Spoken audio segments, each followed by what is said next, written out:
bad. I just cut myself out of my own stream. I hope everybody can hear me. Let's get going. I gotta send Rad a link. It's really hard to see comments on your phone nowadays. I don't know what's going on, but it's a real pain in the ass. Good morning, everybody. Just like that, we're live. We got a bunch of people in the chat, of course. Let's see what's going on here. Yeah, I don't like this on my phone anymore. It's not as good as it used to be. Oh well, I'll get back upstairs after this cigarette. We'll say hello to the chat. Hope everybody's well this morning.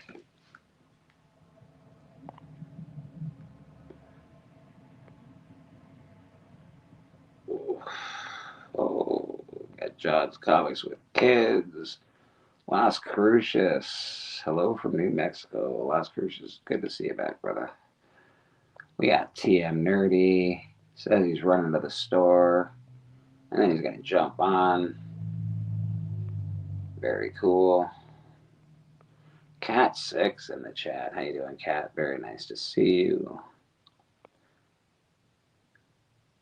Wellbore. What's going on, my man?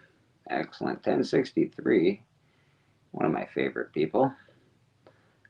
He's local. Good dude.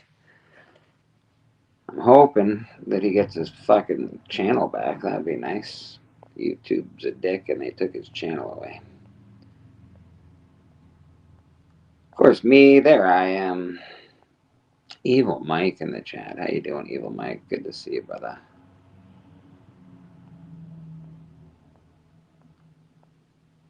Rad Art and Comics. Rad, I'm going to send you a link. If you're not familiar with Rad, oh, he's an awesome artist in the community. He's wicked. Very, very talented. Love having him here on Church. Get to watch someone draw while we're hanging out and chatting. It's very cool. Evil Mike, you are a champ, brother.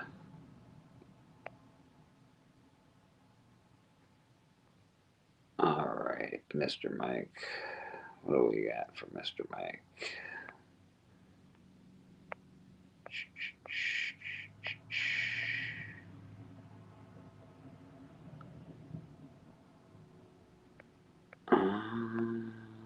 Yeah. Oh, no tears, please. It's a waste of good suffering. Crazy, huh? I want to see you. You want to see me. Anyway, what matters is we're here. Amen. Mike, that's very kind of you, brother. Thank you so much.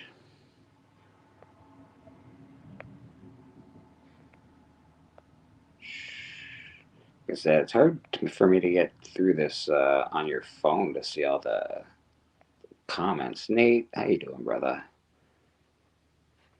Good to see you. It's like single. I can't really see a full comment section. It's really weird. I don't like it. Oh, we got somebody in the back. Let's see who it is. Who could it possibly be? See if we can't bring him out properly.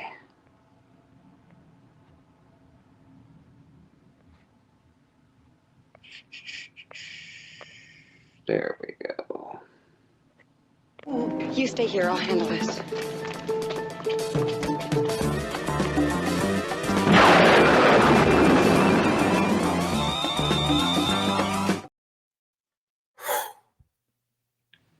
Madam, how you doing this morning? I'm good. How are you? I am all right, man. I am all right. You are looking Wonder Woman-y as Wonder Woman gets. Yeah, thank you. I did a interview this morning really early as Okay. Wonder Woman. So I was like, Lee, can I please come on your show? Because I'm already gonna be dressed as Wonder Woman. Hey, man, that's awesome. That's awesome. I do love some good cosplay. I How are won't make you? it. Why are you so dark? I just woke up. I'm in a dark frame of mind this morning. I don't know, Okay. everything. I don't use a lot of lights, but I'll get back upstairs and we'll throw on some lights. We'll throw on the actual computer just on my phone in my staircase. I don't smoke Oh, okay. upstairs.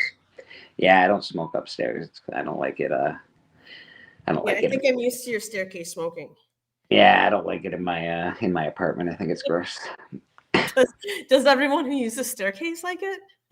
If they smoke, yeah, they better. That's the way it goes. So what have you been doing? How is Murder King doing? Work's all right, man. I had never could really complain about work. I like my job. Yeah. It doesn't pay awesome, and I'm poor, and nothing ever goes really that well. But guess what? I still enjoy my job, and what are you gonna do? You just gotta fucking go for it and get ahead. That's all. Yeah. Or How about switch yourself? jobs. No, I would much rather have your job, except I don't have the talent. So with your job, you need a lot of talent. So that's important. Here you got a show coming up for said talents. In fact, you're gonna do an art show soon. Yes, I'm going to go next week. Actually, I leave on Wednesday, and it's a 4-day art show in Reno Tahoe Convention Center. Okay. And there's supposed to be just a whole bunch of artists and sculptors and painters there, and a whole bunch of buyers are supposed to be coming through. So Well, I that's the feel important like, part. Yeah, that's the yes. important part. Is the buyers. Yes. And someone had told me when I went to an art show here in Scottsdale that someone very high up told me that all the galleries, all the stone establishments are dead. They Okay. said it's all about the art shows now, Oh. about going around to these shows and setting up and having all these people who are affluent with and love art come together at the same time, and then magic happens. So. Is that a confirmed rumor, or is it like is that like a real thing? Because it is something these days. Things are getting different, right? Things are Comic book. different. I'm not expecting, full price for my stuff. I'm willing to bargain always. You know what I mean? Yeah. But that's but they're trying to get. You've got to pay that though, don't you? You've got to pay to be in a show, don't you? did I? I don't know. I had to enter it to be. Okay. Because I know, like, Accepted. obviously, comic book shows, I have to pay if I want to sell comic books at a comic. Maybe $25. I had to set up. I had to pay for a space for myself. Mhm. Yeah. For 6 pedestals or whatever. So. And what is this guy? Who's this guy that said that comic book shows art shows are the way to go now? Does he own the venue? Because I'm just No, but checking. I will tell you. There's this artist named Michael McDonald, and he's Okay. very good at figurative art. He's like a Okay. really big known guy, and his vice president of sales was talking to me and told me this information. Okay, interesting. Yeah, we take her word for it. I would have to take their word for it. Christina paid in the chat. I got to get upstairs and say hello to whoever I've missed in the chat so far. But right now we're talking with the wonderful Madam. She's got an awesome art show, and she looks fantastic. All Wonder Woman up. And Bleak's just waking up. Bleak's still in a lucid form, I think. I am indeed. As 1063 said, we've got the light side and the dark side. Madam, if you don't know Madam, she is an early riser. She gets up early as fuck. I assume you go to bed early then too, right? Is that the deal? I do go to bed early as. Okay. All right. Yes, I do. But my significant other does so too, so it works out, Hey, Roscoe, how you doing, buddy?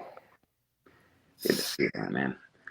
Yeah, I've noticed you're up early because I get up for relatively early for work on Fridays, and you and Legion and them gentlemen are all going already usually. So you guys have been up real early for that one. Yeah, I actually thought I had an interview I was doing this pre-recorded interview this morning, and I was like, oh, it's at 5, right?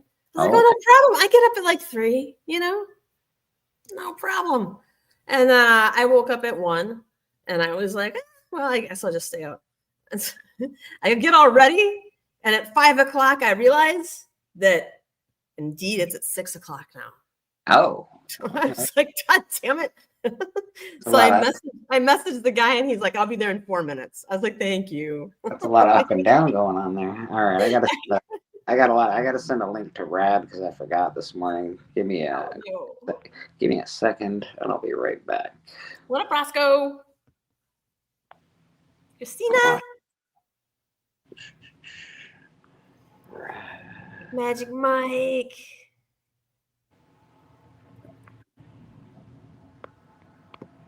There it is. There we go. Boom shakalaka. All right. There you go. Rad, your link has been sent, sir.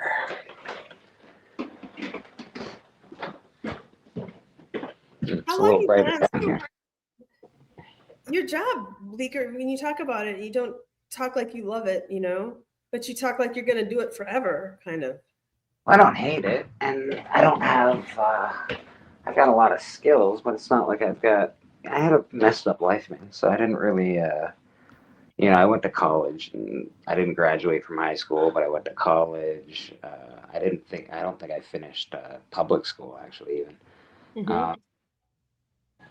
It's just, it's not easy in that kind of a situation when you're just alone. You got to pay for rent. You just got to work, man. So, like, it's hard to get ahead. Let's put it that way.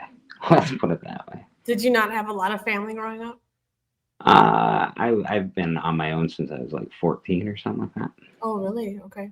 Yeah, I've been That makes sense. taking it for a long time, man.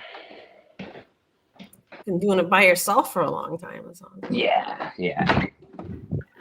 Which, I've sort of gotten used to now. Now that I'm old, I sort of like it. But Old. for a long time, I didn't like it. But You're so old. How old are you, Blake? Just curious. old, Old? like dirt. I've been around since Jesus Christ had his moment of doubt and pain. I held a tank. I rode a tank. I held a general's rank. How many lives have you lived? I've been around. What? The Blitzkrieg rang and the bodies stank. That's where I've been. Yeah, man. I don't know. I feel like I'm pretty old. Let's put it that way. Do you feel old or do you just feel tired? A little bit of column A, a little column B, I guess. Yeah. I could tell you when some people were renting trucks the other day, and I was like, "What? We're renting trucks to 13-year-olds now?" They were not 13; they were in their 20s. So I feel pretty old. So now you feel. Yeah, I know what you mean. I know what you mean when like the doctor comes in and like you're pretty sure you're older than the doctor. Yeah. Yeah, I'm like, bro, come on, man. You're not a doctor, are you? I'm like, dude, did you just get out of school? Dang. Look at me. Here I am just being a shitbag. All right. I'm going to enter this studio and see what happens. All right. Let's see. Do I have lights? Oh, I got some sort of light. That's not so terrible. No, you look like a scary, villain in a slasher movie now. Hey, well, Murder King's coming up soon, so I'm getting slasher ready. That's all. How is it going getting Murder King set up? It's a pain in the ass. I love it, but it's a pain in the ass. Rad Art and Comics, how you doing, brother? I will be right back, folks. Good morning. Good morning, Rad. How are you? Good. Good. I think I've been on with you before, right, Rad? Oh, yeah. Oh, yeah. How are you doing this morning? Oh, waking up like Bleak. Hey, there we are. Are we going to see you this morning or just your icon?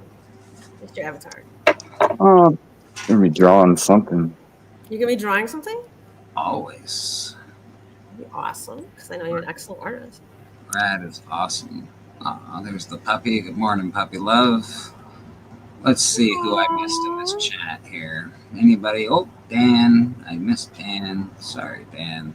Dan's Comic Corner. Christina Payne. I said hello, but not very well. How you doing, Christina? Geek Out Roscoe in the chat. Wellbore. Nate's Comics. Love Nate, man. Nate's a good dude. I don't drink coffee, Nate. Oddly enough. Yeah, weird, right? I'm like, I just raw dog life without coffee. It's weird. Your life must be different than everyone else's. You know? I think it is. I think it might be. I feel like it's a little different. Oh, who's Kate? Kate 6? Cat 6? Cat 6. She's hanging out with us. She's Cat awesome. 6. I could have come as Harley Quinn, but I just recently gifted that outfit to somebody else. But I pretty much have, you love the cosplay. I pretty much have like almost every female cosplay right now. Yes, she definitely could do some cosplay. She's a awesome girl. She lives here close to where I live. Met her when I used to do stuff at the flea market. She's a pretty awesome chick.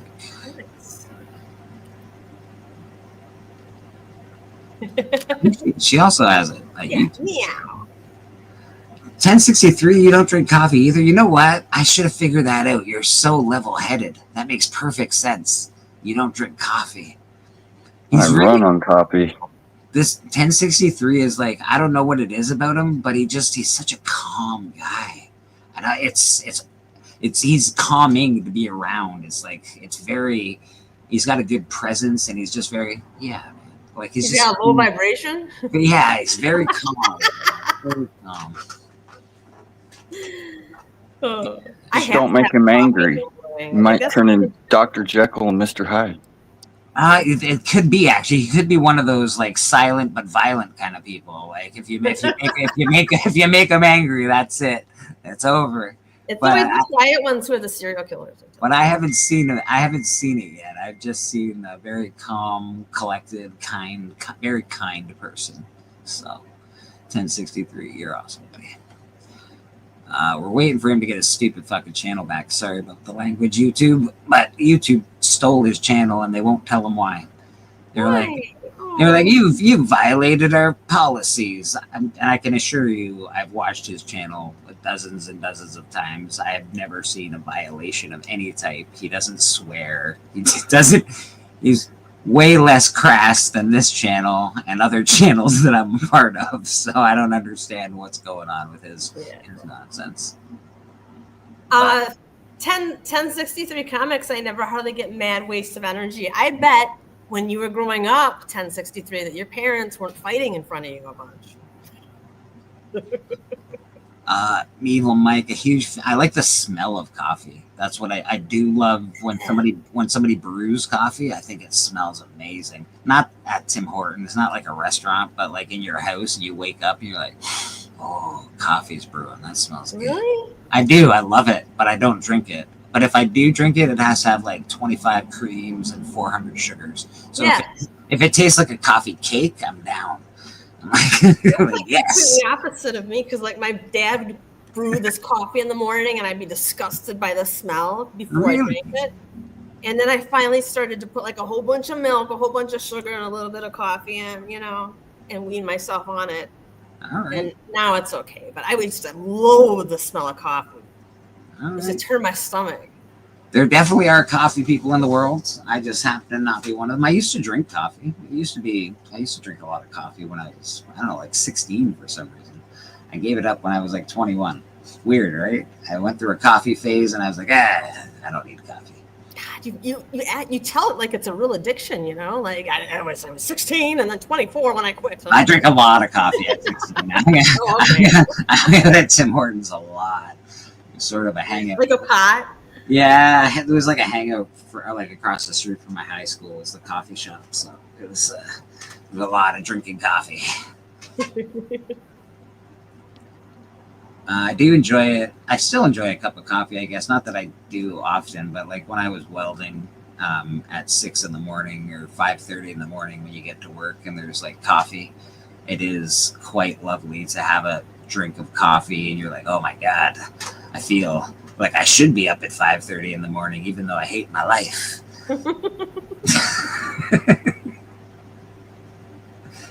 Yes. You're welding at work? You're welding? I welded. I went to school for welding for a while. Did very well, and then I got hit by a car. So I stopped welding because it took about 2.5 years to recover from that. And then I had to, I would have had to go back to school for another 2 years. So I just said, fuck it. But yes, I can weld. I'm pretty good at it. Arc welding and everything, whatever you can. Yes, arc welding, MIG welding, TIG welding. MIG welding. I really like oxyacetylene welding. It's probably my favorite kind of welding. It's a little more old school, and it's I don't know, it's a little slower. It's not quite as fast paced as the world of MIG welding. Okay. I did go to many classes in art, and where they would attempt to teach me how to weld. Yeah.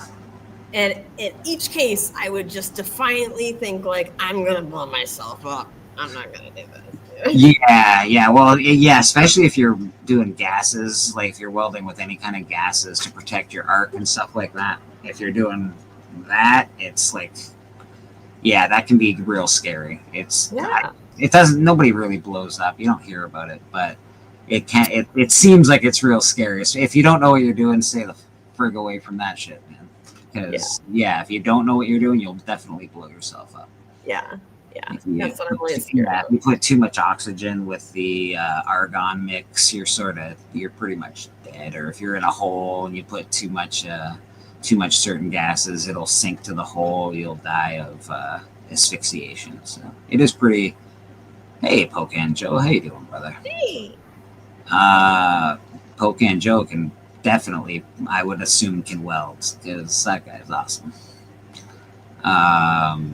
But yeah, welding's it's interesting. It's fun. If I was to do it now, I would probably do it for art. I'm sort of glad that I didn't get full swing into welding. It's a really dirty trade, and most people that weld for a living do not have a long lifespan. Oh. Yeah, they don't call it a dying trade because nobody wants to do it. It's a dying trade because everybody that gets into it doesn't last well into their 80s. Let's put it that way. Maybe not into their 70s either. So. Yeah. Well, it's a good time to go. Your 70s. I think that'd be a good time to go. No, it's not a good time to go. A good time to go is, I don't know, like 5,202,000. That's what I want.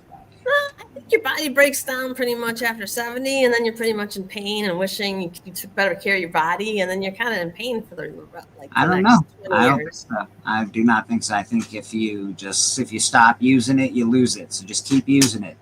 Keep going. Yeah. Keep going, baby. Keep going. That's true. You can't retire ever.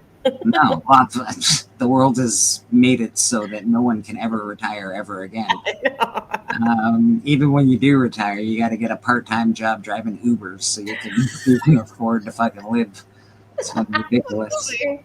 It's ridiculous, man. It's ridiculous. There's no, I don't know, whatever. I don't even want to get into that nonsense. I have a neighbor down the street who's got like a lot of property or whatever, and they weld obviously, and they make giant roadrunners, phoenixes, an Adam and Eve tree of life, like a hummingbird sucking nectar out of a rose, like giant size stuff, and it's really well done. And I love that. I love welding art. I think it's very cool. Metal art is really cool. Yeah.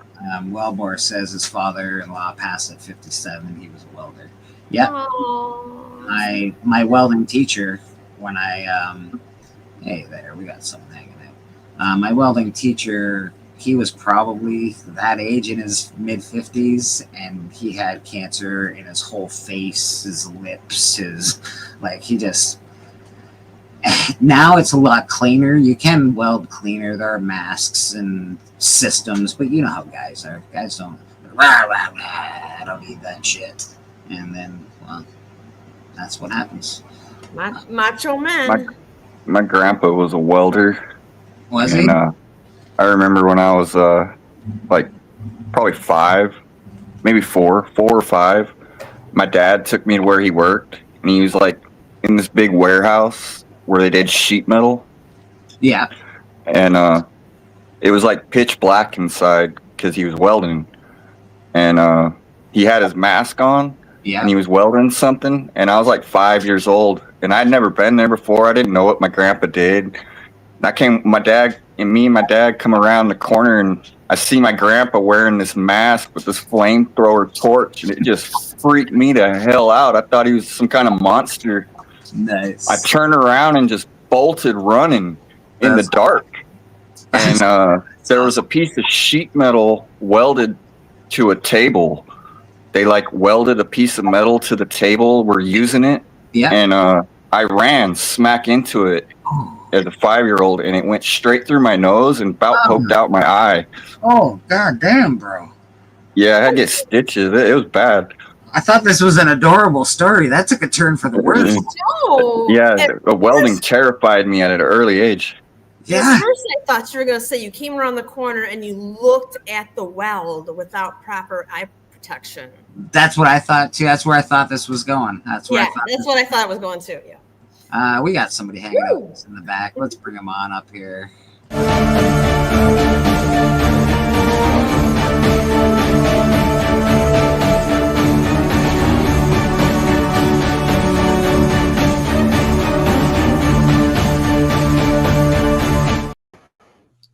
Awesome. Yeah, that sounds like the most unsafe welding shop in the history of welding shop. I'm going to do it. It's like that is lawsuits waiting to happen and OSHA violations everywhere. What? Oh my God, spiderwebs. Like, yeah, Zoo, how you doing, man? The praying mantis. Good to see you this morning in Boston. Oh, wow. Good to see you too. Yeah, you know what? I've seen a lot of praying mantises lately. That is. Yeah, I don't know if that mantis is in good shape. I think that spider got him. I know that's a big praying mantis, bro. That's a big praying mantis. You don't see the spider web outside there? Yeah. This looks like it. Nah. Yeah, that spider's huge. I was going to say, yeah, whatever spider that is, yeah. So that's going to be his lunch. He caught that mantis. Poor mantis. Poor mantis. Yeah, Boston, good to see you. We were hanging out last night, chatting. Yep, we're just talking about all kinds of stuff, books and all kinds of fun. So has another safety horror story for us this morning. So who has? I'm guessing. No, I don't have any safety horror stories for anybody. I mean, yeah, like Convenience Files, that was a Stephen King story. Yeah, that was pretty rough. No, that was awful, bro. I was like, no, this is gonna be. You know, he hid in the car. He cried a little. His dad came and gave him a hot chocolate. But no. I have a story about like seeing my grandpa do something for the first time. Oh no. Since that's kind of on the topic. Yeah. Let's hear some horror stories. It was in Oklahoma on a farm. He was a farmer, and he was one of the pioneers of artificially inseminating some cows. So when I walked into the dairy barn, I witnessed my grandpa with his arm fully inserted into a cow's butt. Whoa, man! And he was making a face while he was doing it, like. Well, yeah, that's the face. That would be the face that you make. I was like horrified. I was like, what? You should have been like, I tripped. I can't get out. Help me! Have a good one, Nate. Oh my God, Nate, you're leaving at the. I don't know if it's the right or the wrong time, but you're leaving, and this is terrifying. Somebody's got their hand stuck in a cow. I wouldn't want my hand in a on cow. purpose. Up to the shoulder, yeah. I remember when on Jackass, Johnny Knoxville did that, and he did the same thing. He was like, yeah. I'm doing it. I'm not even doing it. I'm doing the face. I wouldn't want that shit. The face is natural. I think that's the face. Yeah, dang. Yeah, dang. Good. Like, don't we have a bull around here that can take care of this shit? Get the bull. Let's go. I don't want to be the bull anymore. I'm done. That's how Mad Cow started. He's already done jacking him. I don't know if it'd be a mad cow. I think it'd be a happy cow, actually. Maybe how Mad Dad started, but not Mad Cow. No, I'd have been like, you know what? We're not doing this anymore. We're going to invest in a bull. He's going to go ahead and take care of this of himself. Like, hey, Johnny, I got plenty of fun for you, because I ain't doing this anymore. Although I wonder if the bulls make the face too. The bulls be like, "Ugh," you know. Apparently, people, poor children, just running around catching granddads with fucking arms and cows. This is awful. I'm glad this never happened to me, man. I don't know what's going on with you country kids, but Jesus, you gotta move to the city. I think. I know it's awful, but I think it's better for some reason. I think it's better to be a city kid. Really? Well, you don't have to be raised with that memory. Terrifying memory. Actually, in here for. I think I'm just gonna have to wait a few minutes before I start drawing because that sunlight's messing me up. Yeah, man, you got a big cross on there. You should draw. Remember that? What is it? The comic book Priest. You should draw like a cool. I don't know. You should draw a Knights Templar thing. Knights Templar or Priest or something. That's what I would do, but I'm not the artist here. Yep, time to go.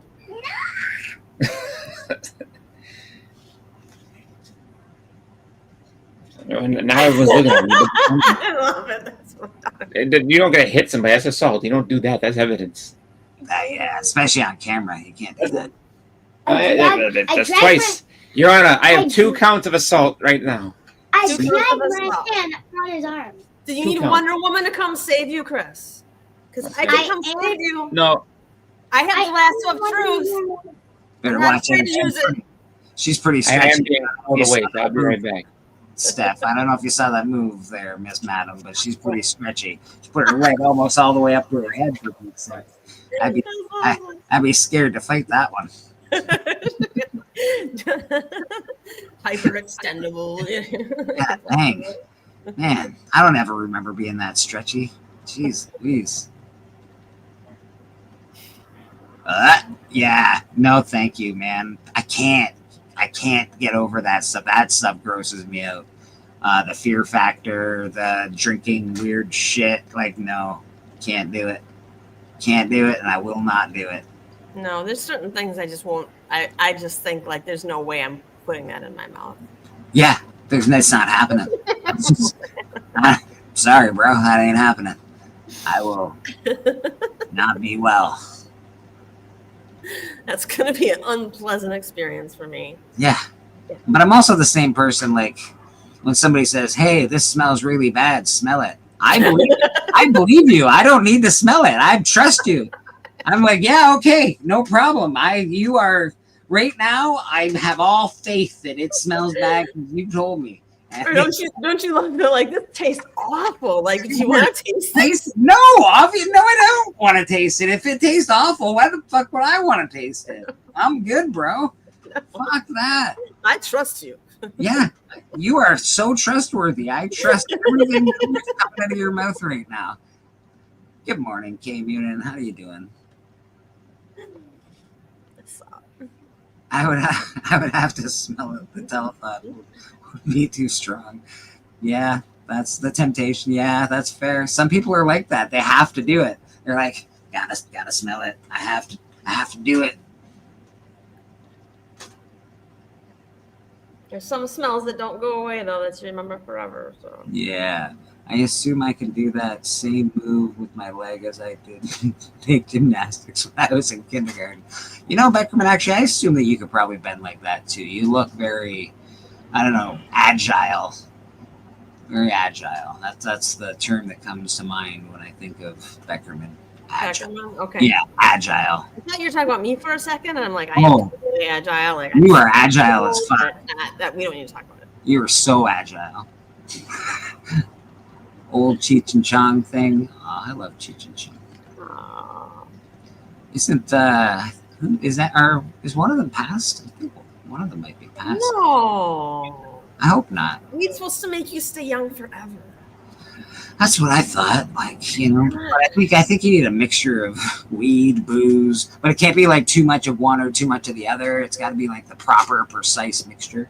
But let's not promote that at church. Sorry, it's not a true thing. It's not real. There's no medical advice happening. Except don't drink coffee. Yes. Beckman says he assumes he can do that move with the leg as he took gymnastics. Yeah. Yeah. I don't know. You probably could, but you probably hurt yourself. That's what happens when you get older. You start doing stuff you could do, and then all of a sudden, pow, you hear a big pop. And then you're in bed. Yeah, Big pop and then a hernia, and then yay. Kim Uni, you missed some stories. You missed a horror story of some kid almost chopping his face in half.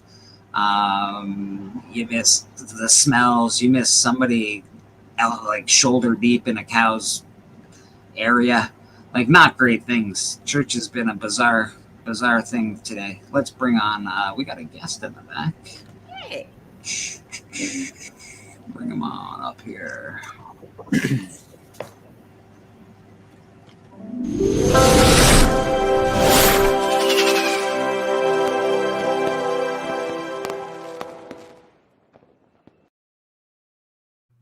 CM Nerdy, how you doing, brother? My horror story. My horror story from yesterday would be that I went out to a comic shop during the day because it was a nice day. I was like, I'll go for a walk, and I went to the comic shop, and then when I came out, it was raining real hard. That's about all the horror I had yesterday. With comic books? You had comic books and it was raining? That is a Well, horror. No, it was inside my backpack. My backpack was good. But... Close call. That was a close call. Mm-hmm. Comic book holy water. We got you. I'll start selling comic book holy water. I think that's... You know, I tried... Because I could start a store and all that. And I just didn't want to... I didn't want to sell just t-shirts and hats. I wanted, like... I don't know, like voodoo dolls and like holy water would have been cool, or like candles. Right? Yeah, like something like cool stuff. A cult kind of store, right? We got man. Skulls. I don't want. Yeah, I don't want just butterflies pinned up. Yeah, I don't want the regular doodad. I want the cool shit, man. The oddities. So I want like a cool store. I don't want like, oh look, I have a t-shirt like everybody else. Of course we'd have t-shirts, but I want cooler shit. Phil's in the chat. How you doing, Phil? Phil. Let's see, Phil Ailing. David Reese is hanging out with us. Maybe it's in a pain. Yeah, if he did the leg thing, he would be permanently in that position. That would be it for him. Yeah. You know what's funny is I remember there used to be a show. It didn't last long, but it was like a game show called what's it called, the Hole in the Wall or whatever like that. And so basically they sit there and they would show. So you would be standing there, and they shove this wall at you, and you gotta and the wall has a little cutout, and you gotta fit into the cutout because if you don't, the wall's gonna sit there and smash you into this water. So they had this big lady, and she was huge. She was just sitting there, and she was like, and they gave her that pose. She had to sit there and do like arms up like this, and then the leg behind, and she goes, "Oh crap!" And that shit came on. She said, and the wall said, boom, and knocked her right into the water. And they tell you before the time came, so you do the thing. It's time to face the wall, and the wall would just, and it just smashed the shit out of her. It was fun. But I remember that pose. That woman did that pose, and she tried to, and didn't work. What's going on there? Is someone raising their arm or their leg over there? What's going on? No, he's drawing. It's red drawing. Okay. Yeah, it's just red drawing. I thought that was like it. There are things like I know everybody says, I thought I'd have a lot more quicksand in my life. Yeah. I thought I'd have a lot more rated as a youngster. Yeah. I thought I'd have a lot more closing walls, because I don't know. When I was a kid, everybody went into places where walls would close in on them. You're like, oh my god, and like Star Wars and. No, that's something I don't want. I mean, either that scares me. That really scares me. To win that battle, that's over. Yeah, so we're watching Rad do Steppo's next purchase because you already know that's already been bought. I can't see it. Yes, they did make. Yeah, come on. Books. I have a. Is that for sale? Well, now it is. I'm buying it because Steven says so. That was a good impression. Is that for sale? It's not on. But no. Well, him and Alan have very distinct tones to how they talk. Oh, how's everyone doing? I'm doing good. Hello. Alan has a different Ooh. I'm surprised. Actually, you know what? I'm surprised Alan hasn't bought some stuff just because he didn't get like what's it called? FOMO'd by Steven. He'd been sitting there. Hello, Red. I need one of those wonderful drawings you do. And, Alan don't come to church. No. I know. He's Alan, what are you doing? Yeah. You know what? Next time I see Alan, I'll give him shit for it. Thanks, buddy. Appreciate it. That's what you got to do. So, and then if Steppo was there, he'd be like, "I got this wonderful picture from Red Eye. Look how wonderful it is." And then all of a sudden, I don't think I've ever heard, like, has Alan ever bought, like, art? I don't know. yeah, I know no, he buys, like, a lot of... He has sketches and stuff that he's gotten over time. Yeah, he's bought. Not. I don't think off of YouTube, but he's definitely bought sketches. He showed us a bunch of his weird stuff that he likes. This is the Kickstarter. Okay. Brian LCS's Kickstarter. Yeah.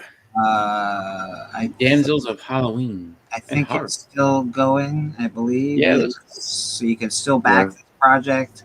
He's already made his goal, but that's not the point. Let's get him even higher if you do want to back projects from Kickstarter. Damsels of Halloween Horror. Gorgeously illustrated pinup art book celebrating spooky icons like never before. Featuring original art from rising indie talent. Evil Mike is a backer. I see it right here. Boom. Yeah. No, that's good, and that's cool because especially where it's like people that are up and coming and But it doesn't show that I'm a backer? I'm a backer. I think it's just because maybe he puts it out there. Maybe there's like a button that you press. You know what, TM? I know you are a backer, but I think it only shows me 2 backers. It shows me Evil Mike and it shows me another guy. I get like emails that these 2 back projects. I don't know why. I don't know what I've clicked on or haven't clicked on. I think you follow them. You follow them on Kickstarter. It might be that. Yeah, it could be that. So it shows me theirs, and I don't know. I don't know how to turn it off or turn it back on or follow more people. That's okay. Yeah. But I do like that. I do like that it's it specifically says that it's rising artists, so people that have a passion that want to kind of do this stuff for a living, and I think that's good. I think it's good to support people on the way up. Yeah, because it has some great artists, man. Like it has Rad in there. It has Mrs. Von Hoot, who used to send me art all the time, and that for Between the Lines and stuff, and she's great. Phil Pastic's great. Up and Adam. There's a ton of people I'm missing, but there's a ton of people that are great in this book. Yeah, and this is There's some professionals in there too. Yeah, like you never know who's gonna end up. Well, it's at this point. You guys are pros. You're all pros in my book, man. You guys are awesome. We're bringing together 2 iconic themes: horror and classic pinup art, in one thrilling collection. Damsel of Halloween and Horror features 14 talented artists,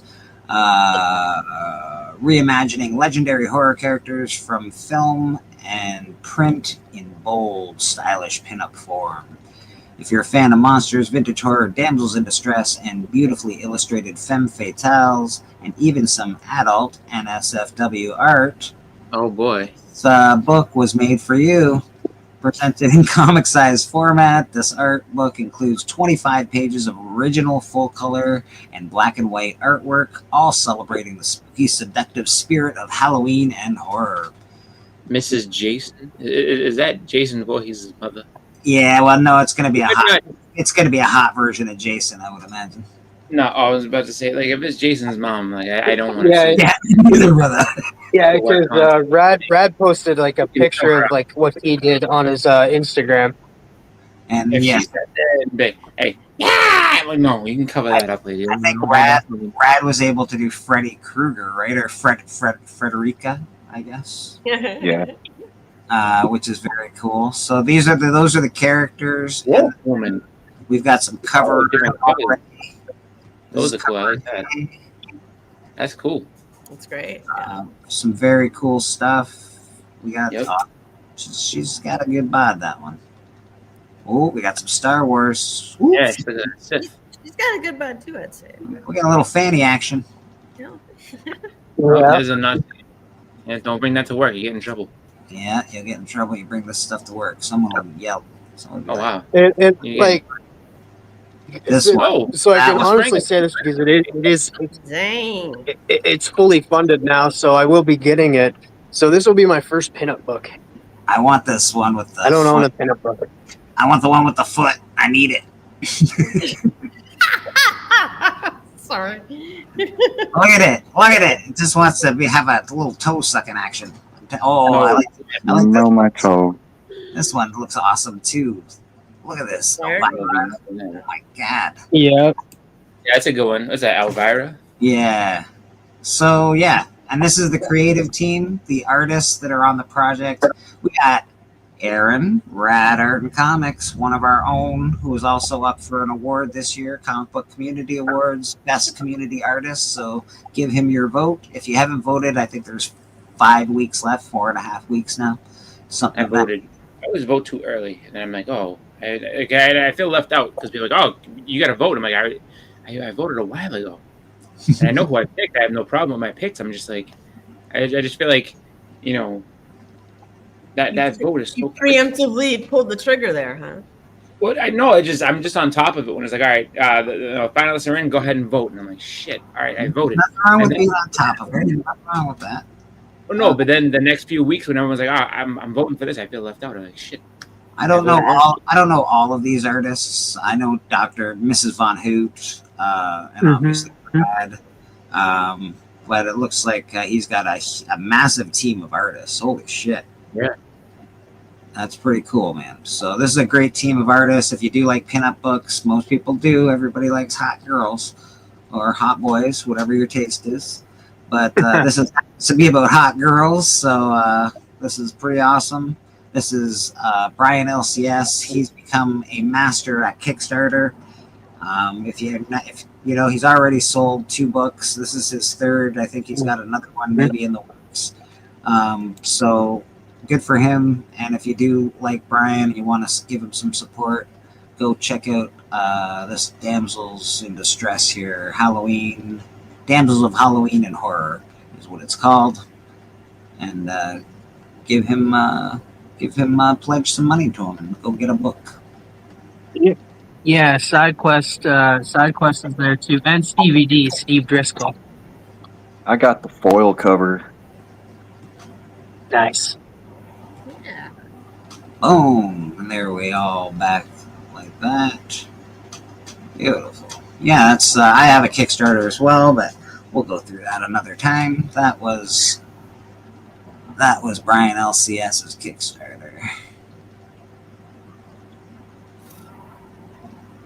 The horror porn is so sick. I love it. Yeah, man, horror porn's cool. Thank you, Kat. Yeah, just in time for Halloween. Mm-hmm. Yeah, man. Halloween's coming out. It's a good time to do it.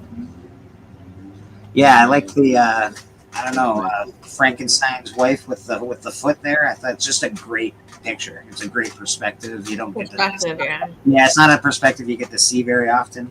And let's be honest, it's got that foot thing in there. It's pretty hot. I don't care what anyone thinks. God damn. You really showed your cards. That you're a foot guy. Feet are gross. I don't love them, but I also don't hate them. Yeah, I'll give a little kiss. I'll give a little toe a kiss. No problem. I will not. Dude, Yeah. I don't think I've You get ever thrown met up. someone who was like a foot You know how guy. dirty a foot is, dude? Like, I'm sorry, but I don't give a fuck even if you took it and washed it. Ugh. Like that.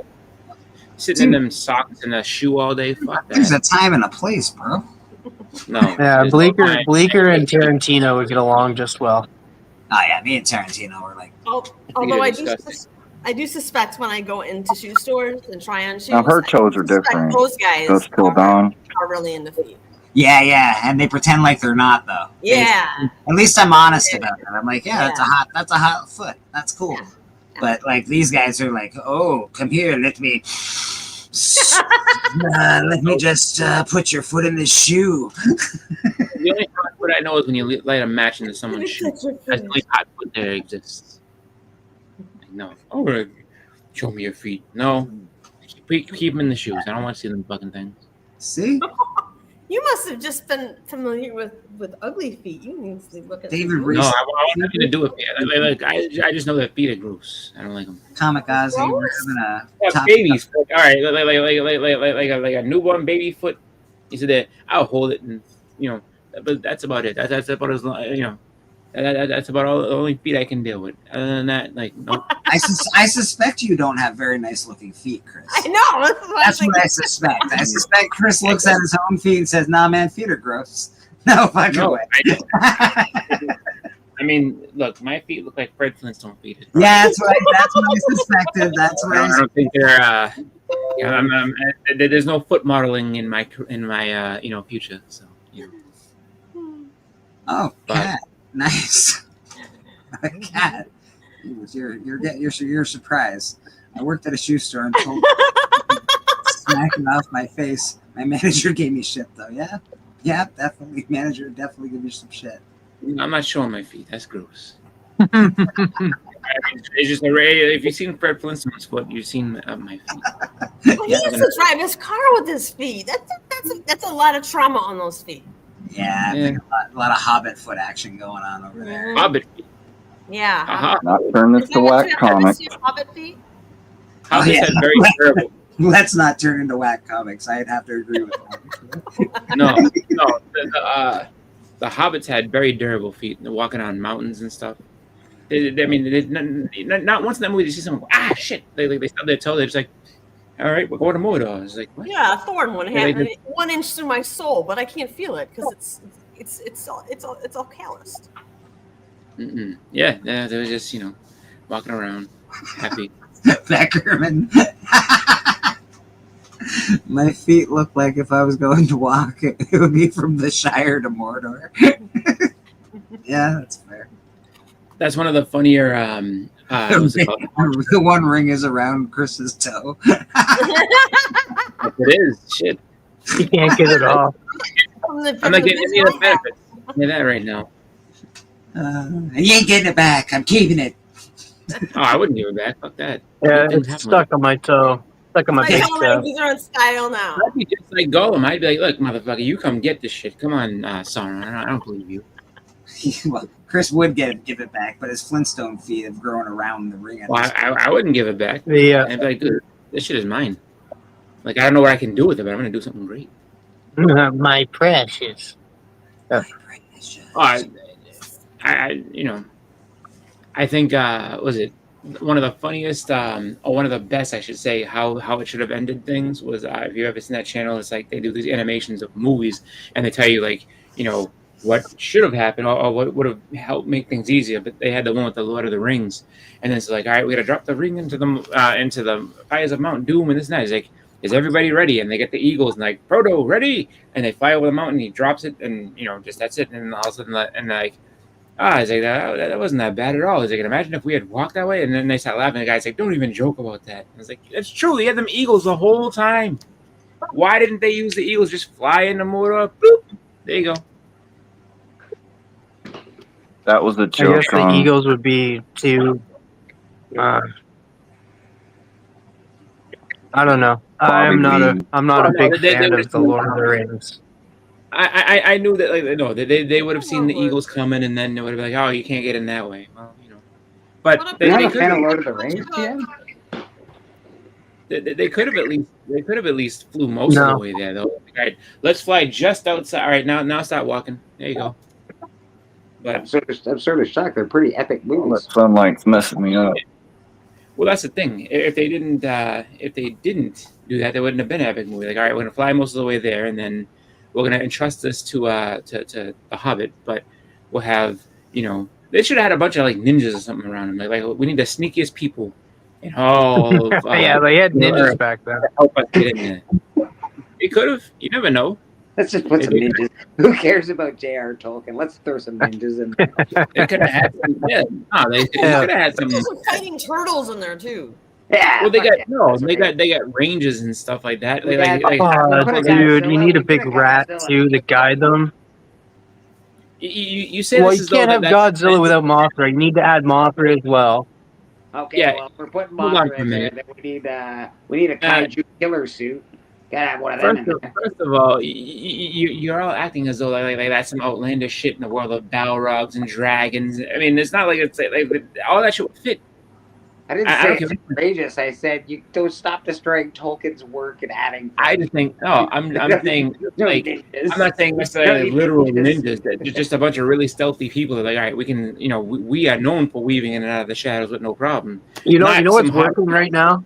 You know what's working right now? I think we should add those blue creatures from Avatar in there because they're very, very popular. So if we add those to them, it'll work. They whine way too much. They make too much noise and shit. They're always yelling and screaming and whining about some shit. No, they will give you away in 15 minutes. Like, Saruman, what the fuck is that blue thing yelling and screaming? Go kill it.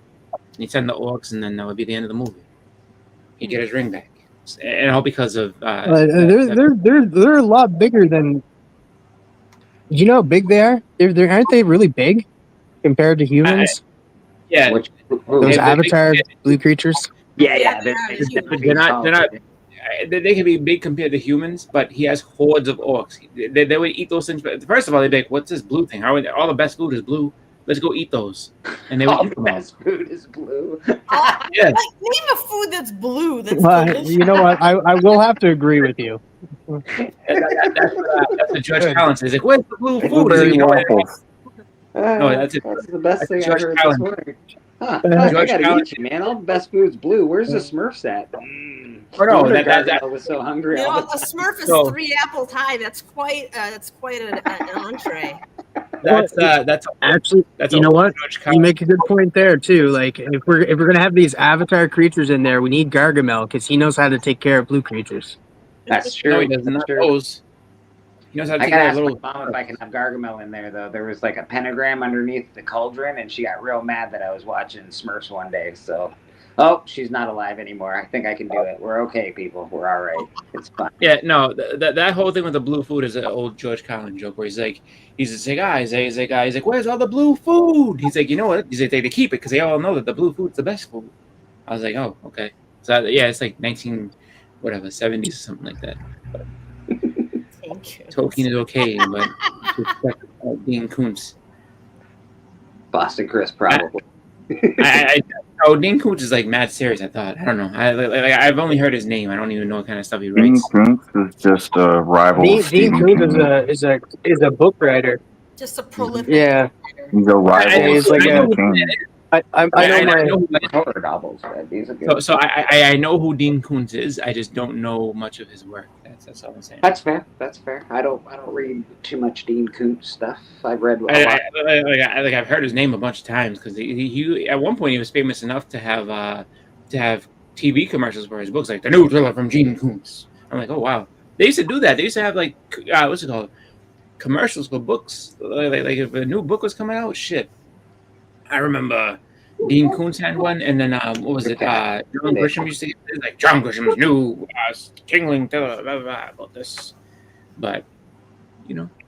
I guess no one cares about books anymore. I remember they used to do a Stephen King thing where they said that they'd have Stephen King and you could have all his books, and they'd show you even little clips of like just random stuff from his books. Pet Cemetery, they show you some cat hissing, and then and it was like a book club thing, and they sit there and just like for $9.95 a month you can get a new Stephen King book every month. Isn't that fun for you? So Have a good day, Cat, man. Oh, we lost TM. He'll be back, I'm sure. TM Nerdy is going to Thank go you. I check on haven't his. met him before. Thank you so much for that. Yeah, he's leaving. He's leaving to go ahead and check on his Dean Koontz collection. He'll be right back. Yes. He's going to go check on his Dean Koontz collection, make sure it's safe and secure. You would make a fire Catwoman. Actually, try that one. Be fire Yeah. Catwoman. Boston Chris, you would really make a good Catwoman. You'd make. Well, I a- try. I think the only completion though with that costume for Boston Chris would be a ball gag. No, I don't want We have requests, madam. That shit. to. So no, seriously, you should be so Catwoman with a fire suit. Then you'd be fire Catwoman. Fire Catwoman. Where's the fire at? You know. What if I was Catwoman? I had a firefighter's coat on. Yeah, that works. Fighter's coat. That's hot. Huh? Hey, That's hot. Yeah. Hey. Yeah, you can wear a firefighter's coat. That's no problem. I already have a whip, Cat. Thank you. Come, I come, I come, already save, have a come whip. save me, madam, in your firefighter's coat, please. She'd be sitting there, stop, drop, and roll. I would use a big, strong firefighter like yourself to come save me. Yeah. I got a whip for her too. Nice. Stop, drop, and roll is very good advice, but I feel like if you're on fire, like you're too preoccupied with stop, drop, you sit there, it's like, no, stop, drop, and roll, and it'll be fine. Like, no, maybe not. This shit's hot. That's why I'm not stopping and rolling. Like it hurts. My God, you know what else too? Like I know it's a Stephen King book / story, but I still have a hard time trying to figure out why Thinner was a curse. Like, I'm sorry, but like I just don't believe that at all. It's just like, you know. Well, it was really good all the way up until he went under 140 pounds, and then it started getting cursy. Like, it was great. It was like, oh man, look at me, I'm so great, I'm so fit, this is the best. Yeah, and it's just, then it didn't work out so well after that. I just look at it. See, it wouldn't have bothered me. I'm like, I don't care. You can make me disappear. I don't give two shits just because I'm just getting thinner. Like my life is better. Oh, what now? If he was financially strapped and couldn't afford new clothes, I can understand that. Like, oh no, I walk around all these big clothes because I can't afford new ones. Wardrobe. Oh no. If you wanted to, if she really wanted to curse him and make him suffer, she should have been like, you know what? You're already fat. I'm gonna curse you fatter. Oh, that's not gonna last long. He's gonna, I can't get out of bed no more. Like. That would have been mean of her to do, but Thinner, I just was like, look, the guy's going out now. He's getting laid. Oh man! He's good, all of a sudden, like, what the hell? Like dude, you man's life just to make him too skinny later on. Please. Dude, I watched that movie before I watched the movie, and it was really good. Yeah, I remember Thinner. I was like, crap out of me, man. But like, I really enjoyed it at the time. Rewatching it, it's not as good as I thought it was, but it's still a good movie. I would have been the ultimate defiant person on that shit. Like, oh, bring it on, bitch, do your worst. Go ahead, thinner me. See what happens. You think I'm afraid of that? Hey, while you're at it, you want to have a tub of Crisco and you're just larding it in your mouth. Exactly. Like, oh, watch this shit. Like we were talking about yesterday when we were talking, was just like, so Bleecker and Tony were very hungry. And so they're like, check these different places out. You go to get food. I would be sitting there like, give me that quadruple bypass burger real quick. Watch this shit.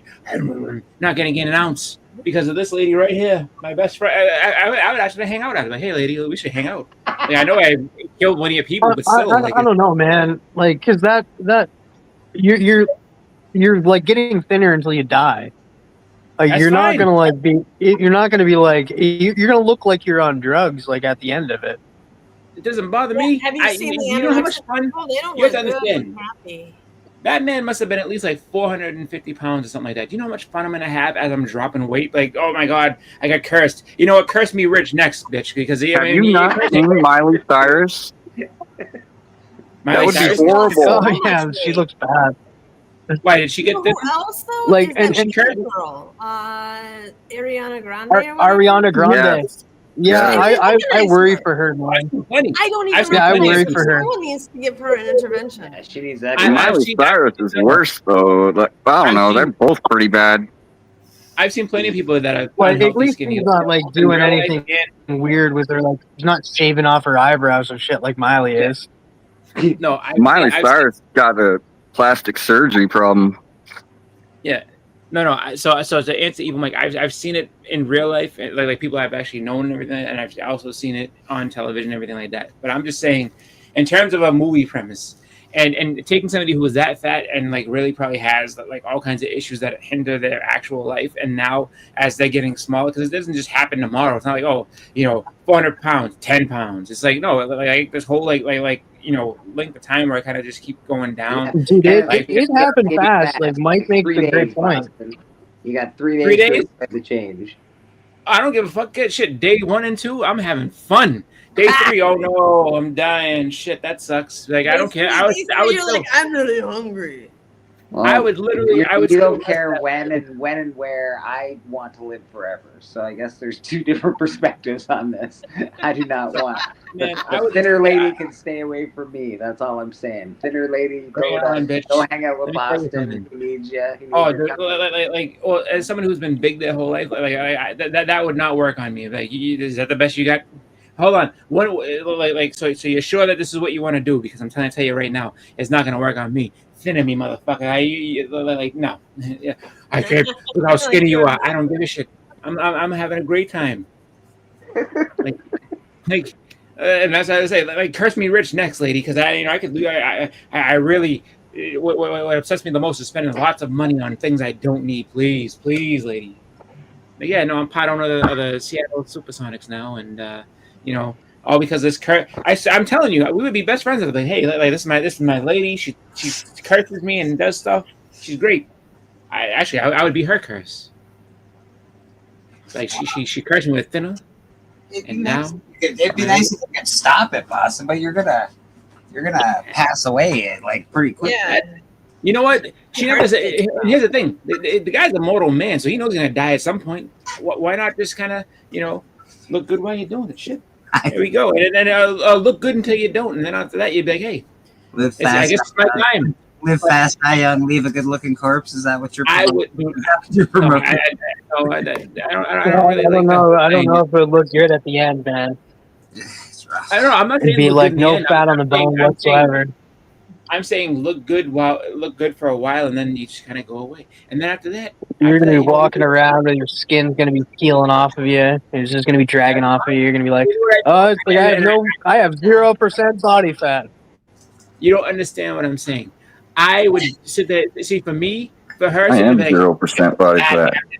for her, be like, "This is a terrible thing I'm doing to you, and you're gonna hate everything. You're gonna regret it all." I would be laughing in that bitch's face the whole time, like, "Hey, look at me! I'm doing this. Look, I'm playing basketball, bitch. What? Boom!" And like, now what? I was like, "Oh, I thought I was gonna be regretting Yeah, this." shoots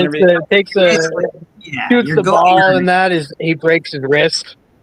You're goading her into taking away the curse, is what he's saying. She's gonna be like, "Screw this guy! I'm taking that curse away." They're like, "What the hell?" And I said, and I tell her straight, like, "Hey, you know what? Like you are really bad at these curses. You should retire because this is not for you. Like, go get a job at a bank or some shit. Like, if you're get a job at the I think you should. be. I think you should email this to Stephen King, man. Man, you're mean-spirited, Boston. Jesus. I think you should email it to Stephen King. It's like, I fixed your book. I fixed your horror book. It's not a horror book. It's a fantasy book. No, look, it's just like you clearly didn't think of this from the fat man's perspective, and I'm telling you right now, we would not sit there and be like, "Oh no, please don't." I would talk all kinds of shit to that lady, and you better hope. Shit, if it's gonna kill me, I better do it like you said, within 3 days or something like that, and even days 1 and 2, I'm having a party.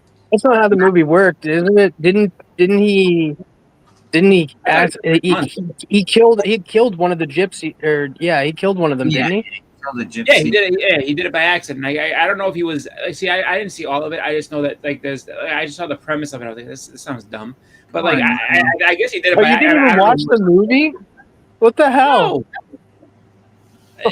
You can't have I can have an opinion on it. I think it's ridiculous. I know from my perspective, if that was happening to me, and I said, boom, I hit your person. Oh, I'm sorry, I didn't mean to do that. I cursed you for this.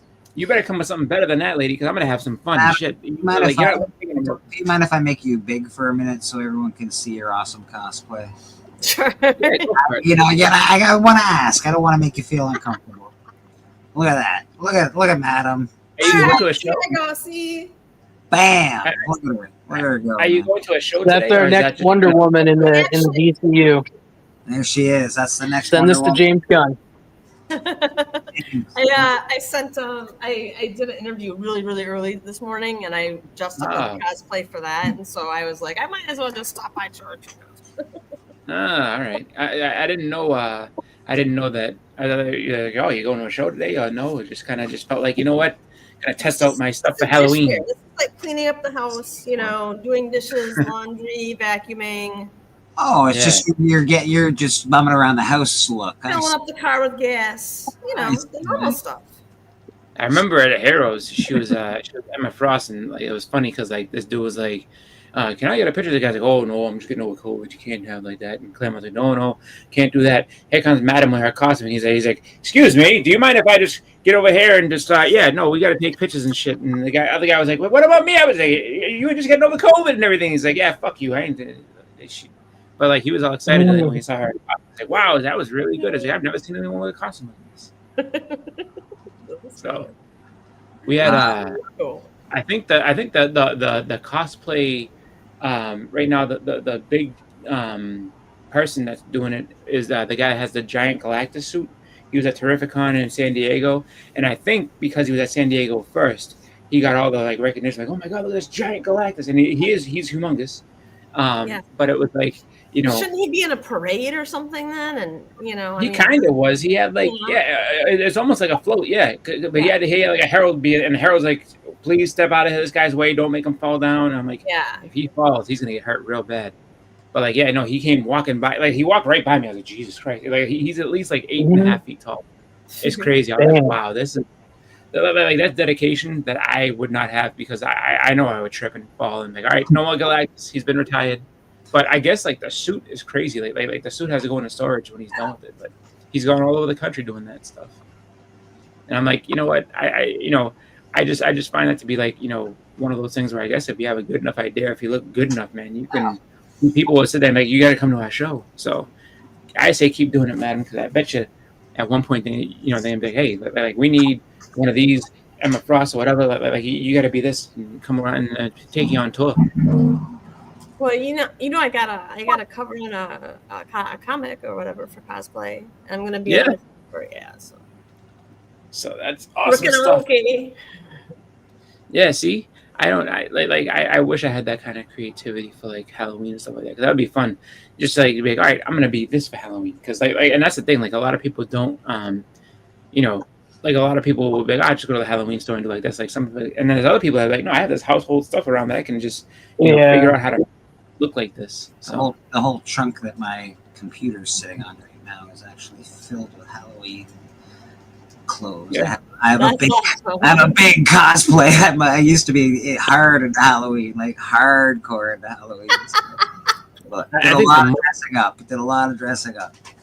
The most ambitious costume I ever wanted, there were two of them. One was to try to be the Predator. I was like, oh, this would be cool. And I saw somebody who had it, and I was like, that thing looks awesome, but it probably was expensive to get. And then the other one was like, I wanted to be a samurai. I was like, I can get samurai armor. I know I can get that and everything. And it was very expensive. Like I saw one and it was online, and it would have cost me $3,000 when I was like, I think like 21. And I was just like, I was really thinking in my head, I was like, I can pull this off. No. And Yeah, I can pull this up every year until I die. You gotta think. He's like, you're gonna buy that armor to wear it once and that's it or whatever. And like, what are you gonna do with that? He's like, you better in that. That's So, Boston, I got a question for you, man. I know Bleeker's watching it, but are you watching Alien Earth?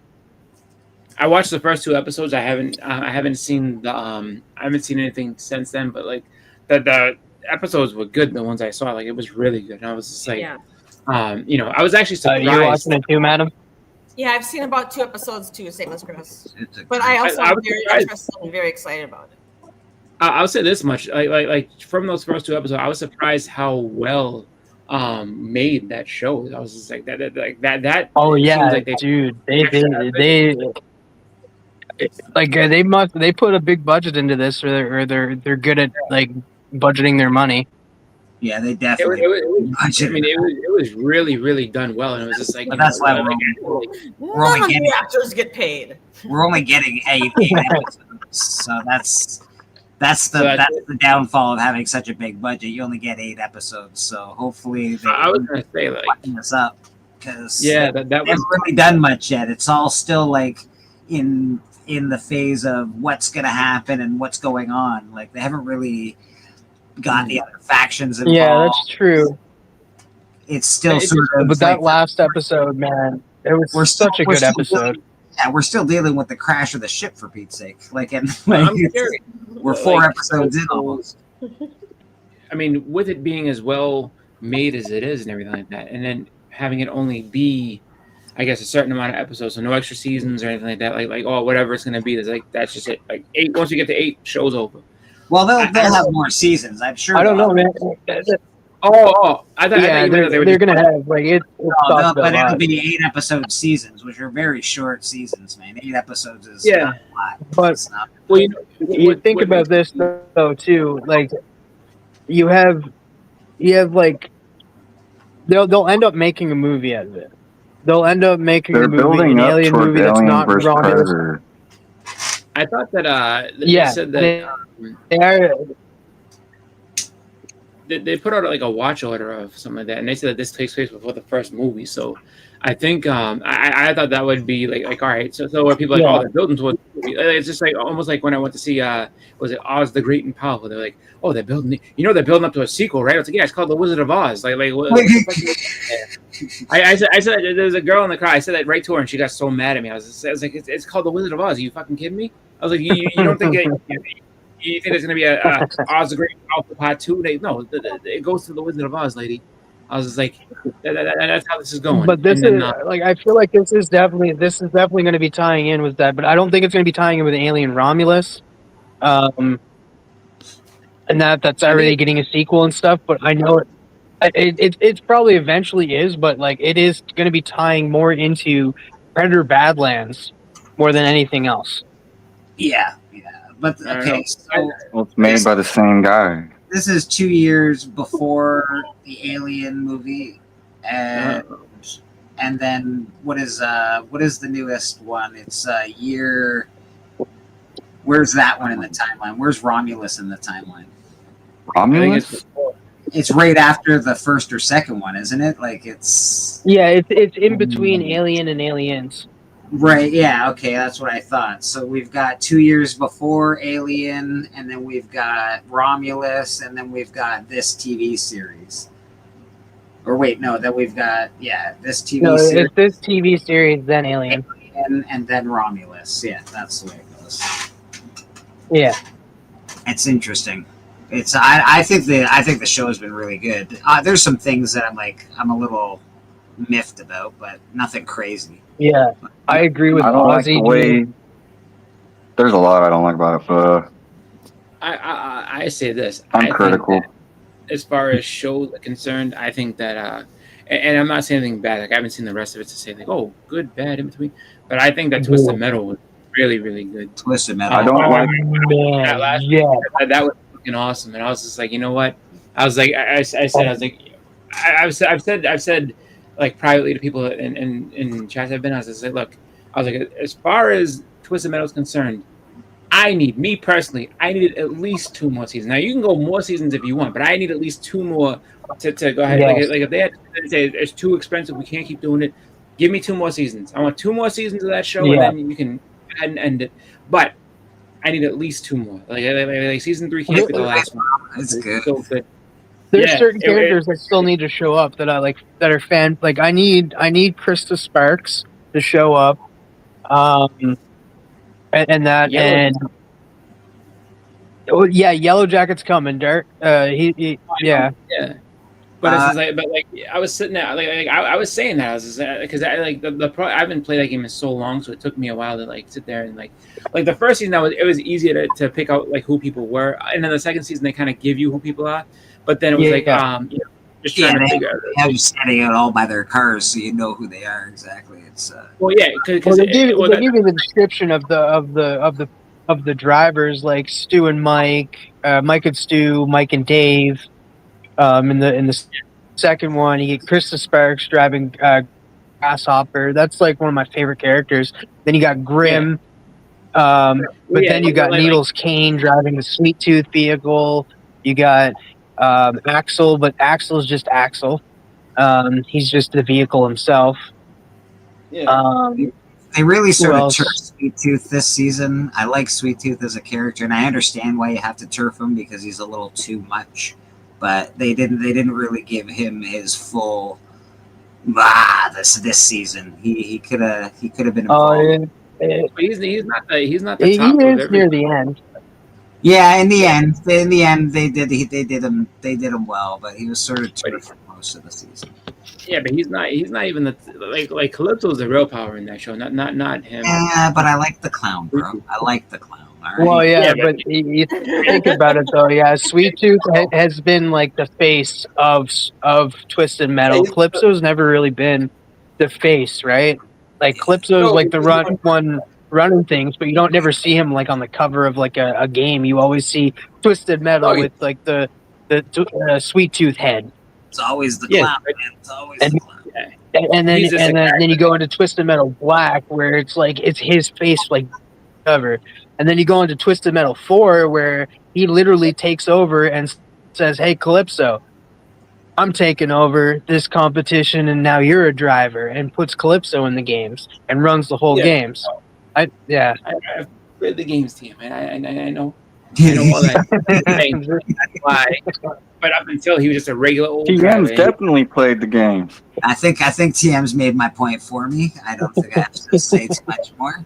Yeah, no, Yeah, I think they just turfed him a little too much for me. I just want to see they could have given him like a couple of good episodes where it was just some cool fucking clown shit.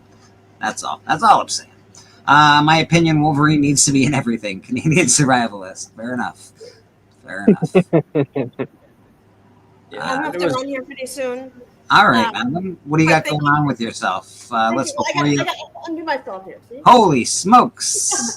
oh, geez. I don't know what happened. Holy smokes! You've got an art show coming up next weekend. Yeah, I do. So I probably won't be around that weekend, but If anybody's watching, some people might watch. Where's this art show? Where are you going to be? I'm going to be in Tahoe. Tahoe.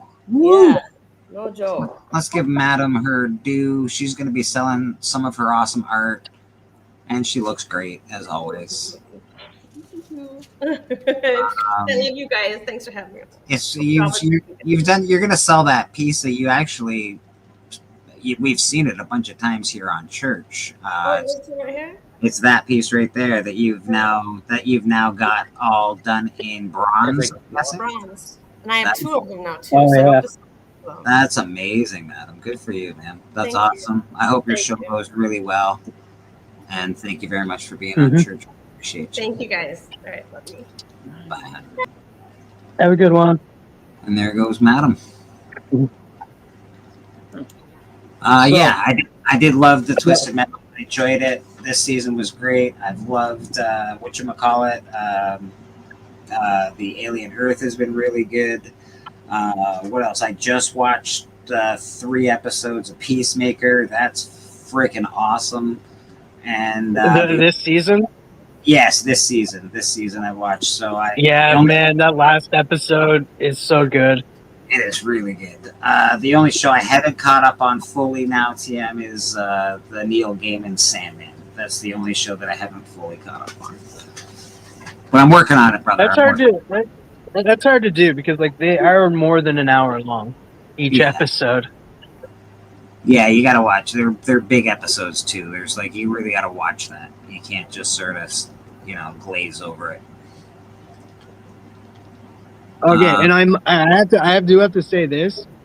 Everybody now should not give James Gunn a hard time for hiring his wife to be in stuff because her acting chops are freaking great, especially in this latest episode of Peacemaker. Yeah, that's what she's the blonde, yeah. Yeah. Yeah, Hardcore. she's fine. Why do people give her trouble? She just people don't like her. Nepotism. People complain about nepotism, but like these nepo babies, they actually do a great job. Well, she's nipple baby, she's a nipple wife, I guess. Not a baby, Yeah, it's but not they also like complain about like him hiring his brother as well. But like, James Gunn hires everybody he hires is over and over and over and over again. It's like Quentin Tarantino. What are we gonna start getting mad that Quentin Tarantino only hires 10 Yeah. actors? I mean, whatever, man. people, it's just like, oh, I liked working with you. We got along great. Like, I want to work with you again. Weird that people want to work together again. That's crazy. Don't you work with me anymore. Yeah, I liked working with you, and I'm not happy about it. I had such a good time. I don't ever want to work with you guys again. Get out of here. He says, it turns out, like, get the hell out of my house. And let me tell you something else, lady. You better not take any of them brownies either. Brownies. You never work in the city again. Like everybody gets mad at Jack. What is it, Jack Quaid? Jack Quaid. Yeah, he's Huey in The Boys and stuff. He's a good actor. Like you guys see the movie? He plays a wonderful Huey. Actually, he plays a really good Huey. What was that movie? It was a Novocaine. That's a good movie. You should watch it. It has the girl from Prey in it as well, Amber Midthunder. Yeah. It is in it too. Novocaine, good movie with Jack Quaid in it. Yeah, he's basically Huey again with his weird nose. Okay, fair enough. No. He's like he is, but he's a guy that can't, like, he was born with a genetic deficiency where he can't feel pain and stuff. So he needs to, and so people would always stab him when he was a kid, and that, like, the kids would pick on him, and that called Novocaine because he couldn't feel stuff. And they made this comic. It's called Kick-Ass. But no, like he literally can't, like, Kick-Ass could feel some pain, but this guy couldn't feel any pain. Like, he couldn't chew anything. He had to drink liquids all the time because if he ended up eating something, he could accidentally chew off his tongue because he can't feel. Yeah. Yeah, it was a good movie. I liked it. Speaking of Kick-Ass, So these people that are stabbing him, they're not his friends. I'm telling you that right now. No, they're bullies in school. signed by Mark Silvestri. You know who you need to get. You know who you need to get that signed by? Who? Jim Carrey. Nicholas. Yeah, good luck with that. Yeah, Jim Carrey. It didn't. That'd Yeah, be Jim awesome. Carrey played that character in the book in the movie. Yeah. Yeah, this is issue 1. It's a variant cover. It's one of Jim Carrey's best characters. Yeah, I liked him and when he played the dad of those black kids too. Fuck, what was the name of that movie? Me, Myself, and Irene. Oh, Yeah. dude, that was such a funny movie. So good. Yeah, I laughed to this day when I think the scene where he's just like when he's like taking the medicine and then they turn back to him and his face. Oh, yeah, his Oh my face. god, I can't stop. But Dude, that's He's like a bad such a grandma. funny thing. He's shaking that fucking big dildo. Oh, you guys act like that. So, I see. Hank's not enough. Oh, that was for Yeah. you. Oh. She just looked at him. She's like, it wasn't for me. And he's like, God damn. Oh, price check on Vagisil. We got somebody baking a sourdough loaf in the oven downstairs. Price check on Vagisil. Yeah, Yeah, that movie's so good. and then his friends at the beginning is just like, so it's like I don't know, man. What are you talking about? Your kids have bigger dicks than this sausage right here. His kids were awesome. They're certified geniuses. His kids yeah, were the best. the girl and the dude that she cheated with offensive level. He's so white, and his kids are so black. It's just so funny. Hi guys, how are you? Yo, pops, what's up? Like, this is the best. It's so good. Yeah, and then it's like I couldn't connect with them to anything, and then we found BET. Ridiculous. Oh Jesus. Yeah. I like the actor too. The one actor is always good in those movies. I can't remember his name. I never remember anybody's name. So. He played the middle child, didn't he? The Romeo is he played a Romeo is dying or Romeo is or whatever. Romeo must die. He's in a bunch of Yeah, movies. about Anthony Edwards. Yeah, I think so. He was in. I think he stars in the TV show Blackish. Yeah, I think he was in a Transformer. Anthony Edwards. Who wasn't he? I'm pretty sure he played. The Yeah, guy. he's in one of them. Yeah, he ate all the donuts or whatever.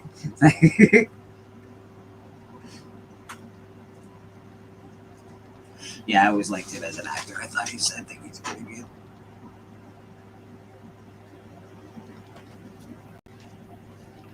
The only other show that I'm watching that nobody talks about is South Park. It's been great. I can't watch South Park, bro. It's so funny this season. I get it, and you know what? Some of it is funny, and I do understand that. I just find that it's humor that I don't appreciate. It's just so lowbrow, easy. I just it's not even well written. Like I don't know. It's funny. I get it. Some of it's well written. Some of it, but some of it is lazy and stuff. That Right. just it goes with the whole. They write it in 6 days, right? They Right. write the episode 6 days before it airs, and like get it all done and written, and that's how they stay on top of things, right? Yeah, no, and I get that, and I do understand the enjoyment of it. It's just not for me. Never has been. I don't know why. Maybe it's the kind of cartooning. I never really liked the cartooning style either. Didn't really do it for me. I guess I'm still a Simpsons fan. Simpsons, Futurama, and of course Rick and Morty. But that's just my own personal taste. Yeah.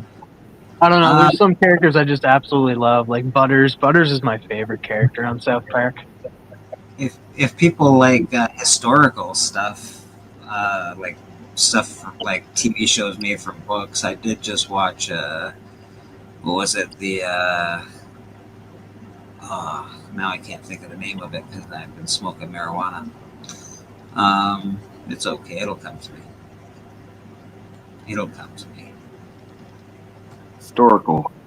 Yeah, the guy, he gets blamed for talking to Napoleon, and then he goes to he gets put in jail, and he comes back, and he buggers up all the guys that did that to him.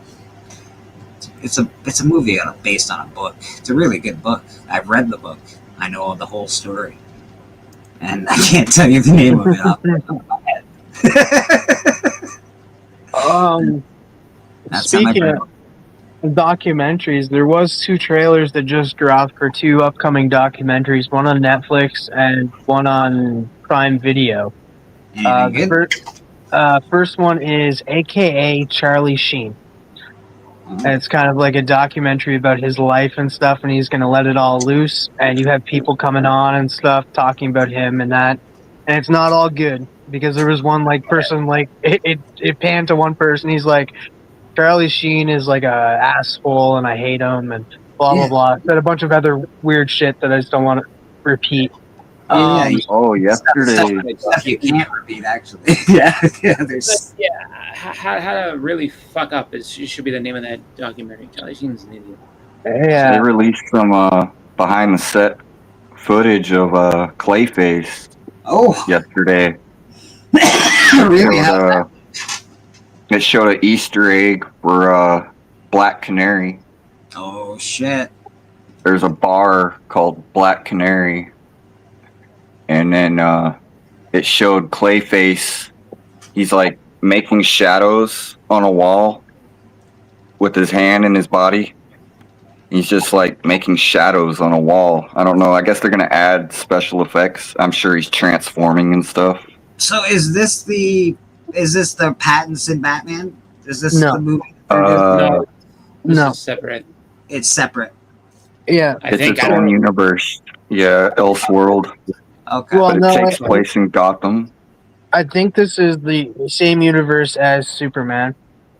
Okay. Because James Gunn wants to do his own Batman. He already wants. Yeah. It has it has like a 40s feel. Okay, I like that. I'm a huge. That's why I like the first What Joker is- movie. It's got to be. I don't know why no one's ever made fun of Clayface. Like, who is this walking pile of shit walking at me? Like, what the? You expect me to take you serious? Yes. And then he ripped me to pieces, but still, It's being made by Mike Flanagan, so Yeah, it's I'll tell a you right now, horror. yeah. It's going to be a body horror. Yeah. Even getting ripped to pieces, I'd sit there and be, you still look like a piece of shit. So, what James walking Gunn doodle. stated was this was whenever James Gunn announced the whole Gods and Monsters slate, Clayface was not on that list and was not even in his mind. but Mike Flanagan came to him and with a pitch of a Clayface movie.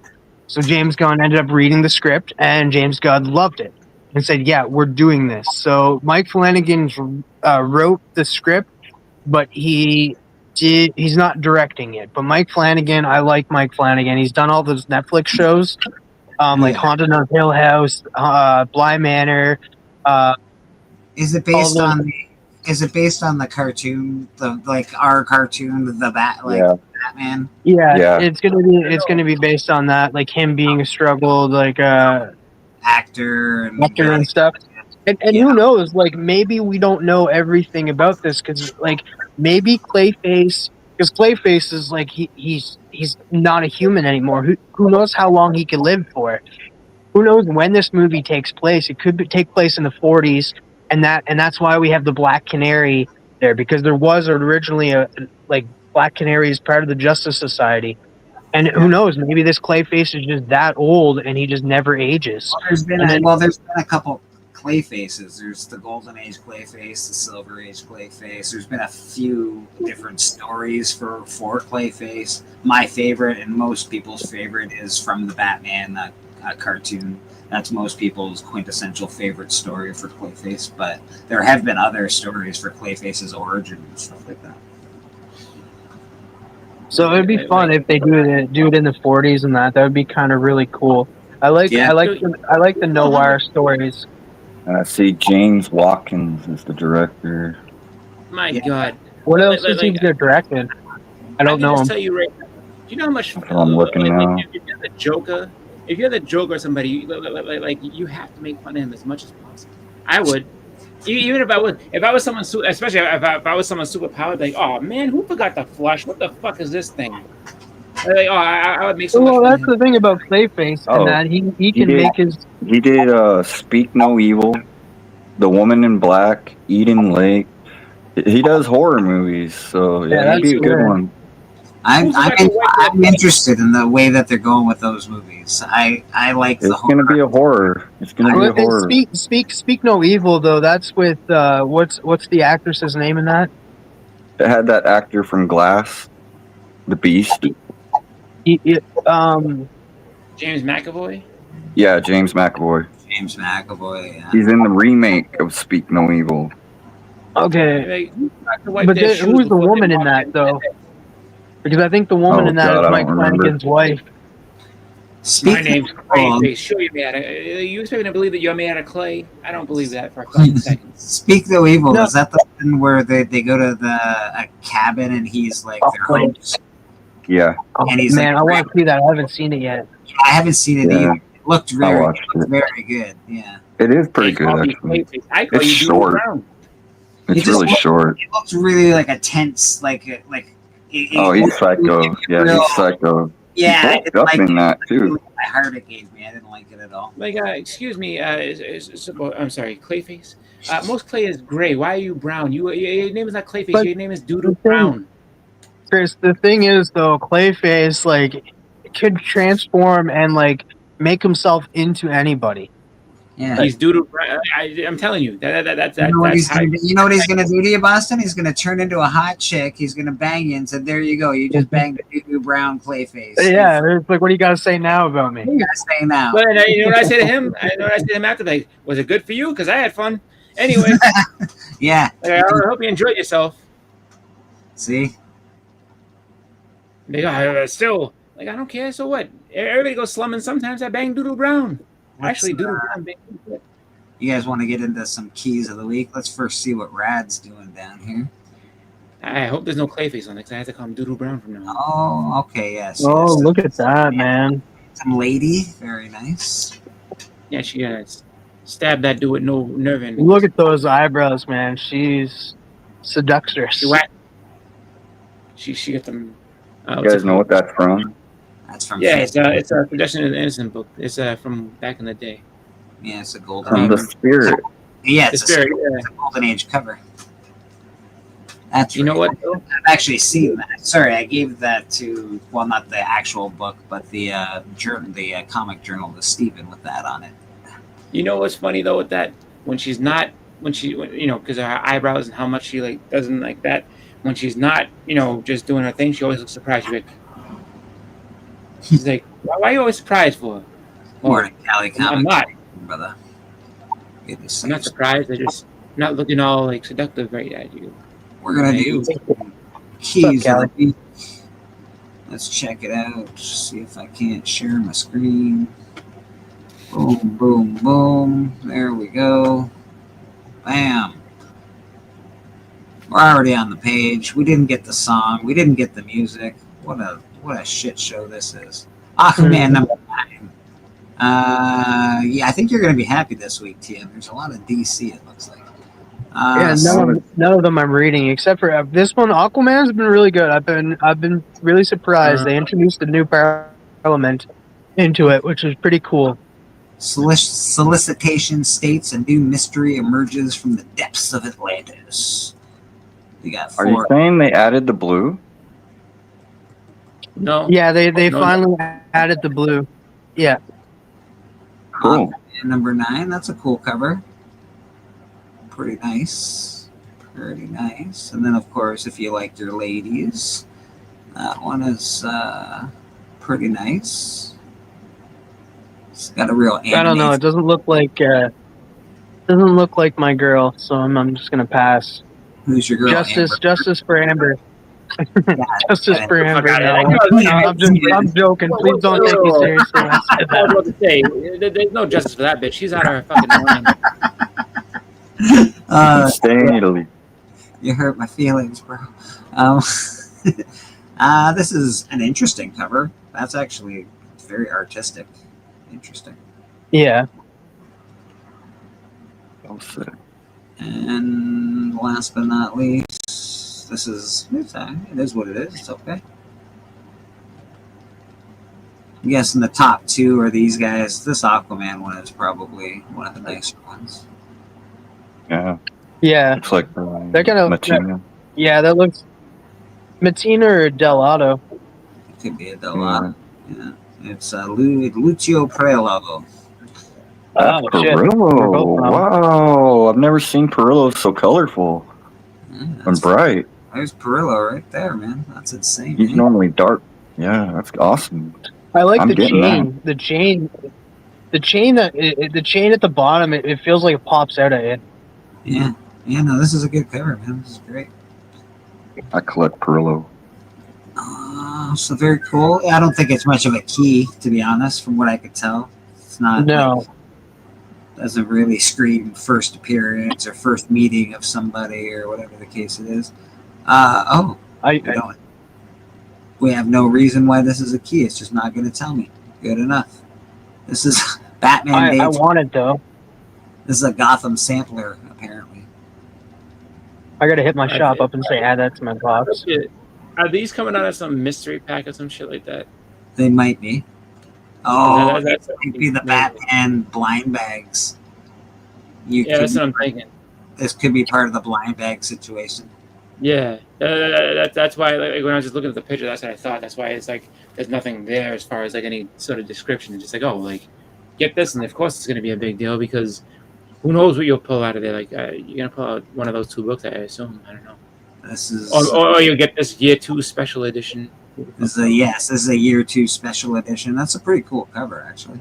It's pretty dope. Batman's always got some pretty cool shit going on.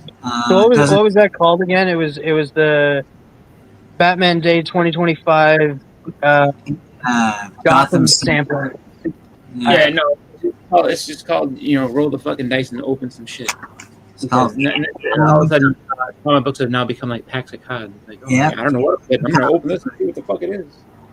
we got Batman and Robin number 25. We actually have a first appearance, which is rare in these things, apparently.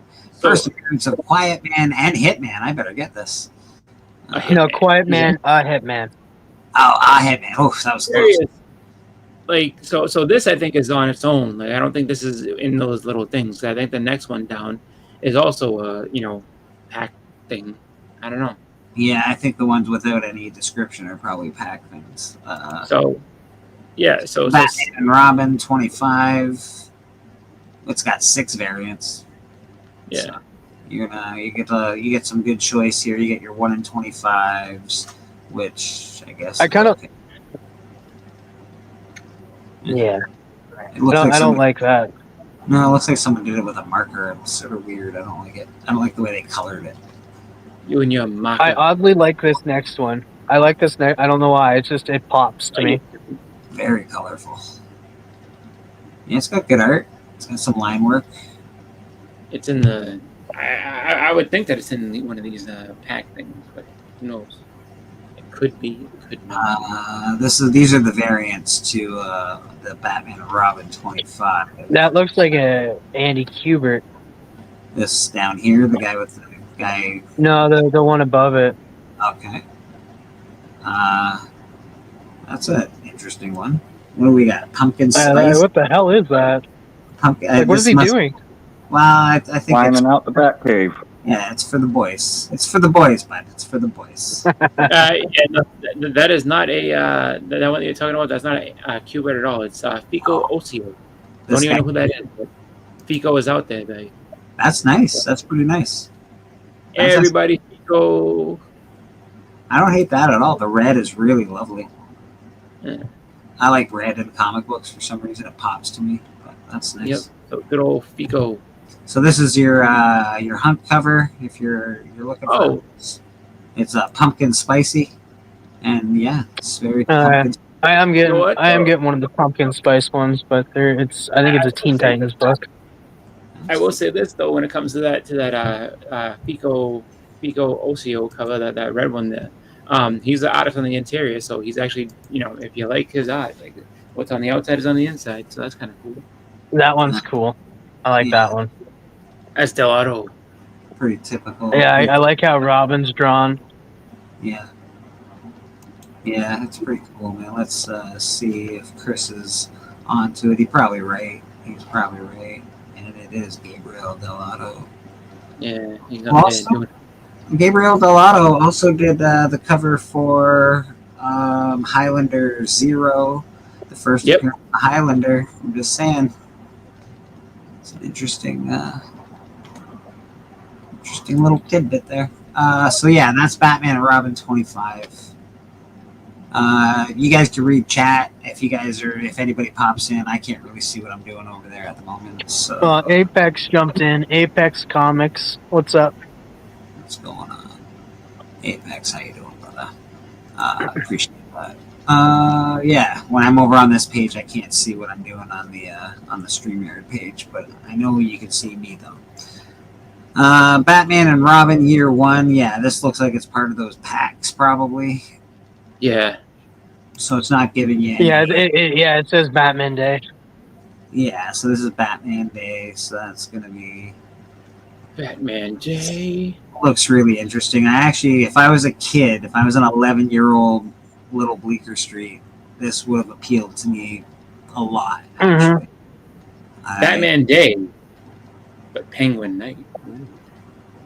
Yeah, this would have appealed. Not the art necessarily, but the story. I think would have appealed to me a lot. It's a whole team. So it's like, I think if this book ever does take off, it's gonna be years down the road. So if you buy this, you'd be like, all right, I bought it. I thought it was fun, and then I just kind of put it away. So this is the first team appearance of the Children of the Round Table. Superstar writer Tom Taylor presents an all-new take on the legend of Camelot. For centuries, an elite force known as Camelot Corps has protected ancient secrets, waiting for the day when the day is today. Yada, yada, yada. Their lives are changed forever. Yada, yada, yada. These children of destiny. Yeah. Bestseller. I can see a lot of people picking this up just because of Tom Taylor. So a lot of people love Tom Taylor. Tom Taylor's a great writer, and this is, like I said, first full team appearance of the court, Children of the Round Table. So You know what though? I say this. I don't think you have to pick it up now. I think that you can wait until this hits the dollar bins because it's probably going to, and then, after maybe 5-6 years, if they say, "Oh, we're gonna make a cartoon of these, Camelot kids or whatever," oh, look what I bought for $1 that I can now sell for $12. Yay! technically, they're only $5 right now, Chris. So they're not much more than $1. Yeah. No. I'm saying like this will probably hit $1. So like, if you don't get it right, don't rush. Anybody like this? This is really kitty kind of art style. I don't necessarily hate it, but does who does that? Who is this? Dustin Nguyen? Nguyen. Nguyen? Dustin Nguyen's pretty good sometimes. It's Dustin Nguyen. Yeah, it's probably Nguyen, I guess, because it's probably. Yeah. I'm guessing it's silent. Nguyen. And then this one down Same here. last name as Locke. Yeah. I never want to pronounce his name wrong, so I just call him Mad Monkey Love half the time. You know, I call him Locke. Loke, Mad Monkey Love. I'm not in love with any of the covers on this particular book, but again, it is a first full team appearance. You have a lot of people in this, so $1. you probably get it for $1 to $4. That's Keep my warnings. Pick it up when it's $1. It's gonna move to the Yeah, dollar. I don't think you're gonna get it for $1 at a comic shop right now. Not now. Not right Give me now. full price. You gotta wait. For 3 months. 3 months from now, you might though. Yeah, if you exactly wait a couple months, pick it up for $1, and then say, "Hey, look what I got these fucking Camelot people." Isn't that fun? It's, more tie-ins for the Imperial War. This is Nova Variants 2. We got an Imperial War one-shot tie-in. I don't know. Not a huge fan of the big header right there, but that's okay. It's not It's gonna terrible. throw a rock at somebody. It's not terrible.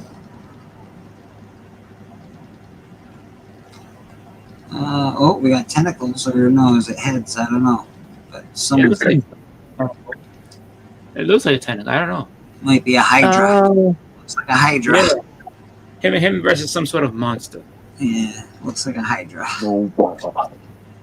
yeah, that makes sense. Hydra is in like Marvel. Yeah, and then we've got this cover here, which is probably the best cover, I'm guessing. Yeah, it's like a nice cover. It's pretty cool. It's pretty normal, but it's probably the Did you best. say Hydra is not Marvel? No, you said Hydra. No, I is- said no. I said it. Hydra's It is Marvel. Marvel. Yeah. Okay. Yeah. Yeah, Tien knows his shit. Tien knows his Sometimes. shit. And that's just a tie-in. Nothing crazy. Nothing good. I wouldn't get it if I was anyone, but that's just me. Mega Man. If you like Mega Man, you'll probably like this. If Mega Man's your shit. If you like video game stuff is pretty cool. 1 of 5 connecting one-shots featuring Mega Man in a different era. So these are connecting one-shots, and there's 5 of them. And yeah, that's Mega Man art, all right. Boom, looks cool.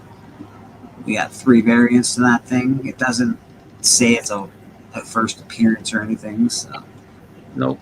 I highly doubt that this is going to be like something that you should be like, oh my god, I need this. This is a must-have. But it is a #1. It is a Mega Man. You never know. Chris, I know you like Mega Man. Do you think any of this stuff is any good? I mean, I'm not reading any of it, so I'm not saying it's any good or bad, right? That I just, I think that when it comes to the, video game books and stuff like that, it's just like it's hard to tell which one's going to end up being like, oh, like I should have bought that because now it's like a $50 book. So, I'm among the same opinion as I am with the what's it called, the Camelot book. It's like, if you can get it for $1 at some point, go for it. Interesting. That's nice.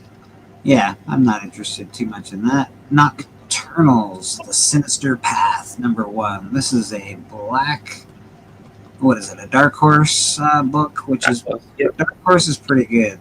I don't hate Dark Horse. Their writing's pretty good. Nice cover. Pretty cool cover. Not too shaggy. I dig it. Halloweeny type cover. Very Halloween. We only have 1 variant. Thank you, Dark Horse, for being normal. Let's check out the variant for this bad boy. Honestly, I think the cover A is probably the best one, but this is cool too. Yeah, I like the guy in the background. Yeah, me too. Me too. I dig it. What's the story? Three nocturnals led by Doc Horror, his daughter Evening, and their band of misfits, vigilantes, all that stand against human world and an eldritch criminal underworld. Okay. I don't know. I'm not saying I hate it, but it might be something.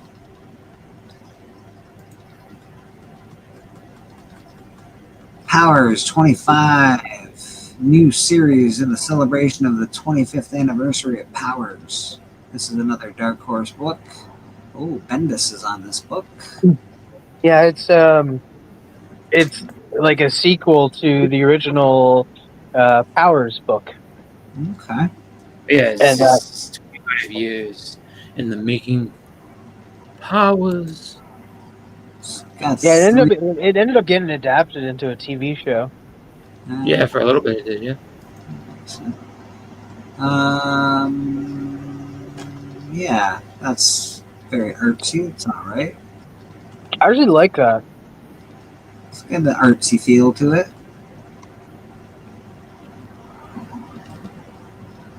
Wow, we got a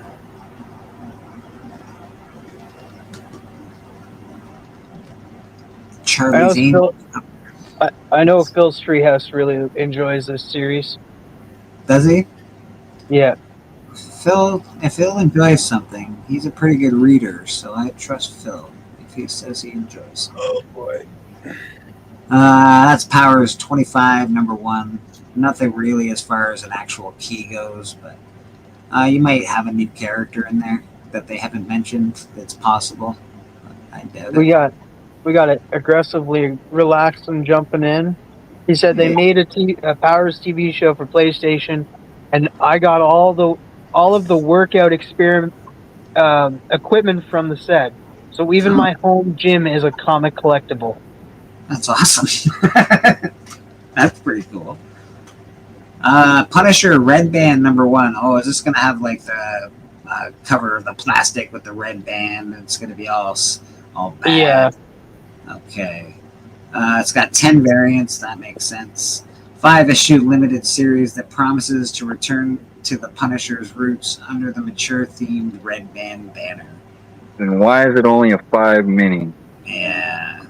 Returning to his roots for good. Yeah, let's see what's happening here. Some of these covers are pretty cool. That's, again, I'm a huge fan of red for some reason. That's pretty awesome. I wasn't a fan of the whole Jason Aaron, the Hand Punisher. No.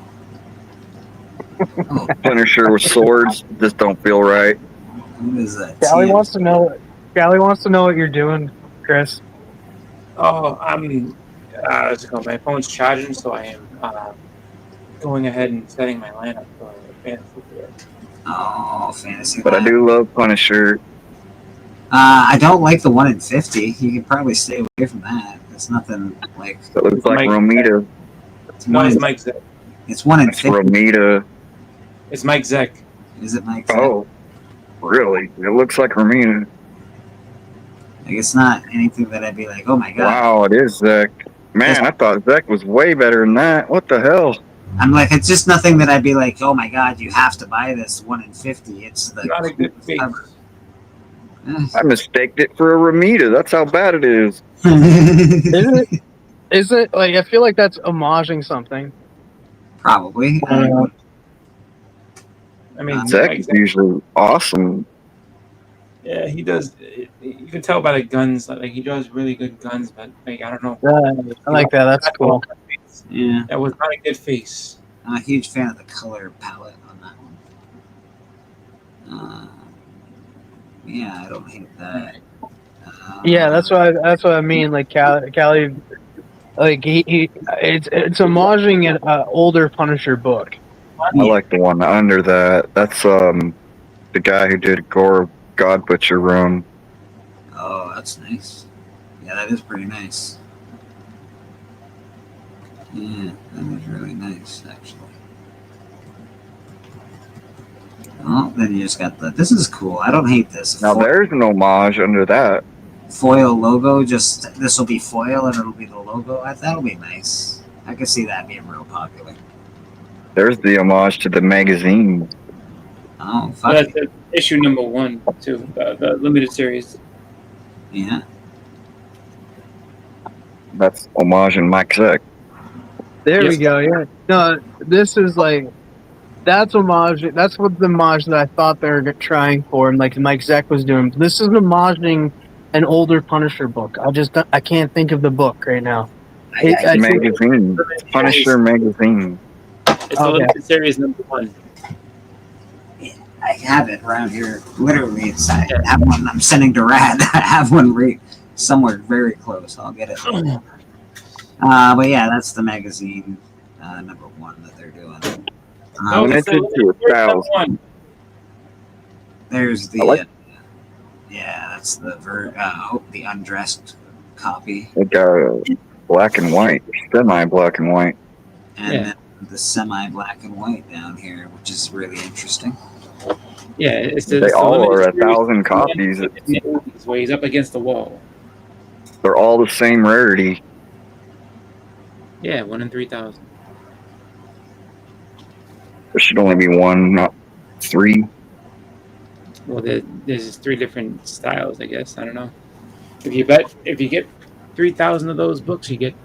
Actually, that's a good question. If you buy 3,000 as a shop owner, do you get one of each, or do you have to buy 9,000 books to get each? That'd be kind of crazy. If this is 1 in what? What does it say? 1 in 3,000? Limited to 1,000? You have Yeah. Oh, this is only. This is limited to 1,000. This is probably like. Oh, never mind. So it's limited to 1,000. Yeah, this isn't. This isn't for every shop. This is only for. Oh, I got you. Yeah, this Oh, is probably. This is probably. Like I would. This is some like Pre-order. it's a website thing. Yeah, yeah. You have to go on a Comics Elite, and then so they have 3 covers. One's 3,000, and the other 2 are I think 1,000 each. Yeah, that's and this That one's. makes sense. I was about to say. 3,000. That's only limited to 3,000. Really? Yeah, that one is, and then the other ones are limited to 1,000. That's How crazy. crazy. You know, It's like false scarcity, though. That's false scarcity. They're just making you buy it for expensive. Don't buy it. yeah. I think 3,000 is like normal.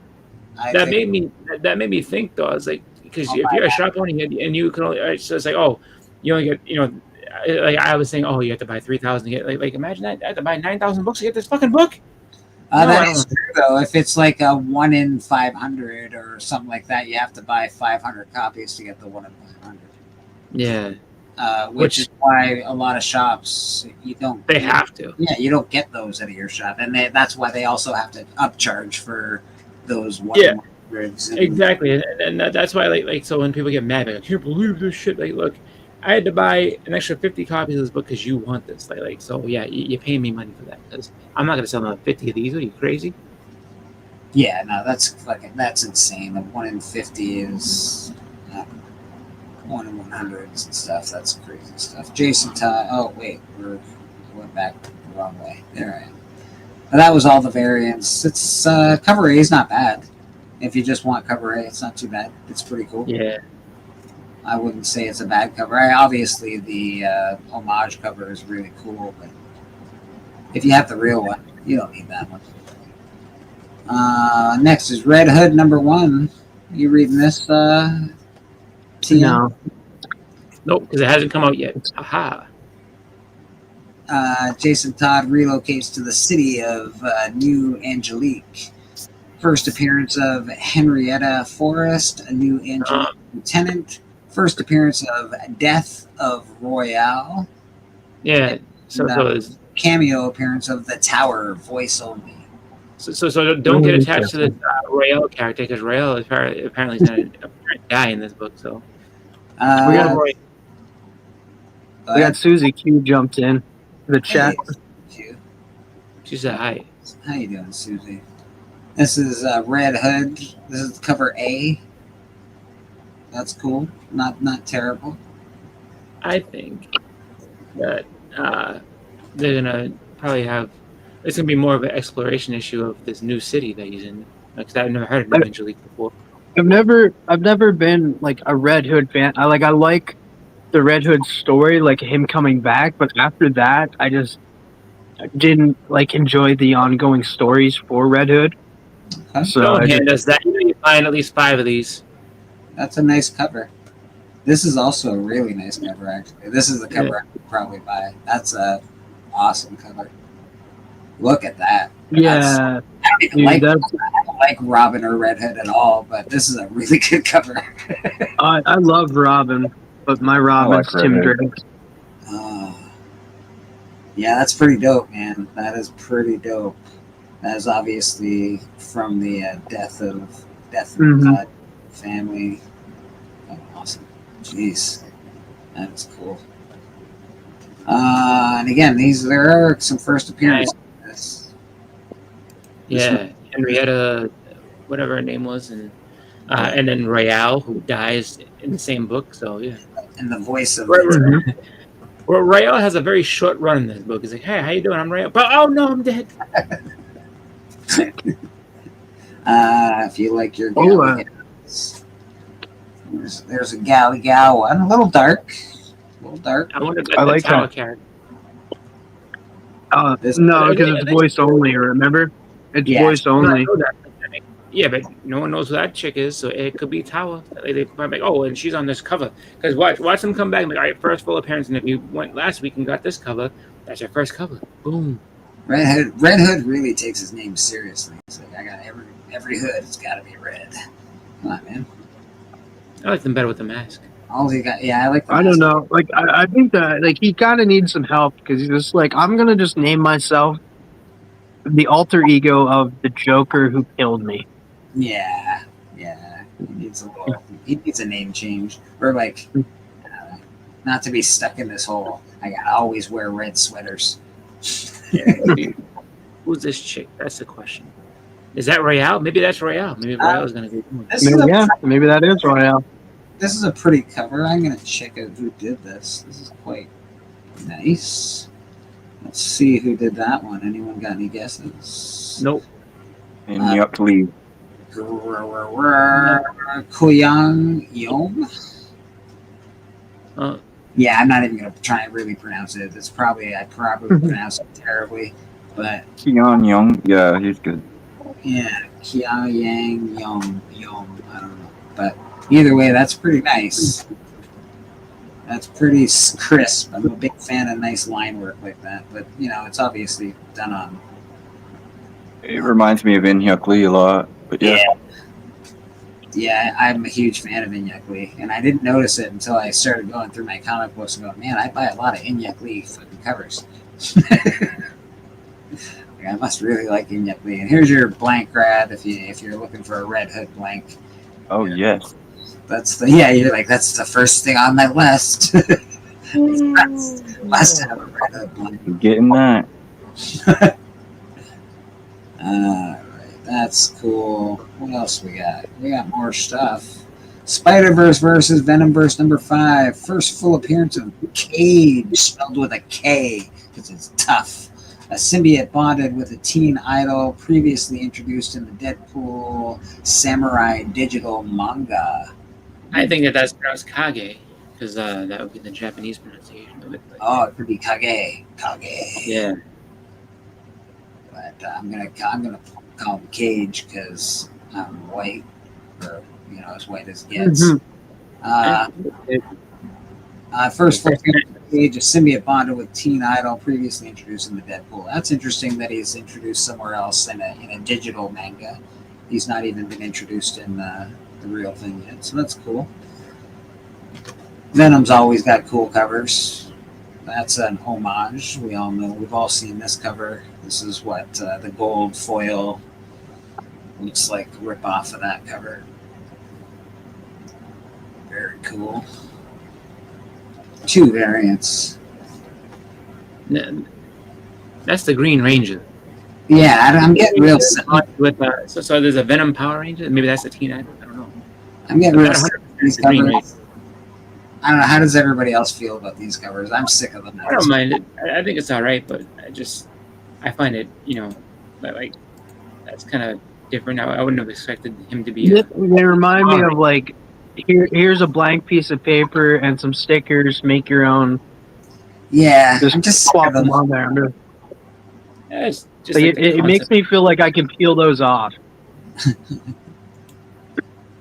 I remember they started like I remember I got the Batman one a couple of times, like it was a blue one. I got a few of these, and then I was like, wow, they're starting to really do this a lot. And then I just stopped buying them. It was a cool concept for a minute, but now I'm a little sick of it. Mm-hmm. That's a nice cover. Mm-hmm. Good colors. Very cool. I don't hate that even at all, actually. It's pretty nice. I don't really pick up too many new comic books. Once in a while, I'll go pick something up, but it's pretty rare. But that's Spider-Verse versus Venomverse, number 5. It is the first full appearance. So, cool. We got another. You know what? I pick up new comic book days, but I barely pick up any Marvel books. I did pick up a facsimile. Like I pre-ordered a facsimile, and my shop hit me up and was like, "Is everything okay?" I love this cover. I'm absolutely think this is great. I would have done something different. I wouldn't have used so much brown, maybe, but this cover is pretty cool. Tales from the Nightlands, Star Wars. Very cool. Huh. First appearance. Yeah, there's always a first appearance in every bloody Star Wars book. First appearance of Nightlander, a Star Wars boogeyman that seeks to possess a living host and bring chaos to the galaxy. Okay. Getting real existential in Star Wars. It's no longer about fighting the Empire. We need boogeymen. All right. I am picking this book up. Oh yeah, this is Supergirl, right? You are picking that up. I didn't actually see the variants for Star Wars. Sorry, let me check it out. Oh, nothing. Nothing that great. Nothing that great. The first cover A. That's perfect. That's like the best cover we've seen all day. Right?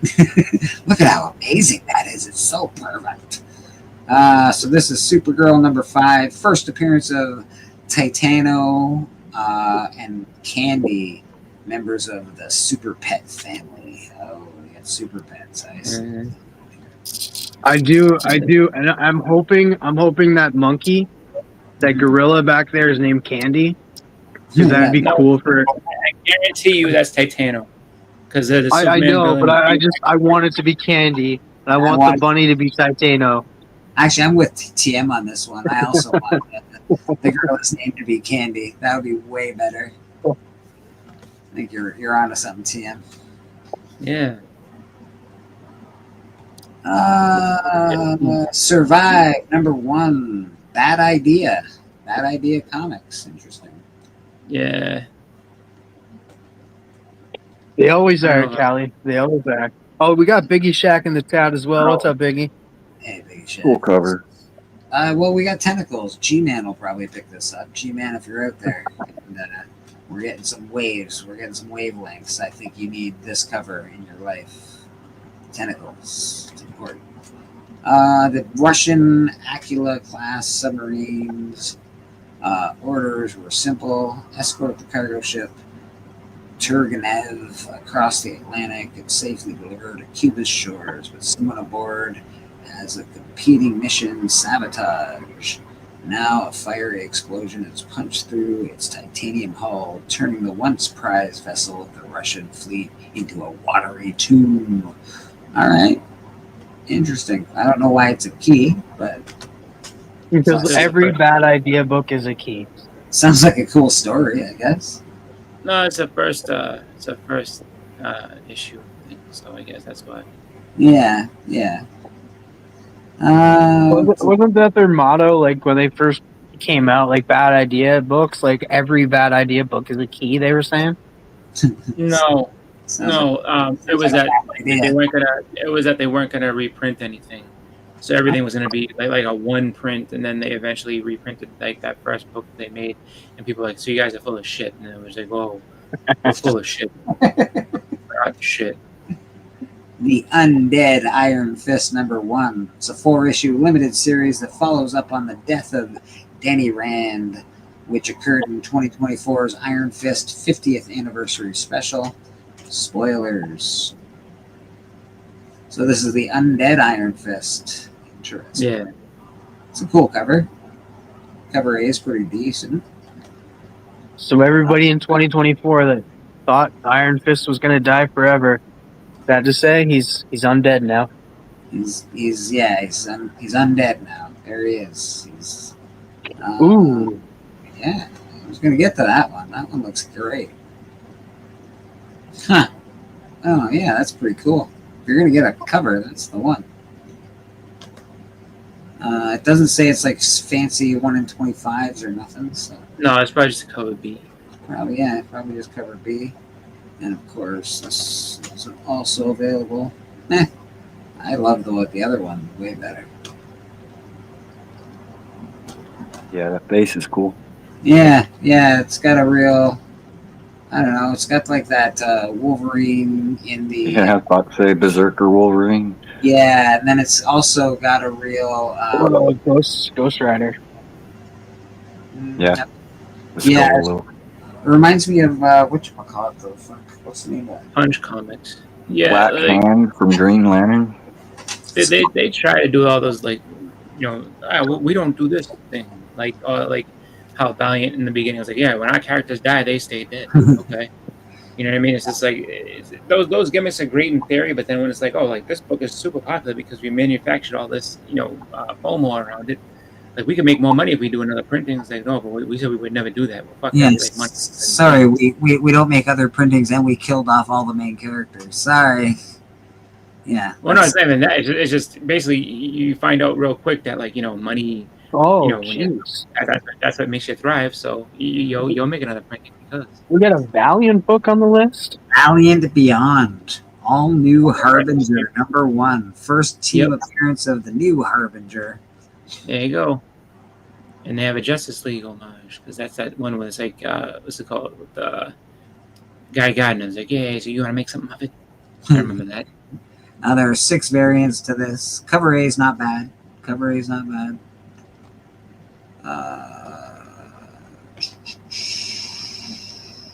right. A little muted for my tastes. It's not too bad, I guess. Again, I'm getting real sick of these covers. There's another one.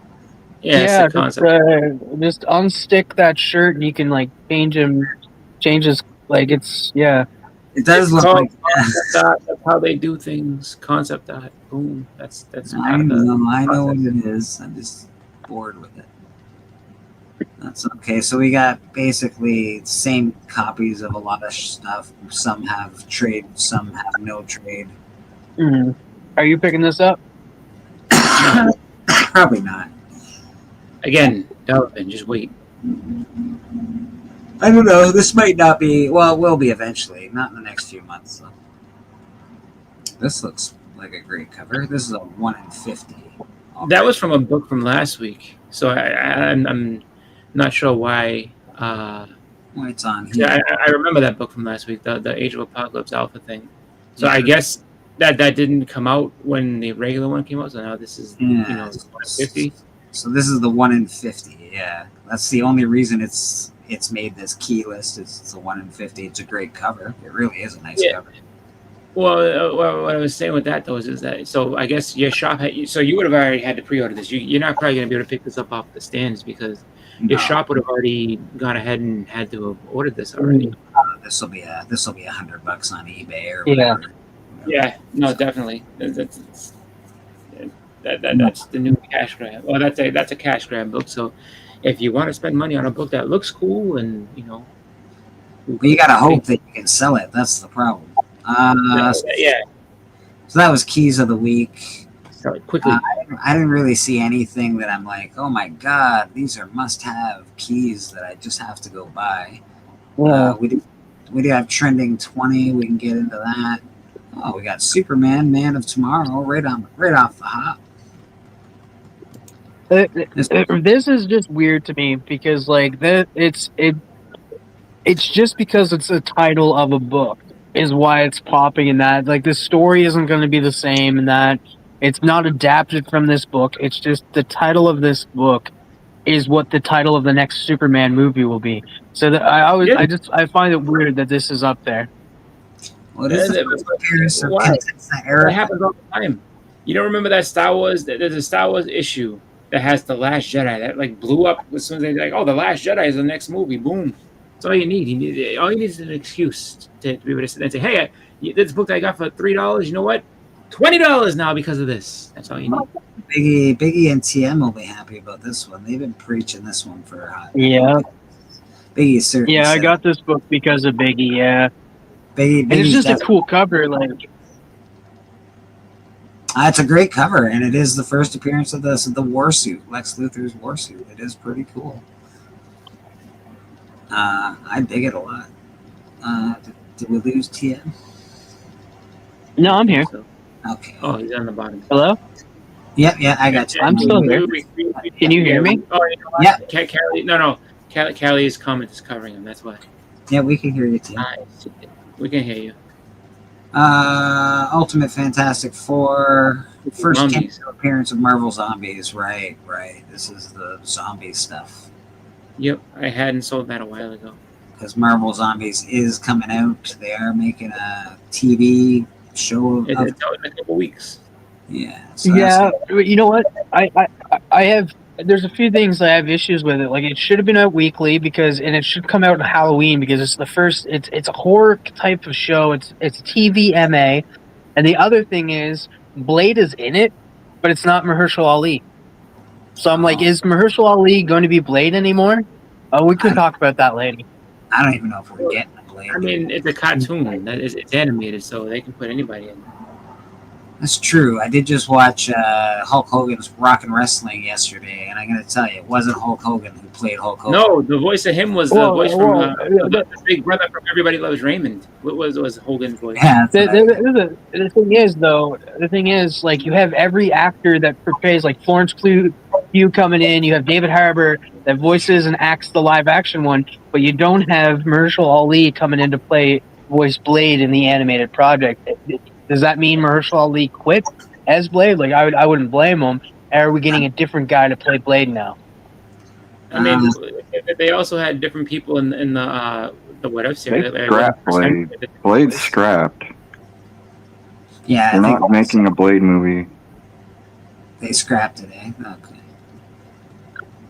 That makes sense because, it's been in production hell for eons. They've had scripts. They haven't had scripts. They reshoot. It's brutal. Whatever they're doing on that set, they really got to get their shit together. Web of Spider-Man, number 90. Anniversary issue celebrating 30 years of Spider-Man. Interior gatefold poster of Spider-Man 2099 published 1 month before the August 1992 preview in the Amazing Spider-Man 365. Interesting.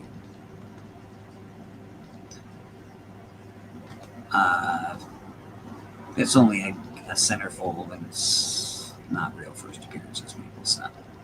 Teenage Mutant Ninja Turtles number 10. First appearance of April O'Neil as Casey Jones, final page. Yep, that was the book from last week.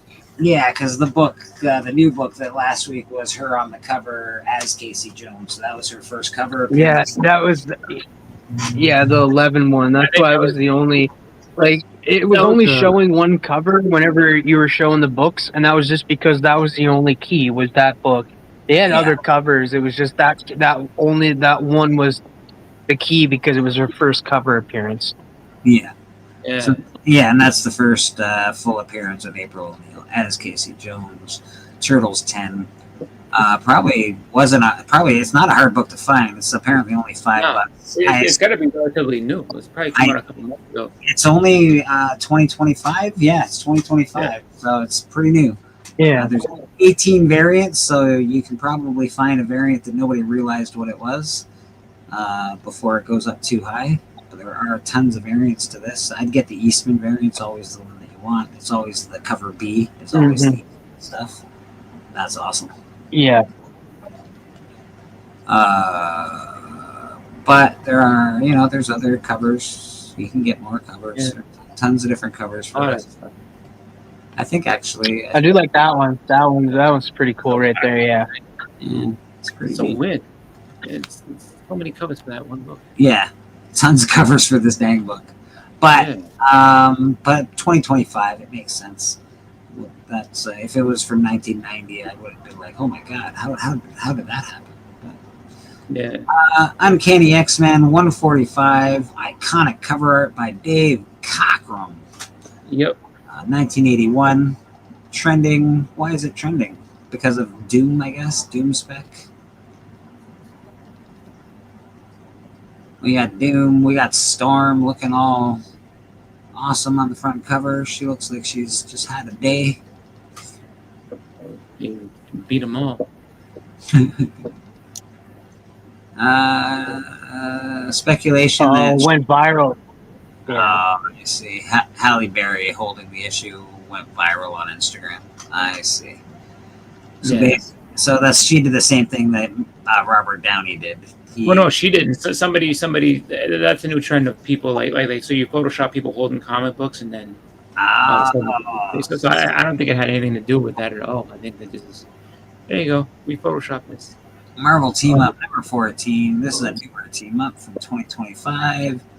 Distributed in the Battle Beast #1 blind bag. Oh. Yeah, but that's not even the real. That's not even the actual issue that came out. So I'm curious why that is gaining traction. Well, you can probably get the first one, but $30 due to continued interest in the Invincible series across all issues. Yeah. That's dummy. Just go get the original one.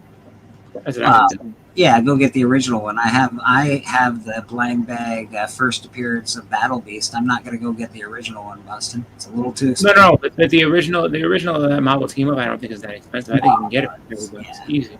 Ghost Pepper. This was a big deal. Like, didn't Ghost Pepper already do a thing? Or am I just... No, this is from this year.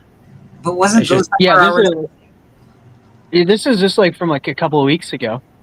Wasn't Ghost Pepper already a thing, though? Did they already not do Peppers on comic book?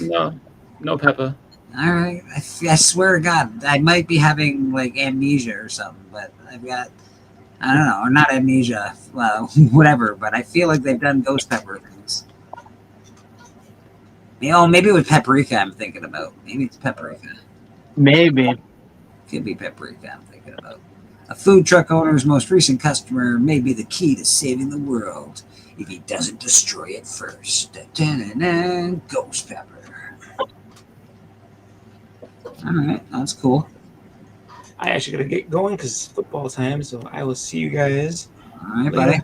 Enjoy your footballs. Yep. Take it easy. Cheers. Go brother. Celtics. Go Tiger. Marvel Zombies 1 premiere issue of Marvel Zombies, written by Robert Kirkman, writer of The Walking Dead. Yeah, pretty cool. I wish I had that one. I must say the trailer looks pretty freaking good for Marvel Zombies. I was very impressed. It looks awesome, bro. It looks awesome.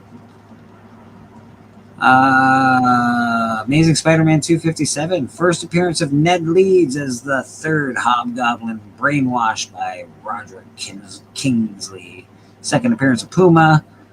An image released by Sony looks to tease Ned Leeds with Hobgoblin hood, which would indicate what's to come in the Spider-Verse expansion. Yeah, we already knew that, though. If you didn't know that, you're crazy. But whatever. But, I think it's a red herring. Yeah, we've been saying that shit like since day one. Like, come on, you know Ned's gonna play that. He's gonna get mad that Peter Parker erased his memory, and then he's gonna become a goblin and blah blah blah. Or it could be just like this one, like he could end up getting brainwashed. That's true. He could just end up getting brainwashed. That's true. But that's cool. $50 high, probably a little higher, I would imagine. If you get a really nice copy, it's probably a little higher. This book has been on here a couple of times now, and I made fun of the colors on this book. I don't like the cover, really. And this book keeps on popping its rear and its ugly head up. I get it. It's an homage to the first one. I don't like it. I don't like the colors on the cover. I like the cover itself. I don't like the colors that they use. That's all.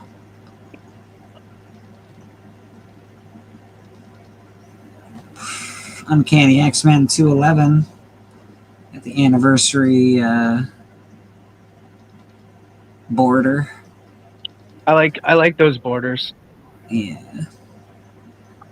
1986, first full team appearance of the Marauders. Increase in copies sold this week. Nothing crazy. It's just an increase in copies sold. Oh, I feel like I just sold this recently. First appearance of Laura Croft, Tomb Raider in comic books. Do you have this, Rad? Rad probably has this. Yeah, I got it. Yeah. Definitely got that. Adapted from a 1996 video game, Tomb Raider. And I remember when that video came out, and we were like, dude, these are such good graphics. Look at her chest, man. They're never going to get graphics like this. Any better than this. Yeah. Look at the square boobs. They're the best. Yeah. I have a bunch of this. Doom 2099. I love 2099 first appearances. First appearance of Tiger Wilde and a Latvian dictator. Plus, it's the first appearance of Doom 2099. Why? Renewed interest in the first appearance of who was featured in a well-received one-shot released last week. Oh, okay. So just a little bump in interest because there was a one-shot last week. That's cool. That's next one. I desperately need this one, next one in my collection. Yeah, you definitely want this one. I know you want that one. If I had a copy, I would see what I could do for you, mate. But I do not. Tales of the Teen Titans 44. Just an increase in copies sold this week. No reason necessarily for it. Or at least not that they're giving us. Dick Grayson becomes Nightwing. Joseph adopts the name Jericho. And origin of Deathstroke and Jericho. That's cool. It's a big book. Woo! I just bought this book recently, actually. Well, that was, I think, the last book I bought was this book. And that is the first appearance of Constantine. Warner Brothers announced Keanu Reeves will reprise the role of Constantine in a sequel film. This is the first appearance of John Constantine, Hellblazer. And I'm just gonna say, like, he's probably gonna show up like very soon. Like, you're crazy to think like he won't show up at the end of the Swamp Thing project they have coming with like the James Gunn DCU, because there's a Swamp Thing project coming, and Constantine is always connected. Like, I'm reading, like I just finished reading Swamp Thing by Rick Vetch, book 1. You know how many times Constantine, like, there's actually 2 stories in that book 1 that are just Constantine stories. They're Hellraiser stories, or Hellblazer. Awesome. And Constantine's always showing up in the Swamp Thing stories.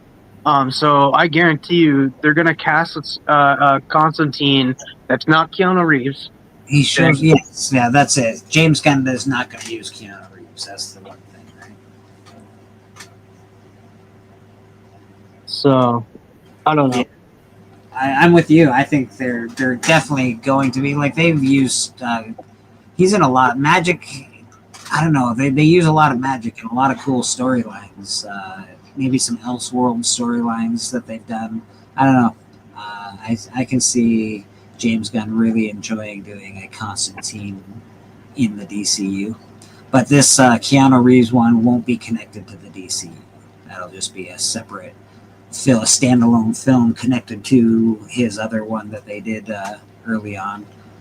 And God love Keanu Reeves. I love Keanu Reeves. I just think he's getting a little too old to play some of these roles that we want him to play. I wanted him to play Ghost Rider. That would have been awesome. Like 10 years ago, that would have been great.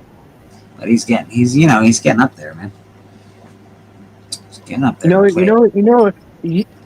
And I feel like I might get a little bit of pushback on this. You know who he might work as? The Spectre. Oh yeah, Spectre would be pretty cool. He's not quite gaunt enough, but yeah, you can fix that. Yeah, he's just a good dude. I like Keanu. We got Wonder Man #1. first ongoing solar series featuring Wonder Man in Hollywood. First appearance of Neil Saroyan, Wonder Man's agent. Ed Harris will portray Neil Saroyan in the Wonder Man series. Ed Harris? Wow. Yeah, dang. So I have a Wonder Man book on my upcoming top 5 list. Yeah. That but it's not this book. And I was Yeah. thinking, like, there's another first Yeah, issue of Wonder Man. Yeah, the one that John Byrne cover, right? The painted cover. Yeah. Yeah, it's a beautiful cover. So why doesn't, like, I don't understand why this one is the one that goes up in price and stuff. Like, when there's another Wonder Man #1 before this one. Which is a way better cover as well. It's like a far, far, far superior cover, the one that you're talking about. Sinkovich. Yeah, Bill Sinkovich. There it is. Thank you, brother. Oh, I know TM has this one. I do. I have the Got foil 1, 2, 3. version as well. I have the black and white version, and I have another foil version of a different cover. Why is it trending? This is obviously everybody knows it's all the absolute stuff. Just people are buying it, I guess. Nothing crazy. Just people are buying it. Maybe it went down in price for a minute, so people thought they'd pick it up. First appearance and origin of Toxic Avenger. We all know that's going up because of the movie. Even though I hear It didn't really go up, though. I think, if anything, it went down, didn't it? I hear the movie is really bad, actually. I thought it was worth more money. I'm hearing mixed. I'm hearing some people love it, and other people's are like, eh. It's tanking pretty bad. It's not selling well. Yeah, that might be, but that's in our day. Movies did that back. The Crow, I don't think did well in the. I don't know. There's some really good movies that didn't do well. But the one that always comes to my mind is Fight Club. Fight Club. That's the one I was trying to think of. Thank you. And it's it did terrible in theaters, but it's a cult classic today. So yeah. Teenage Mutant Ninja Turtles 11, first cover appearance of Miss Jones as Casey. It's just a good cover too. Yeah, it's pretty cool. The pink, I like the pink. The hockey stick, the mask, pretty dope. And that is the trending 20. There we go. We got through that pretty easily. All right. Now onto the hot 10. TM, what happened? I was asking Biggie where you were this week. He was like, your internet's been all buggering up on you. Everything all right over there? Yeah. Good. It's been, was like Wednesday night, it started screwing up on me. And then I got a new box, a new cable internet box again.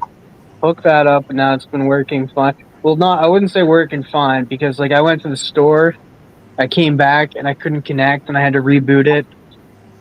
And yeah. You live in like an apartment complex, right? Something like that? Yeah. It must be something in the walls that's just fucking your signal up. I don't know. I think it's their servers, because like you can go on Down Detector website and you can see everybody that's having issues with like a current thing. And a lot of people are having issues with Bell Alliant around the same time as me.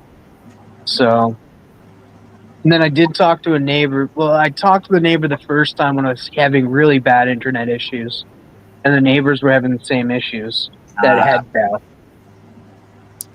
So and then it started working, and like, because they didn't do anything, it just all of a sudden it started working, and then I wasn't having issues at all, and then until this past Wednesday when I started having issues again.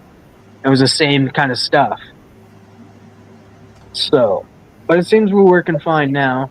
I may have a little bit of a delay, but yeah, I don't know. Yeah, you seem like you're fine. Yeah. Oh well.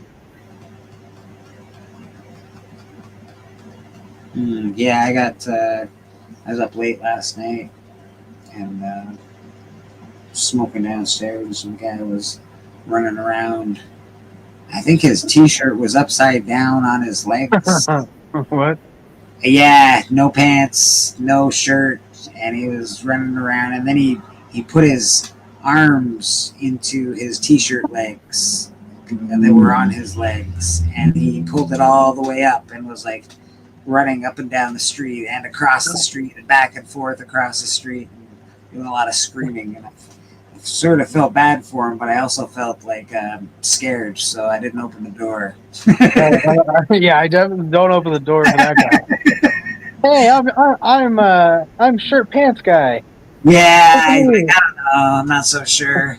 You know, I want to help, but on the other hand, I'm like, he looks like you can't help this. I don't know, dude. Like, if he's running around like that, I'm just like, maybe it's just like, hey, maybe he's on something. He needs to At that point, I would contact the police, and that for his own safety. I hate calling the police, but you're probably right. You're probably right. But you know, the poor bastard, he's having such a good trip. I'd hate to fuck that up for him. A good trip until he wakes up and he's like, "What the fuck happened? What happened? Why am I in jail? What did I do?" Yeah, he was just going out of his mind. So that was definitely interesting.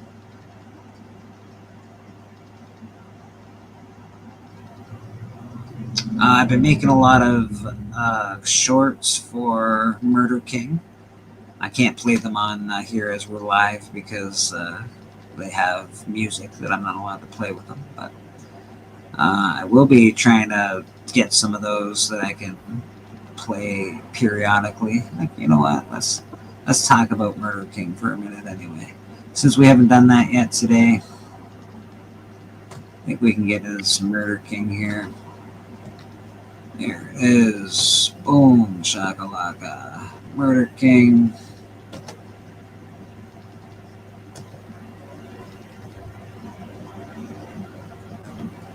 Let's share this bad boy. First, we gotta look at what Rad's got going on here.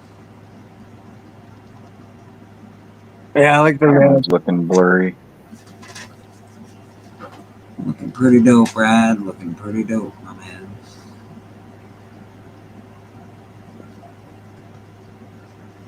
Very cool. That's Rad Art and Comics. Check him out for all your art needs. He's always taking commissions. Give him a check out.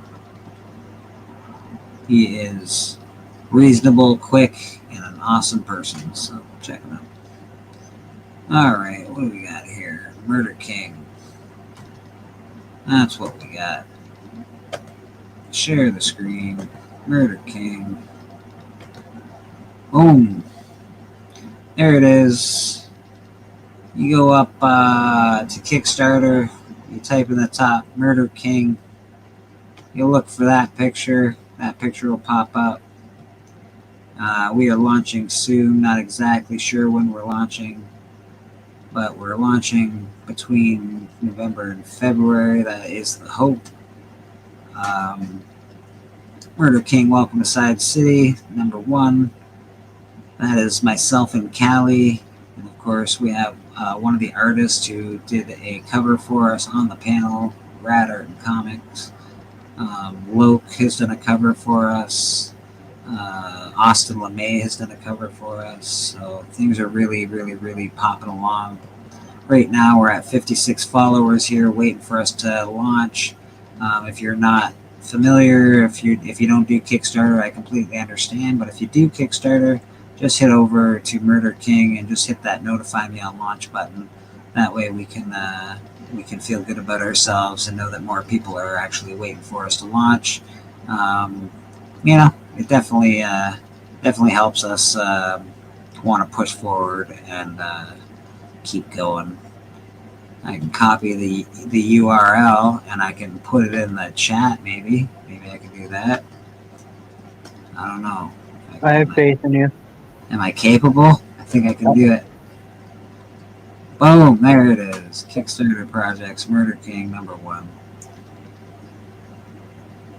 And of course, we are open we do have memberships. Evil Mike has been very kind and bought us a few memberships, bought some memberships for other people. So thank you very much, Evil Mike. And of course, we got Susie Q. TM Nerdy was our first member. We've got Steppo, who's a member. Beckerman's a member. So we do have a bunch of members, and I definitely really appreciate that. It's pretty awesome. Thanks very much, guys. It's pretty dope, man. But this is this is Murder King, dude. It's gonna be awesome. It's gonna be awesome. I have a real good feeling about this. The art, the story is coming along really nicely. I mean, the full story. This story is already done. We're just waiting on art at the moment, but it's cool as heck, man. So go check that out. Murder King on Kickstarter, done by Callie and myself, and of course some wonderful artists in our community. We got somebody backstage. Let's bring in this coffee drinker. See what they have to say for themselves.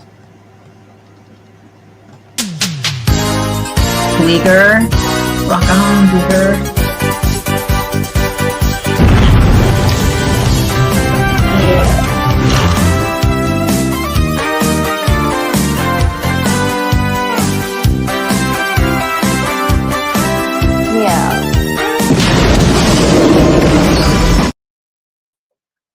K-pop junkie in the house. K-pop. Good to see you this morning. I'm gonna get out of this view here. Boom, boom, boom. Stop that screen. There we are. K-pop junkie in the Hi. house. Good morning. Good morning. I assume that you were up till the crack of the devil's asshole this morning. Oh. Yeah, something of that nature. Never. What's up, people? Oh, your wall's looking pretty good behind you. Oh, yes. See some new stuff back there. I swapped it out a couple of months ago. I just haven't really shown this wall. Maybe not new stuff, but definitely new to us stuff. But not so new to K-pop stuff. Just recently put this guy, this sexy Godzilla Mothra, well, it's Mecha Godzilla Mothra poster, which is dope. And then he glows orange when I have my lights on. It's awesome. Very cool stuff. Castlevania, got Akira. Those are Nen, Ryan Odagawa, Don McTeague. You know? Oh, that's the same one I have. Yeah, that's the same one you have. Yes, that's my friend Paint Monkey, Sozumeka, Jamie Tyndall. You know. Jamie Tyndall's great. Yeah. Very cool stuff, Kate. Very cool stuff.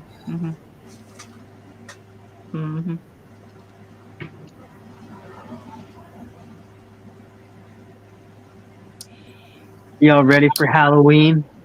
Yes. What's that? It's always Pants on. I'm ready. I'm ready. There was a horror movie mentioned today that I was going to add to my list. You need to add The Crow. There's a horror movie? I watched The Crow every Halloween October movies. I 30th. watch Crow every Halloween. Halloween movie. Yes. October 30th. It All takes right, place I'll- on October 30th, which is Devil's Yep. Night in Detroit. All right, well, I'll And move. The Crow Hubie is kind of a Halloween. horror movie. I mean, that's pretty fucking horrible, everything that happens in that movie. Yeah. Okay. It's supernatural. I'll move Hubie's Halloween from the 30th to the 29th and put The Crow there. But there's a movie mentioned today at some point, and I forgot to go add it to my movie list. I can't remember which one it was, do you? Yeah, that's all right. It'll come back. I don't have my list yet. Oh yeah. What I'm looking at. And when I was mentioning documentaries earlier, the Charlie Sheen documentary, the other documentary is I Like Me, John Candy documentary. And that looks really good too. Okay.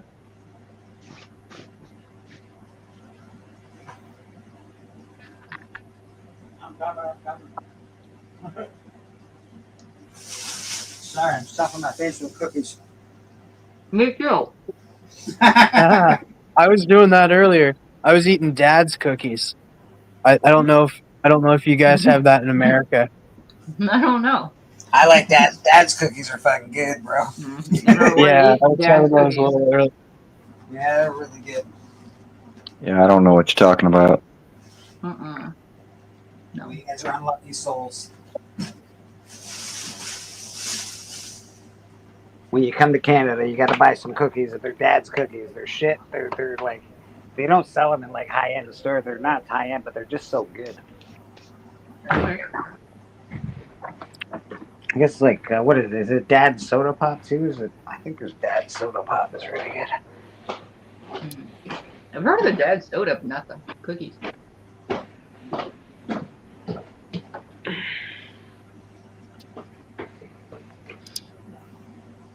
All right.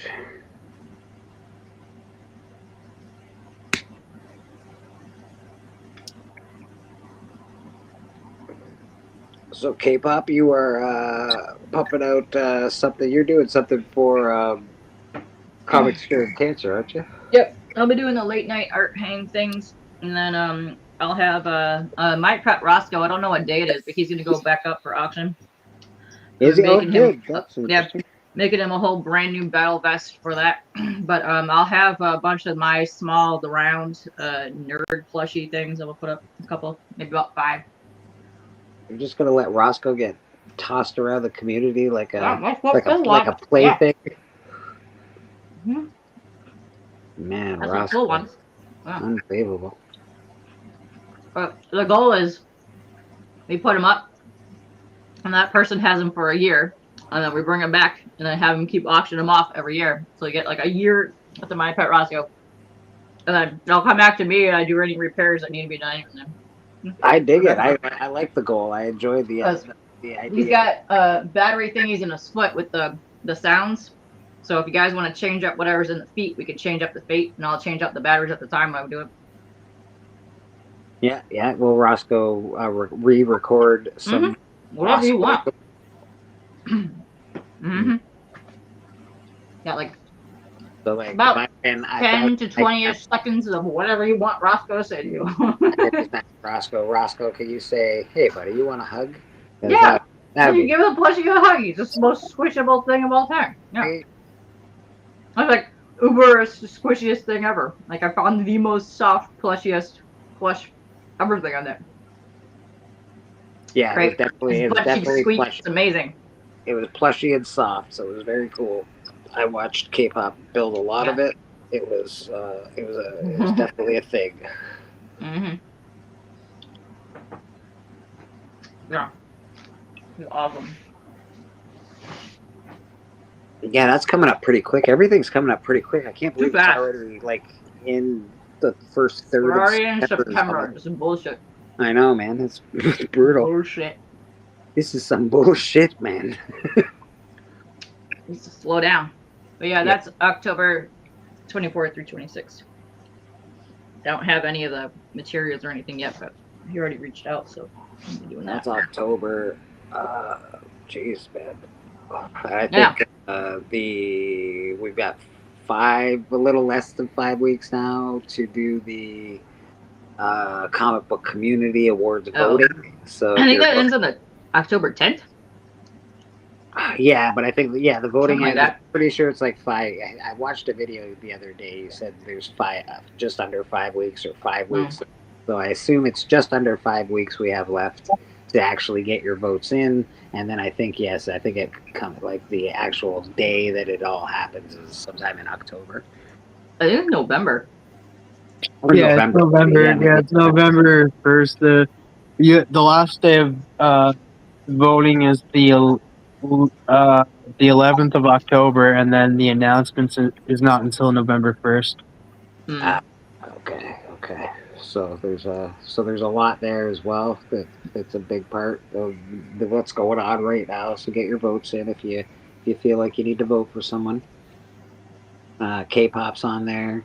TM Nerdy and Big They're all on there. Rad's on there. So. Yes. Yeah, go vote for us. Yeah. Because Yeah. come on, like me and Biggie were talking about a book before it even lit. And the books that we talk about, we don't go off a list.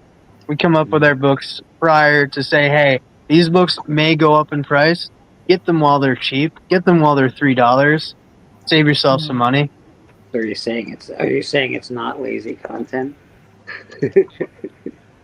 I don't want to like call those people out and say that they're lazy or anything, but you know. No, yeah, man, it is. Oh. It's. I think it's great. I think you guys do a great job on your top 10 list. Too. Is it top 5 or top 10? Do you each come up with 5? I'm not Well, sure. yeah, you can call it top 10, and it's the cool thing is it comes from two different thoughts, right? Like I have my own way, and Biggie has his own way, and then we create a top 10 list, but it's 5 of his books and 5 of mine. I dig it. I dig it, man. I totally dig it. And you're right, it is not off a list. I just read a list and I either make fun of it or say, yeah, go pick up this book. And then one of the books that like Biggie was talking about for the longest time showed up on the list today, and it's like it's a book that came out of left field. Like nobody thought that. Like even myself, like I just picked it up because I thought it was a cool cover, and having the first appearance of the Lex suit is pretty cool. And I got that for dirt cheap. Like I didn't pay that much for that book, and now it's going up in price because of the fact that they're like, hey, Lex Luthor's coming with a Lex suit. Hey, you got a first Parasite for pretty cheap too. Let's be honest, you're pretty good at picking up. Yeah. Yeah, you're all right, man.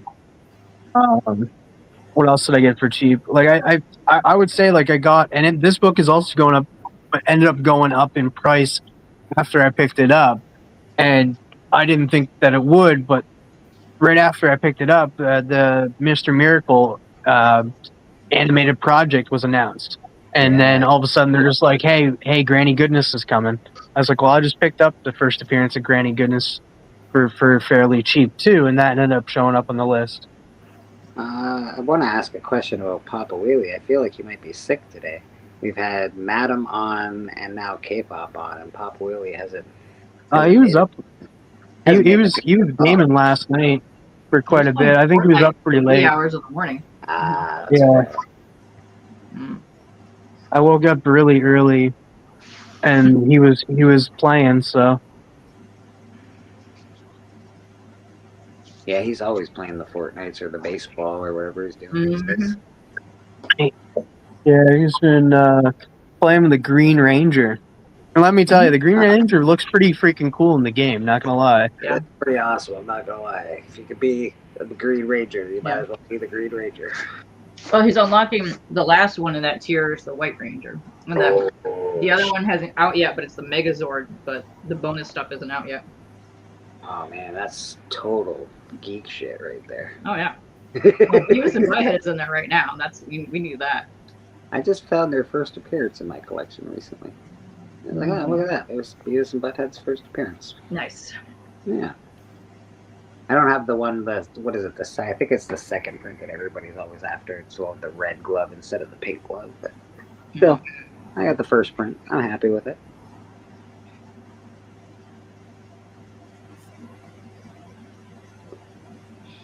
We got Rad drawing the Spirit Lady. Coming out pretty well, Rad. Looking pretty good, buddy. We got somebody backstage with us. Who could it possibly Can I guess who it is? I'm gonna guess it's Biggie. Biggie.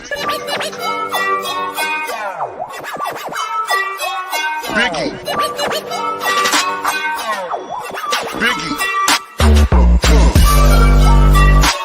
Biggie. And it is Biggie. Hey, everybody. Biggie, how you doing, buddy? Good. Good, man. Good. Yeah, man. We were just talking about your speculation stuff and giving some votes to, giving some votes to the what is it? The Biggie top 5 commandments or top 10 commandments or whatever. Yeah, Biggie's top 5 commandments. Yep. Biggie Shack. Well, it's kind of a play on the Biggie song, the big crack 10 crack commandments. Yeah, You know, but I think I like 5 better than 10, so I just turn it into the Biggie Shack top 5 commandments. It's I think 5 registers a little better than fucking 10. You know, you're able to pick up on 1 or 2 of a 10 book list. Once 5, they all kind of stick, maybe. You know? Yeah, I think you and TM do a really good job at that, to be honest. I also think that the undervalued championship thing was really good. Yeah. That was a hell of a week or 2 we had, or what was it, month or 2? Yeah, we was fucking. Well, there's some good. You know, there's great undervalued books. There's a lot of great undervalued books.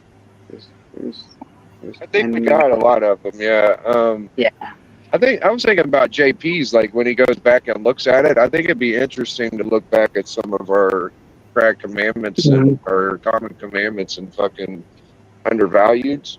Because they're clicking right now. Like there's a lot of shit clicking and moving that we said fucking half a year ago or something. I picked up that Animaniacs as soon as we were talking about it. Like, what the fuck? Why haven't I picked up this book before? I went and grabbed it right away. I was like, it was like $20. I should have got it too. Yeah. For a really nice copy, it was $20. You can get it much cheaper, I'm sure, but for a really nice copy, it's $20. So. I still want that Mewtwo fucking Pokemon that Alan showed us. I still want that one. Yeah, there's a few books Alan shows that I'm like, God damn it, Alan. Yeah, that would be a cool one to grab. It goes for fairly cheap, doesn't it? It depends. I think it might be a poly joint or something. I can't remember how it goes exactly, but I know in the first movie. A lot of the Pokemon bags were bagged with a card or something. Yeah. Yeah, a lot the of first early Magic villain books too were. Some of those cards are pricey. I actually have a lot of those Magic books, those early ones. I sold a bunch of them, but they do have cards in them. So. Yeah. No, Glenn. The first Pokemon movie was the villain was Mewtwo. So on the first Pokemon comic, it's Mew. Oh, shit. Well, that's the movie comic. Hey, Glenn, how you doing, buddy? Yeah, but I think that we dated it back to that was like the first comic adaptation. But I mean, I'm sure there's probably mangas or some kind of magazine. I don't know. That's what we ended up coming up with, though. There's 2 magazines that have the first appearance of Pokemon and Sailor Moon. And then there's Mixzine, which has the actual first appearance of Sailor Moon that predates the actual individual comic book in the U.S. But yeah, there's a couple other little things that are. You got the Pokemon one, which comes out, which was weird because they did it twice, and they used to come on poly bags with like 5 issues, and then you know how I had like the Whitmans, like the barcodes are blank. Those are the second reprints. On the Pokemon, the Dragon Ball, and a couple of the other ones, you could get them. Used to be able to get them in packs, but if you get the Pocket Monsters. If you can send me a picture of that on your on the Instagram if you don't mind, because I could date it back and see which one really is. That's how we end up figuring this shit out a lot of time. I want to say like 95 to 2000 was really weird because when stuff was actually coming in the States, they weren't labeling it correctly, but like back in like the 90s, it was huge that people were talking about like some of the stuff that was coming out, and was like that was marked like as the first appearances for a very long time. And then all this Key Collector weird stuff kept changing it just based on dating, but it wasn't. It's not really correct info. Yeah, I've got. I would love to prove Alan wrong. Yeah. I think, but there's way more first appearance. I just have the first American Sailor Moon. I don't have the other ones. Yeah, well, you gotta be careful on the first American Sailor Moon too, because the first technical American Sailor Moon appearance was in a magazine. It's not in the actual comics. Yeah, I'm talking about the comic appearance. Yeah, but it's actually in the Mixzine is the first appearance, and then it came out later in a mix. What happened was in the 90s, late 90s, they had Mixzine, which was the first one that came out, and that changed to Smile. And then that changed to Tokyo Pop, and in the middle of that, that's how it became Tokyo Pop. in the middle of it merging from Smile from Mixine, they came out with Chicks Comics back in the day. If you find any of this stuff that says Chicks Comics on it, they're way pricier compared to the regular stuff. But if you look at some of the Sailor Moon, they have 3 different brands that they came out with under the same thing as the first appearance. So one's actually the true appearance, and the other one really isn't.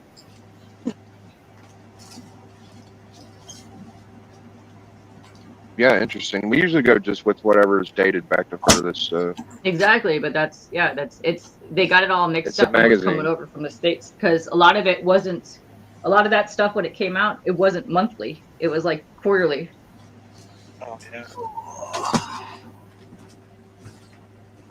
Yeah, the Mix magazine, whatever it is. Yeah. Mixzine started first, and then they came out with their own individual comments of the stories that were in the Mixit magazine. Yeah.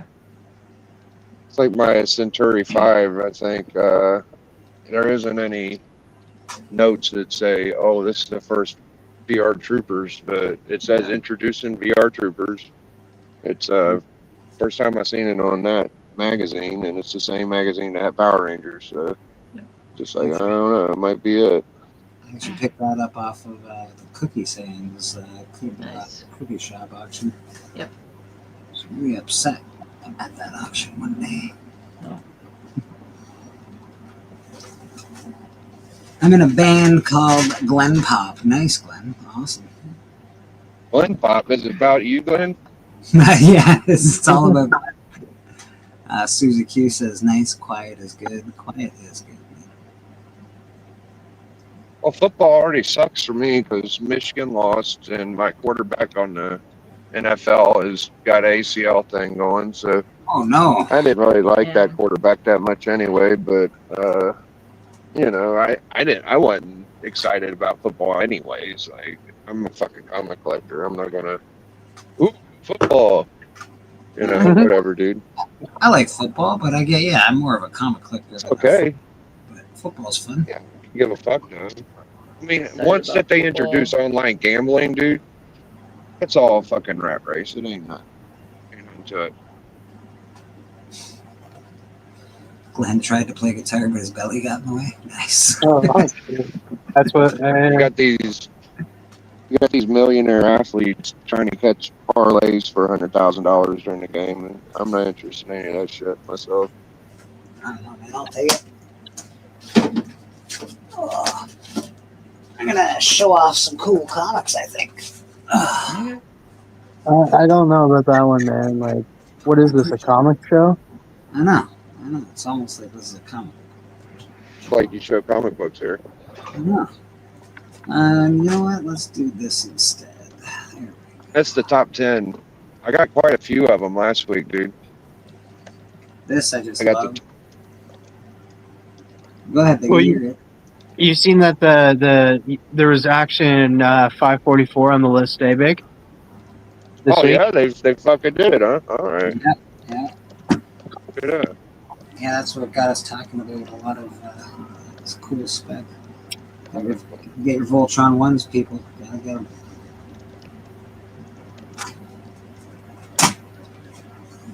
This one's for TN. There it is. Oh yeah, I just picked that up too. Little Vigilante. All signed. Right at the, I don't have it signed, but that would be. Oh man. Signed by. Oh, I can't get it. I can't get it signed now, sadly. But like, yeah, I got that one like because it went up at the time of the first season, then it went back down. So I got it while it was down. Yeah. And now it's gone back up again.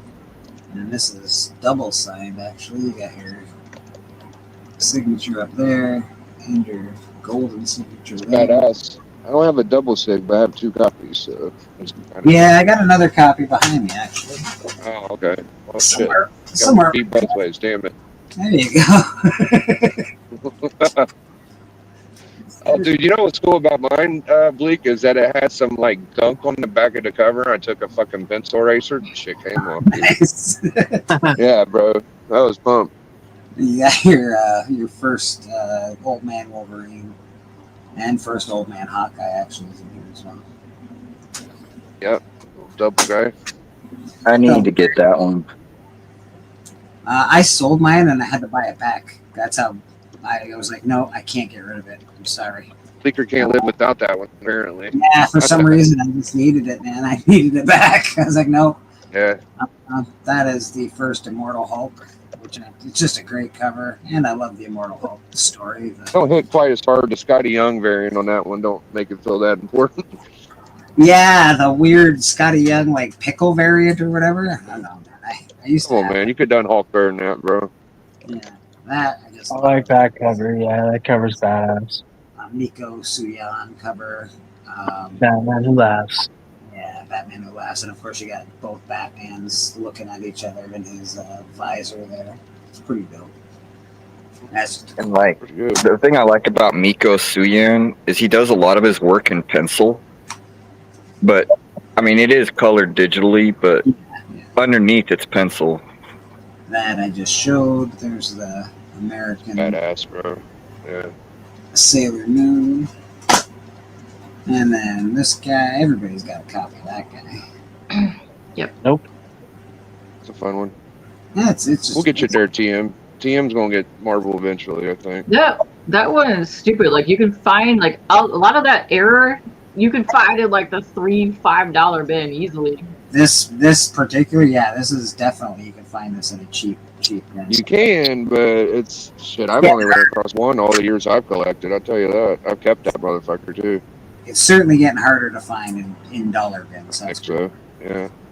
There's my copy of Spawn 1. Mine happens to be signed by Got the full Todd. Todd, and of course it's a newsstand as well. There's also a version of Spawn 1 that has a misprint on the inside cover. There's a symbol of the Spawn face, and if it has black splotches on it, it's a misprint because the ink on the printer just messed up. Boston Chris showed one yesterday where it's got like a little symbol just on the bottom corner, and it's a rare one as well. So there's some rare Spawn ones. This is my copy of Shogun Warriors. It's signed by Herb Tremp, or Trempy, however you want to say it. But it's cool. Sally just got that black and white Spawn 1. That's a hard book to get, bro. With the director's cut? Yeah. I was looking at some copies. They're pretty pricey. You had to be like a backer of Spawn 1 to get those. Like that's those are hard to come by. The German ones are hard too. That Angela German edition is really The cool. foreign ones are cool, yeah. That one was Ice Cream Man #1. It's got, I like I like the Spawn that has like the fucking Prism Spawn writing on the header. I those fucking are cool. like that one the most. Yeah.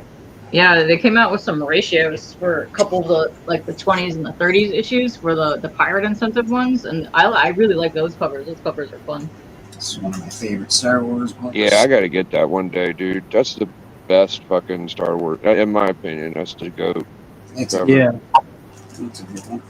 You gotta get the magazine, the Empire Strikes Back magazine. I still have to get that. Forever People #1. Yeah, that's one I need to. I want to It's a badass book, yeah.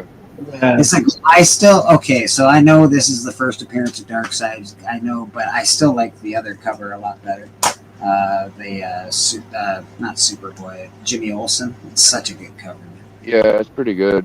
It's a good cover. I love that. I never got to the Him. him shit, bro. I don't know. It's him. You know him.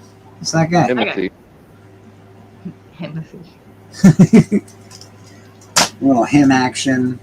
This I got from Whodot. I was really happy to pick that up. I didn't pay very much money for it. Yeah, I never got that one either. I think I paid $65 for it or something like that. So Good not price, yeah. a decent price. Good.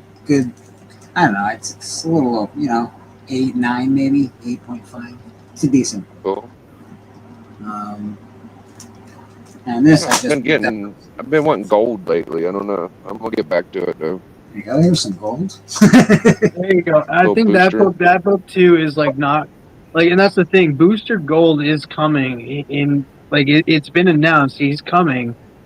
James Gunn already announced it, and like that's the first appearance of Booster Gold and Skeets. Yeah, man. This I had to pick this up. Is it a? Oh, go ahead. I was gonna say, is it Dan Jurgens Art Key, but I don't think it is. I'm not sure. This I just love. Oh yeah, that's one I love too. I love that.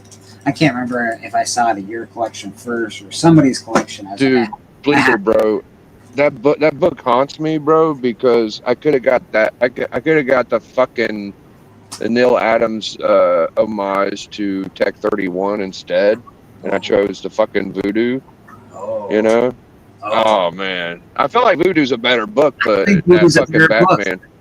It is, but the Batman's worth like 3 times more than the fucking Voodoo. You know, like it's fucked up. This is the first appearance of Soldier Boy in comic books. That's Herogasm. Mm-hmm. Uh, Dude, I'm so pumped. Gen V's coming very, very soon, September 17th. yeah, it is. And this is the first appearance of Captain Marvel. This is a hard book to find in good condition because it's a square bound book. So Oh, I love that. yeah, they're not easy to find these in good condition, but this one's in pretty good condition. Like an 8. I wonder who did that. Is it Buscema or Ramita? Do you know? I'd have to look it up, Big, honestly. Wait a sec. Interesting. My eyes are really bad. Marvel Comics, yada yada yada. Yeah, no, I have to look it up. There's no actual signature on the front cover that I can see. Of course, we got that guy. Yeah, that's a cool one. Yeah, First Cable. You know, it's the first appearance of what's his name? Strife. Also, Yeah, it's also Todd McFarlane's most fixed cover, is what it is. More Yep. Todd McFarlane action. Rob Liefeld's most fixed cover. Yeah, that's like Todd McFarlane fixed it. This is the first appearance of the Batman Who Laughs. Yeah.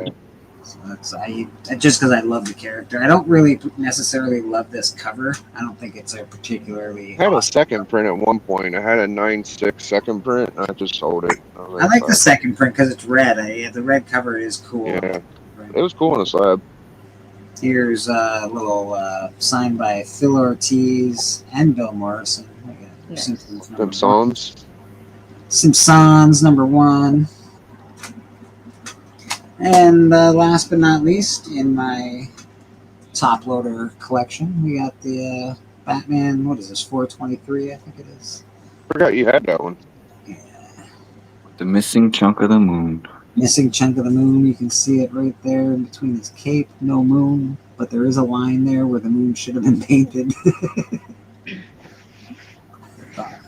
You know, for some reason when I see people collect books like those, Bleaker, I don't feel like they're going to be leaving the hobby soon. No, I'm not leaving the hobby anytime soon, brother. Not always true, but I just have a little more faith they'll stick around when I see those kind of books. Yeah. Next week, Bleaker's like, I'm leaving them. I'm done. No, I can't. I like comics. I really like. You could be like Ian and sell all your pops and get a fucking 4-pack, but I don't think you'll do that. I have a good chunk of comics that I will sell, but there's a core group of my personal comics that I'll never sell. Maybe when I get I don't know, really old, maybe. I don't know. I don't even know then. Hopefully I can pass them down to somebody, but Here's a question for you guys. And this is a argument and conversation I've had for a long time now. Which series do you think has more longevity? Something Is Killing the Children or Ice Cream Man? Neither, because they're eventually going to end. I think for longevity purposes, as the value is going to stay on the book. They're going to be. They won't a number 1 won't be a $20 book or something. Right. I would have to Killing go. the Children was more popular. You think that? Yeah. I would go with Ice Cream Man because I like Ice Cream Man. Yeah. I never see Ice Cream Man books for sale ever, and when I do see them for sale, That's true. they're astronomically expensive. So whoever has their Ice Cream Man collection is keeping them, and people are selling a lot of Something Is Killing the Children. So Yeah, I'm going Ice Cream Man as well. I think it just I think it's a. I can't say it's better. I think Something Ice Cream Man Children will live longer. That's 20 fair. years from now, more people know something is killing the children than they will Ice Cream Man, in my opinion. That's fair. That's a fair opinion, brother. That's a fair opinion. I haven't looked it up, but like, which book is going for more right now? Is it Ice Cream Man or is it Something's Killing the Children? Something's Killing the Children goes for. Something's Killing the Children had It's like more 12. ratios, or what do you say? I don't know. The first 6 issues are really expensive for Something's Killing the Children. Yeah, I can look up. Let's look up. What do we got to look stuff up? I think they had higher ratios than Ice Cream Man. I guess. We can go on I don't cover. know. We can go on Cover Price and look stuff up. Let's see what Cover Price has to say about this shit. I think we'll also see Something is Killing the Children on Netflix before we see Ice Cream Man. That's That's been awesome. in talks for years. That's why a lot of those books went skyrocketing, is because they were Yeah. like, oh, it's been optioned. Bullshit. Yeah, well, Tyndall's literally in talks with the heads of Netflix. Like, he's gone to Europe and talked to them in France. The main people, so he's up there with like the main people of Netflix. Like he's for sure doing it. It's just a matter of when. You know what is? You know what it did get optioned and is definitely coming out is Witch by Scott Snyder, because that's coming out animated. Like, he's been talking about it. Like, it's going to be coming out, but from Netflix. That was a good book. It was. Witches are trees. I know. I know the ending was very not controversial, but like, it was upsetting to some, to say the least. Like, it's not what they expected. All right. Let's go with Ice Cream Man first. I'm guessing this is number 1. That looks like number 1 to me. Yes, sir.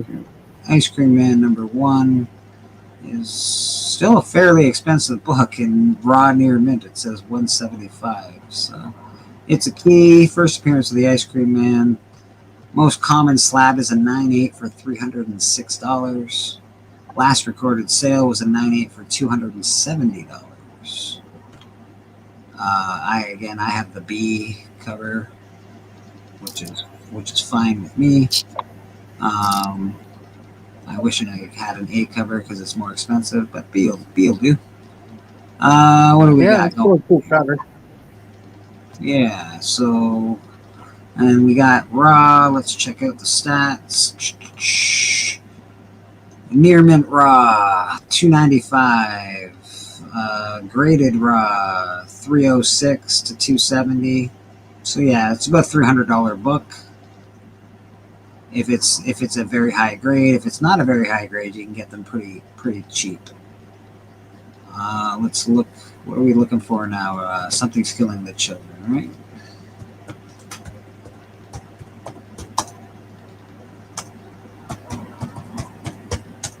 Something is killing the children.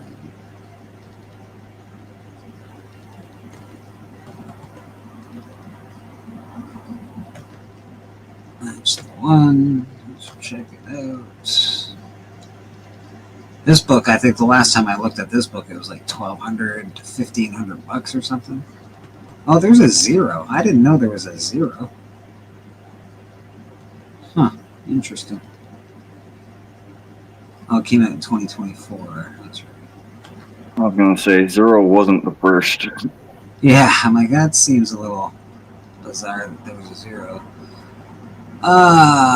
Regular cover. So this is cover A, regular cover, key comic, first appearance. Yeah, 9.8's going for $755 was the last recorded sale, September 1st.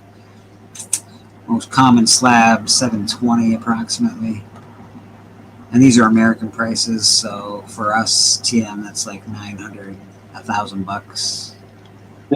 Like $1 billion. Yeah, it's about $1,000, so that's expensive. Yeah, I own, I don't know, the 8th print, I think, and I also own a 4th print as well, I believe. do not own a first print of Something's Killing the Children #1. I do own a first print of the rest of the books after that, but not of #1. So yeah, Something's Killing the Children's real expensive. It's no It joke. was at $1,500 at one point. Yeah, it's gone down from that, so it's you know, it's chopped in half now.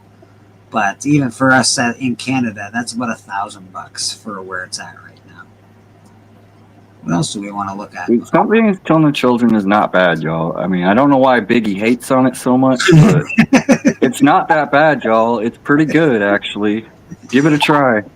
It's not bad, Biggie. No, it's fine. But you're right, Biggie definitely gives it some shit once in a while. It's funny. Well, I didn't say anything bad about today. I'm just comparing it to Ice Cream Man. That's all I did today. Yeah, I think. No, I mean, that is a good comparison because, I mean, they're both really good. I like both pretty equally. Can you also look up another book, another Image book? I want to know how much Saga #1 is going for right now. Saga #1. Sure.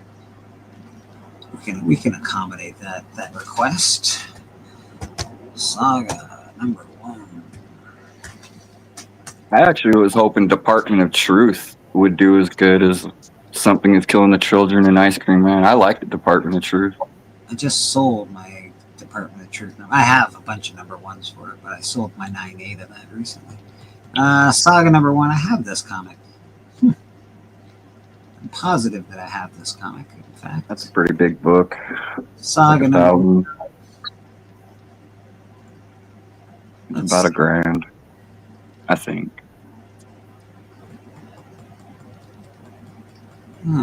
Oh, Doesn't say that I own one, but it's about the same as Ice Cream Man. yeah, it's the same as Ice Cream Man. Saga #1, first printing. This is cover A. About $350, a little more expensive than Ice Cream Man, just a touch.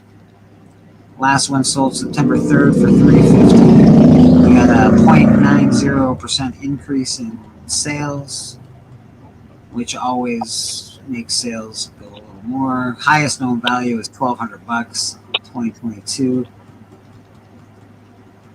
Most common, so fair market value for near mint 9.0 to 9.4.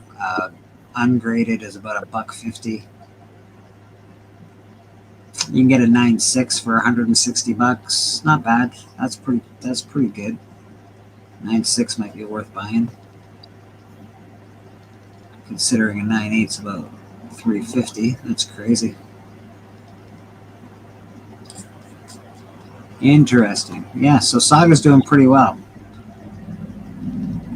Anything else you guys want to look up while I'm at it?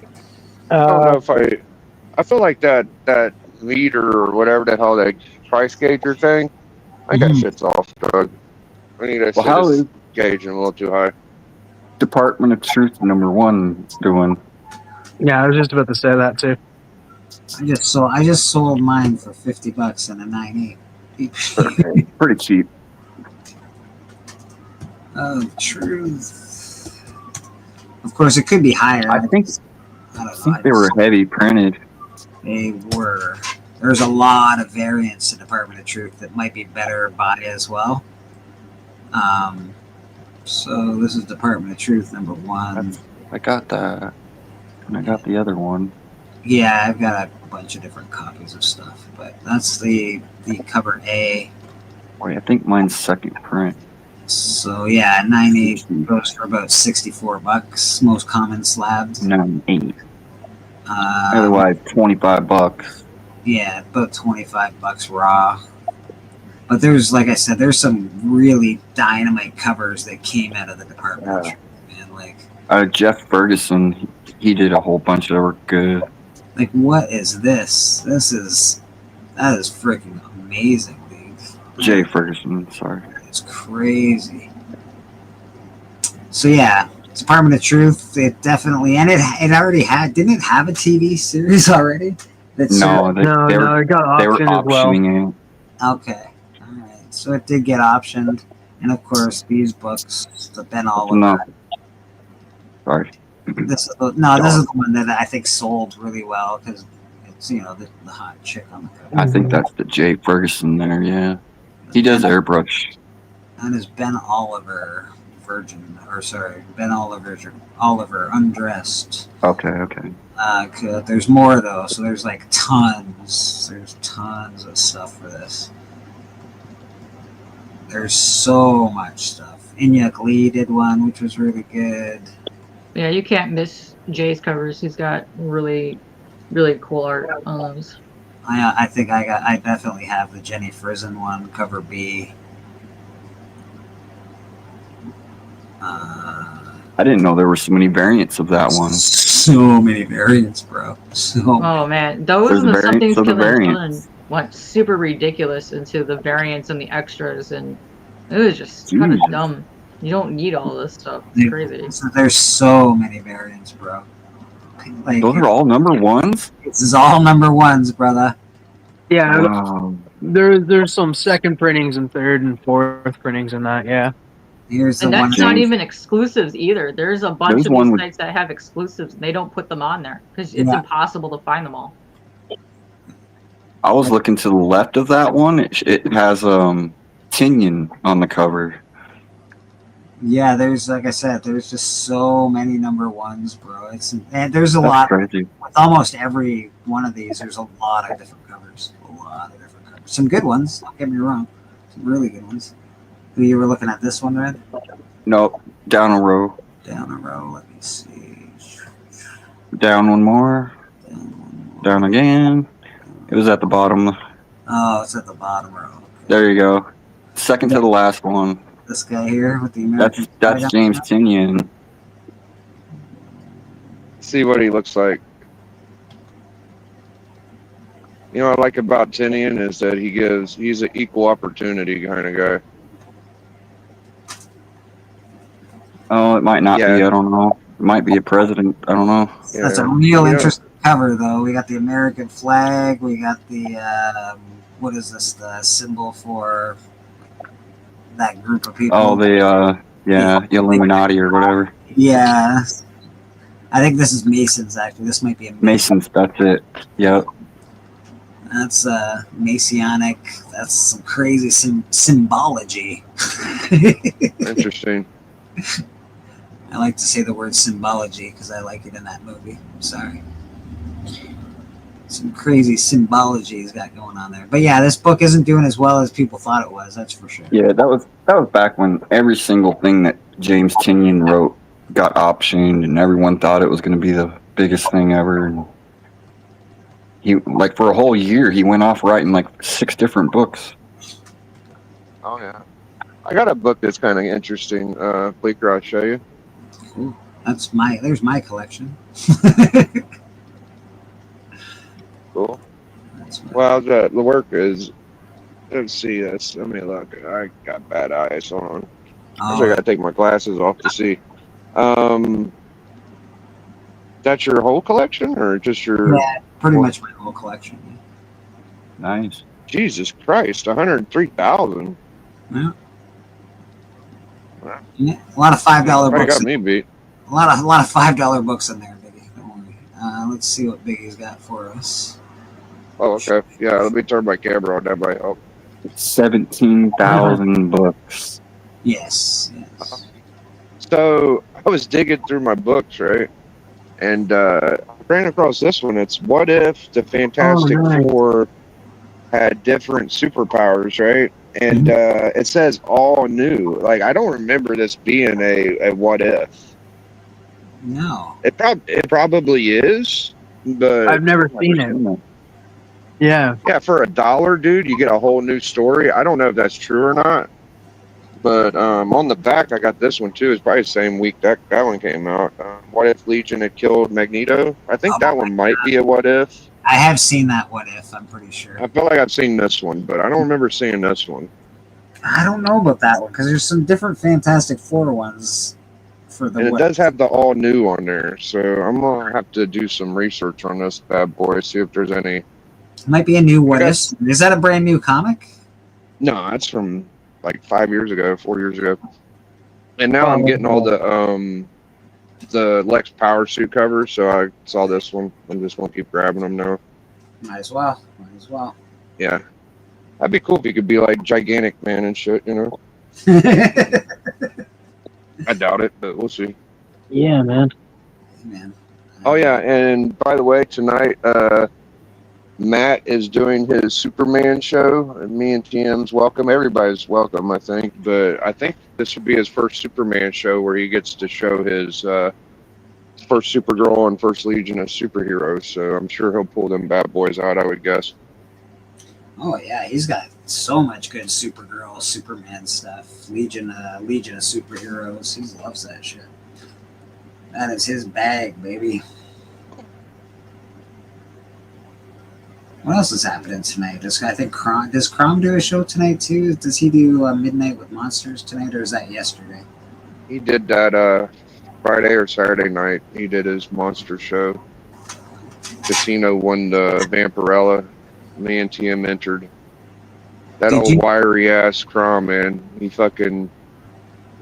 made all of us join the panel to get entered in his. I mean, it's his giveaway, but you know that's what I like about Crom is it's always something fucking different when you watch him. It's fucking hilarious. Yeah, no, he's good. He's definitely I like his content quite a bit. I like the fact he does the Midnight with Monsters. I enjoy watching that. It's on the weekend. Yeah. So I can actually stay up and watch it, which is cool. Yeah, and he seems like a good dude just in general, you know? Like he's got a bit of a jittery bug. Yeah, he's got like a little pep in his step. Yeah, he's definitely got some pep, but he seems like just like a good guy, so. Yeah. He's, what is he? I think he works with war vets and stuff like that, so like he seems like a pretty good dude. He does, I didn't know that. As far as I can gather, yeah, he sort of talks about that stuff once in a while. But yeah, he seems like a pretty good dude. Yeah, I think he's a weirdo. Free. He also gives away comics for free. Yeah, he gave me a 242 Army at War, so I can't be mad at him. I was kind of mad at him for a long time, but he finally gave me a Kubert, so now I'm at peace. That's fair. Yeah, he's a nice guy, just a weirdo. Oh wow! So he's a comic. Wiry, but not weird. He's a community member, then, is what you're saying. Yeah, pretty much. Perfect. He fits right in. He fits in perfectly. And he fucking got he got fucking finalists, and he told everybody, "I don't want you to vote for me. I do this for selfish reasons." I'm like, dude, the fucking best. He's the goat. Nothing wrong with that, man. Nothing wrong with that at all. I think you get took off the ballot if you won. I think he just wanted to announce that he.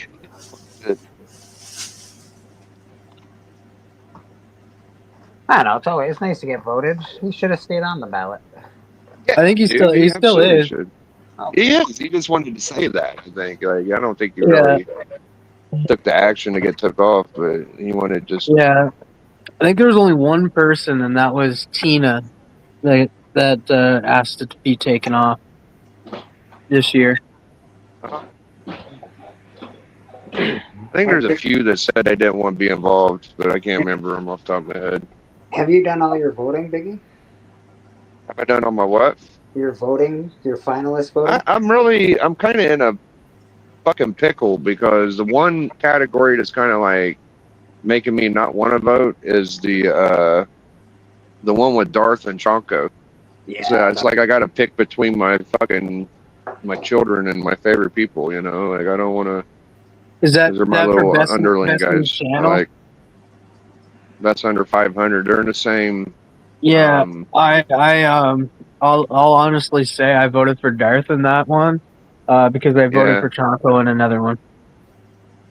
Yeah. No, it I can don't know. get difficult. I know K-pop and I are against each other at least in 2 categories. So like it's it's not easy to pick between your friends. That's for sure. Yeah, I think that I'm not going to say who I'm leaning towards, but I would guess they can assume who I'd vote for, but I don't want to make it public because I feel like when people vote live and shit that it does influence people. Okay, for example, like Matt Spidey voted for me in the Hall of Fame, right? Well, he's pretty tight with John. And I was watching him last night, and they were talking about it. I think Christina said, "Oh, John, you're nominated in a big category," and Izzy goes, "Yeah, and he didn't vote for him either." And I'm like, "Oh, that's a shot." Oh shit, So I hopped on and I thanked him and shit. That's a fact, though, because like if you do your voting live, then you're like you're bound to hurt somebody's feelings. Yeah. It is a fact. I don't know. I was going to ask you if you were going to vote live. That was my next question. Well, that's the thing. It's like, it's like you hurt a lot of people's feelings. A lot of people take it way too seriously and get upset with you of how you vote. Yeah. Well, Spidey was one of the first people that were like saying, I think maybe him and K-pop or Bleecker, but especially like Spidey, like he went out of his way to be like, Biggie should be in Hall of Fame. Like he did that 2 or 3 years ago. So he just stuck with it, Shout outs to Spidey, man. I appreciate that because not a lot of people, support it like that and shit and rally. So I don't know. I was just. Speak of the devil, Papa Wheelie, how you doing, buddy? Pretty pleased with that. Well, yeah, you got a lot of votes this year, at least to be in the finalists. So I think that's it sort of worked out. I think John's going to be my main adversary, dude. I think John. It's either going to be me or John, bro. That's the way I'm looking at it. I think it should be me or John, honestly. I do love John. John's one of my favorite people in the community. I think he's awesome. Yeah. But I love you too, Biggie. So I don't love him as much as I love myself, though. I like John a lot, but I do love myself a little more than John. I think you guys should too. Papa Wheelie, I said today you must be sick. We had Madam on this morning, and now K-pop's on, and Papa Wheelie wasn't here at all. I was like, what the heck's going on? Oh yeah. Papa is very, very much been missed this morning. He's playing too much with his Green Ranger. I think who that says. I like someone voting live, and someone said, "Hey, I know who that." Blah blah blah. Then you see he not even subbed to me in LMA. I thought it was funny. Yeah, that's true. There are people that even me. I'm not subbed to some channels, not because I don't want to be. I don't think about them, or they don't show up, or something like I just don't know about them. I would like to be subbed up to more channels. I'm glad this whole comic book community awards does allow you to go through these people and actually sub up to their channels and look at their content. Though I do think all of our content is better. It's nice to be able to sub up to other people.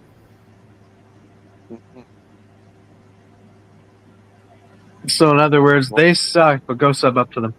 Yeah, basically. They suck. Don't vote for them, but you can subscribe for people, yeah.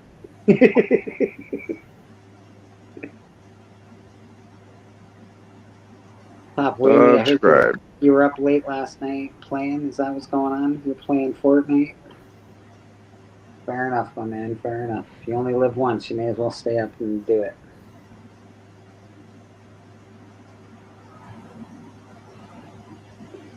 I was talking to a Christian the other day about reincarnation, and they said, well, technically it's not something that's in the Bible or anything, but they also believe, they would like to believe in reincarnation. I do like to believe in that. So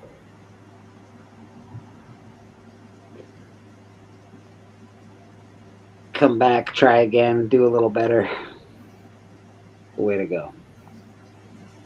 I gotta believe that because you have people like that, old souls, new souls. Like I'm a new soul.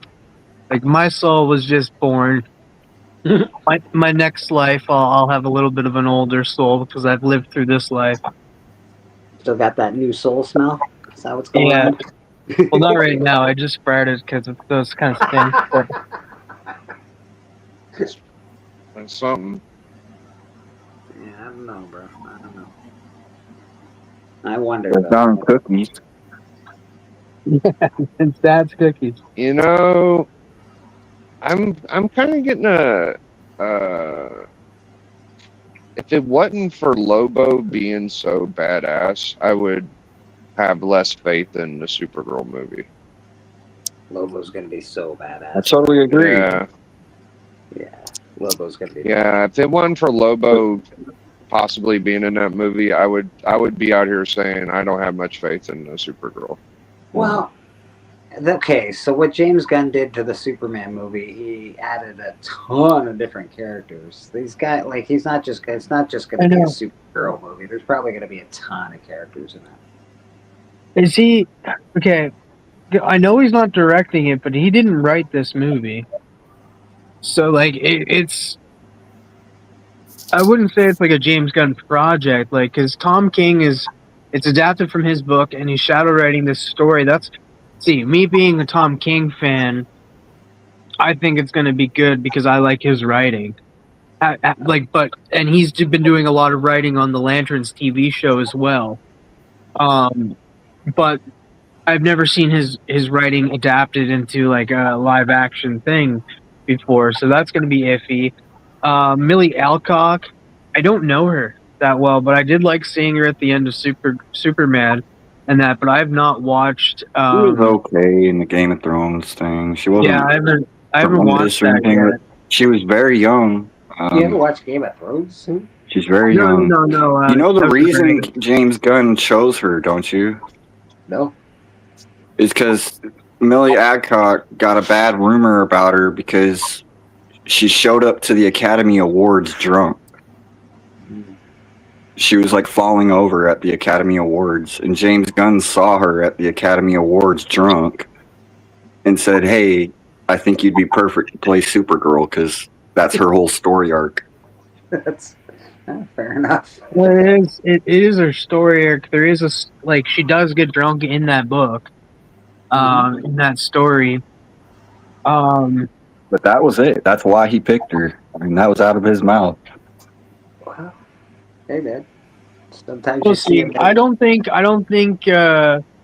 think there's a bigger bad too than Lobo. I think it's Brainiac. I think that the engineer, just like Naaman the Bookworm said, when the engineer deciphered the message from Jor-El, when she unciphered the message, she unlocked Brainiac because Brainiac is in Jor-El's computer. And I bet you anything, Brainiac is going to hire Lobo and be in Supergirl. Yeah, because Lobo doesn't do anything. Like we might not see Brainiac, but we'll get the hints that somebody hired him, and I bet you it's Brainiac. Which would be cool because then that would lead up to the Man of Tomorrow movie, which I think, and like I think it's not only me, but soon. Biggie thinks that's coming out in 2027. It's coming out the year after. It's coming out in 2 years. That movie. Okay, like so he's already been working on every year. The next 3 years. Well, not just Superman. We're getting other stuff like we're getting TV shows, of course, Lanterns. And who's to say we're not going to get another movie in between those, right? If Brainiac's coming. Superman can't do it by himself. He's going to need the Lanterns. He's going to need everybody to try to beat Brainiac. Oh, okay. He's going to need Supergirl. Yeah, man. I don't know. I'm glad that Lobo's in the movie, though. And I'm really happy. And I never thought I'd say this. I'm really happy Jason Momoa is playing Lobo.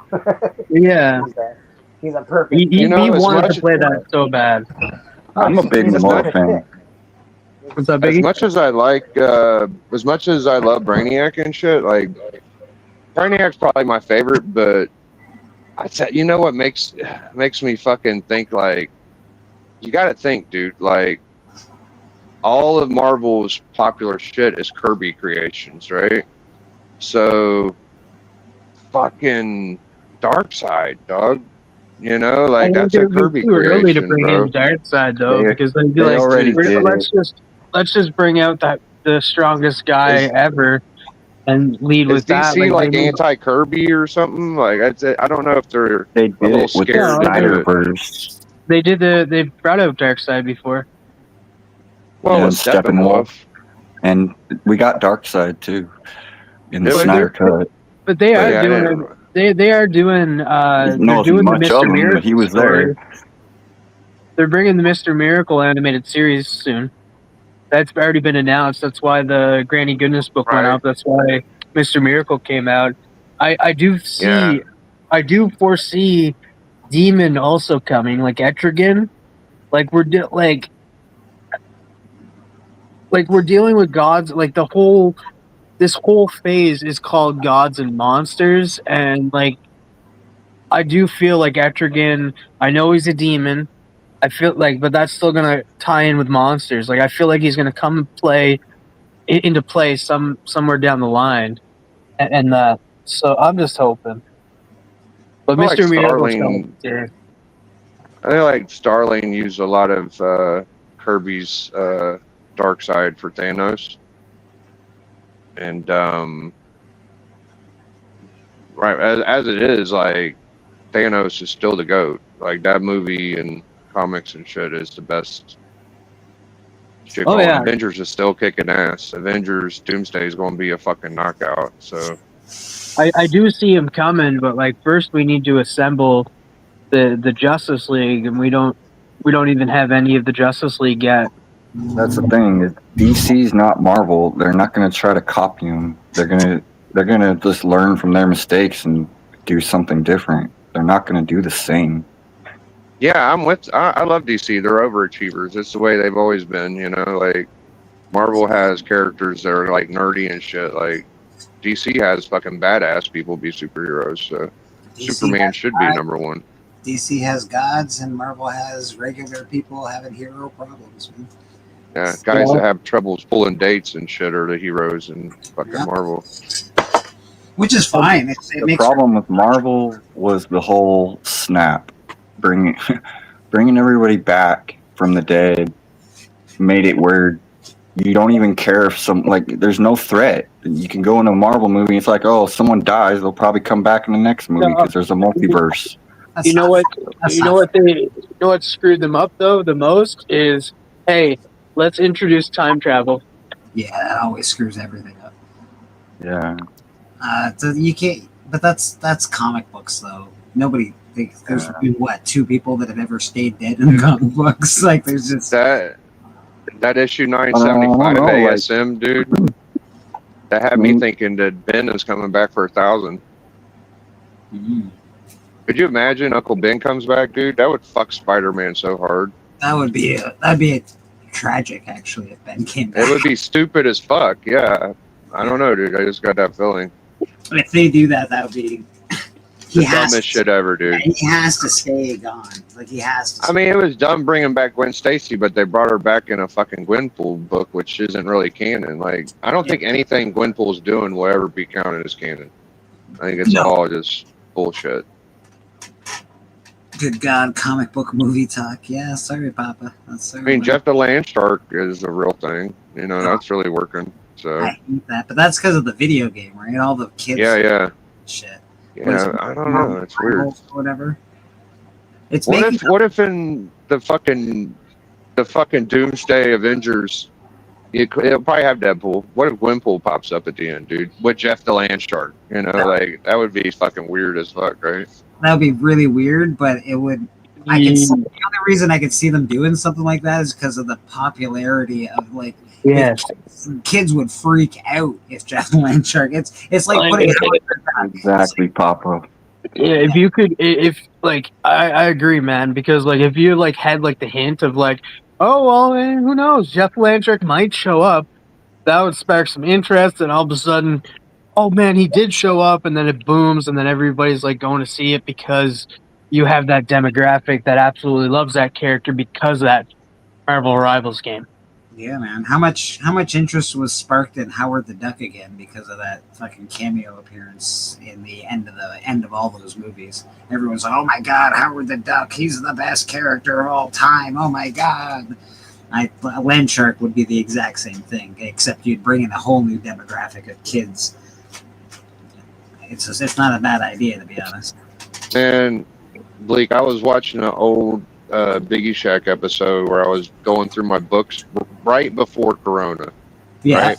Right? So Corona hit my antique shop shut down. I couldn't go in there and get books. So I watched a video probably a day or two before Corona hit where we were all locked down. Yeah. And dude, there was like 5 or 6 Silver Age Star Trek comics. I didn't get any of them, dude. I was so like, I might have got one. That's such a bummer, dude. I was looking at them, and the books changed after Corona. I got a lot of them, but I missed some really cool shit. Hey, Rad, is that piece for sale? Steppo wants to know. Is Steppo in the chat? Yeah. Hi, Steppo. How you doing, buddy?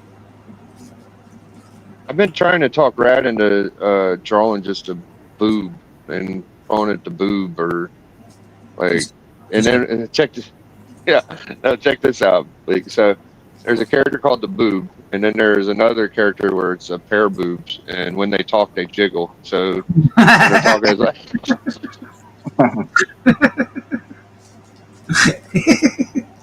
You got me, baby. I'm there, buddy. I'm there.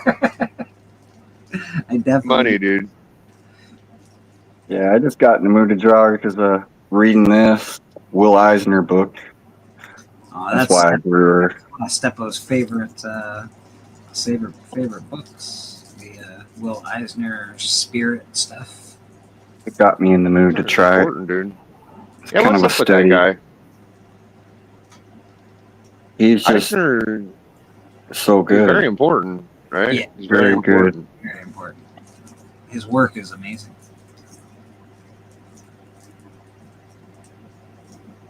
The virus looks like a Corona under the microscope, like a bottle of Corona. Nice. Yeah, fucking Corona fucked me out of so many books. I hated the whole thing, having to go to the comic book store and be outside, and them having to like, you could see the books in the window, and then you like point at the books you want, and then they'd pack them up for you and bring them outside to you. I hated the whole thing. I fucking hated it. I couldn't stand it. The only thing I liked about Corona was I didn't have to work. That was the only thing I enjoyed about the virus. It didn't change my life at all. I just went on like another day. Fuck, that sucks. Yep. I didn't even get no help from the government. Everybody else got checks. I was like, what the fuck? Oh, bro. Yeah, that sucks. You got ripped off, man. Yeah, I totally screwed over. Yeah, the whole world. That went was, oh, dude. That's why it was so easy to sell back issues, because we couldn't get any fucking books. That's why I was making more money on Corona Yeah. when I was working. Like the government, like it wasn't government subsidy necessarily, but like I was pulling like $1,000 every couple of weeks, and Wow. it was awesome. Yeah, it wasn't really like we even planned to go out and sell books. It was just necessity. If we wanted to get any books, we had to sell some and get some or whatever the fuck, you know. You also have more eyes too. Like if I had thought harder, I would have probably started my channel a little earlier, because Corona, you had way more people at home. Like the YouTube blew up during Corona. YouTube was always a big thing, but YouTube really blew up during Corona. There's way more channels, way more people were like, well, I can do this. People started taking it as a job. Yeah, because they don't have anything else to fucking do for 8 hours. Every kid in high school, I'm going to be a YouTuber when I grow up. Why not? Why not, right? So It's still that way today. people got a lot of subscribers because people were at home more, so channels blew up. And channels that did blow up like that, like I'm talking channels like, I don't know, the No Jumper podcast. That shit blew hard. It went way big during Corona, and now they're crashing now because they don't have the same viewership, and they did a bunch of stupid shit, like they moved their offices to some really expensive location and bought a big. Well, they're saying that he might be faking his financial situation because he's trying to keep a little bit of that from the IRS. That's why he got raided. Interesting. Not that long ago. Oh yeah. Biggie knows. I think her name is Lady LaFay, but I might be wrong. Biggie knows what's up Sounds with right. all that stuff. Adam 20. Well, they call him. Yeah, Adam 16. One or something? Is it Adam 16? Yeah. They say 16 because he has a little pending stuff. Yeah. I know he's gross, and I know he does stuff online with his girlfriend and like lets people do other things. It's disgusting, but whatever. He is what he is. I joined the comic social media because of Corona. Yeah, me too, Collecto. It's because of Corona that I joined comic book media. I didn't really go on YouTube at all before Well, Corona. it was Walking Dead for me, for comics specifically. Like Melody not- wanted some not to be Walking on- Dead, and I went and got it. Yeah. But not to be on YouTube though. I mean, like it was like not to be part of this community. I would have never, if Corona never happened, I don't know if I'd be a part of this community. I would have just Well, the thing that you know? the thing that sucked me in was I had a YouTube channel. I was completely used to broadcasting recorded videos. Mhm. But once I saw my boy 84 doing a live stream and he could talk to the chat, Yeah. it was just like coincidence that it was a comic book video. You know, it was like, oh, this guy does comic books. I collect Walking Dead, because I was watching Walking Dead stuff and all that shit before I did anything with y'all, and I posted. I was always into comics like my whole life, but I guess I took a break when I was married. I just stopped collecting. I still had my books. I didn't get rid of them. Yeah, no, I'd still But, be into comics. I just wouldn't have found this YouTube. I just didn't go out hunting them. But then I think it was when Stan Lee passed away, right when the Marvel movies, MCU really started first going. That's when I like started looking and finding the comic community, I think, on YouTube. Didn't he died, what, in 2018? Yeah. Yeah, I feel blessed to have found the comic book community, and obviously there's good parts and bad parts like any other community, but Okay. I feel pretty awesome that I found like-minded individuals, people that I can talk bullshit with, people that we could learn from. I learn a lot from Biggie, TM, Collecto, Rad. I learn a lot from everybody on here. So, you know, And that's the cool thing. Like it's different things you learn too. It's like because everybody has different information and learns like their own little way of like their own little cool little stuff that they know. Like there's a lot of stuff that Biggie knows that even Collecto doesn't know. There's stuff that Collecto knows that you don't know. There's stuff that you know that freaking Aaron doesn't know, and there's tons of stuff that Aaron knows that freaking Alan knows. I don't know. There's I can keep going on. I'm just not going to. Yeah. No, And you never know who you might see that just like you. You never knew there was someone that liked the same stuff you did. You thought you was the only one. That's true. That is true. I think TM still is the only one that likes Animal Man, but he'll find his people. No. I like Animal Man. I like Animal Man. Yeah, Rad likes Animal Man. My shop owner, Chris, likes Animal Man, and the Great Legend likes Animal Man. Oh, so you found your people, bro. You found your people. Yeah, and James Gunn likes Animal Man. Oh, that's important. If James Gunn likes Animal Man, But I will say I wasn't very aware of Animal Man until TM. I never look. I have a bunch of Animal Man stuff. I never read it, and then TM makes you want to read Animal Man. To be honest, just his love for the character makes you want to read that book or that. Yeah. So, I read the first appearance. It's pretty good. Yeah. Just having somebody like that can say, "Hey, man, I fucking love this character," and I feel no shame at all. I love this character. It makes you want to read about who that is.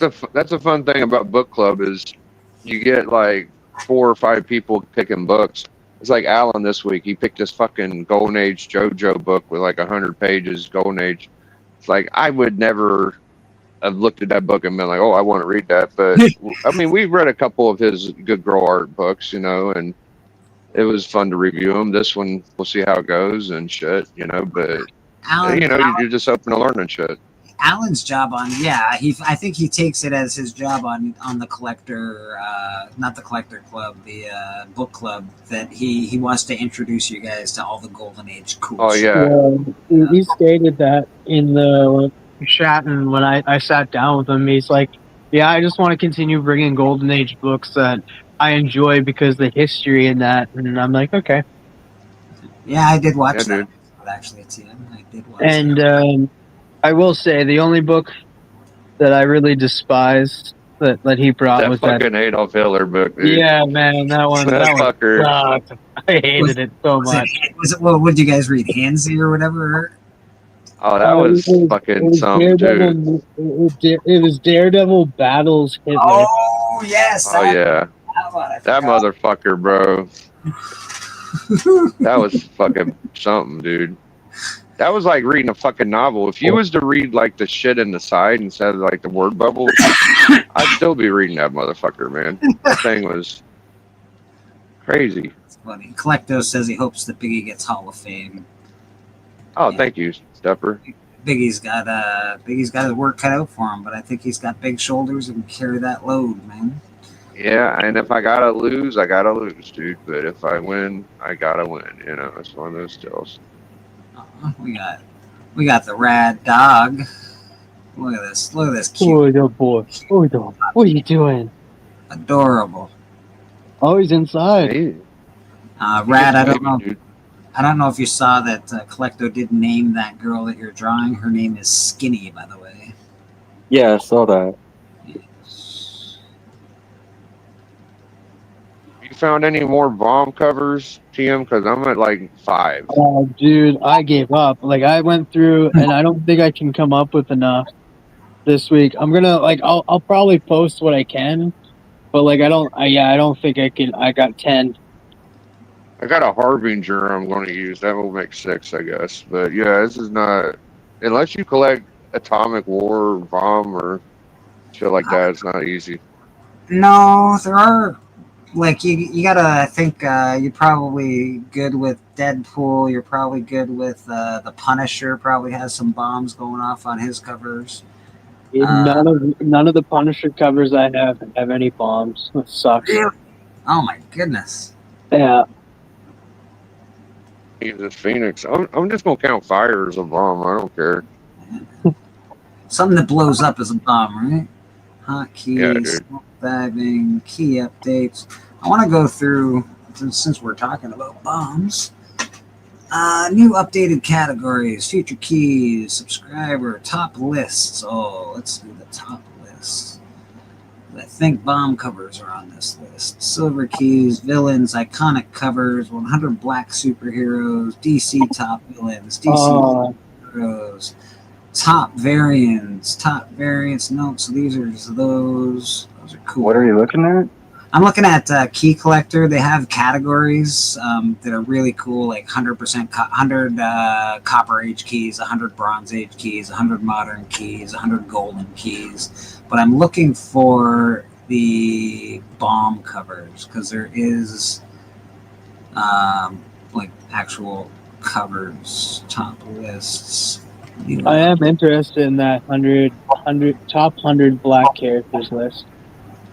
Yeah, it's pretty cool, actually. It's a good list. Valuable errors. That's where I found that Spider-Man. This is the only place that I was able to find that Spider-Man. You know, we can't see anything. No, I know. I'm not showing it yet. I'm just looking through it. Shark covers, magazines, fanzines, sports, top comics, Peacemaker, comic deaths, comic props, price variants, cowboy and western, valuable printings, Batman Murderer, Cheeky. I'm guessing that's a lot of butt cheeks in that one. Canadian, Buyer Beware. Oh, there's a Buyer Beware one. That's interesting. Can I just interrupt for a second? Steppo dropped a $20 super chat. Oh my gosh, are you kidding me? Let's get back there. Yeah, Oh, he said all hail Comic Church. Steppo, you are a very kind soul, my friend, and I thank you very much. Let's give Steppo some appreciation. What do we got here for Stepper? You know what? I'm just gonna do this.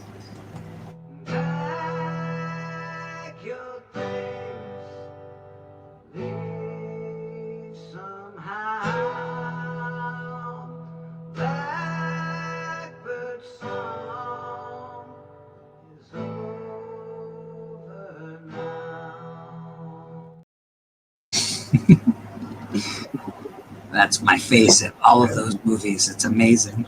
You do have a Christian Bale chin. Thank you. Thank you very much. All right. Yeah, I did look good as Christian Bale. I'm not gonna lie. I was like, wow, you know what? That sort of fits pretty well. All right.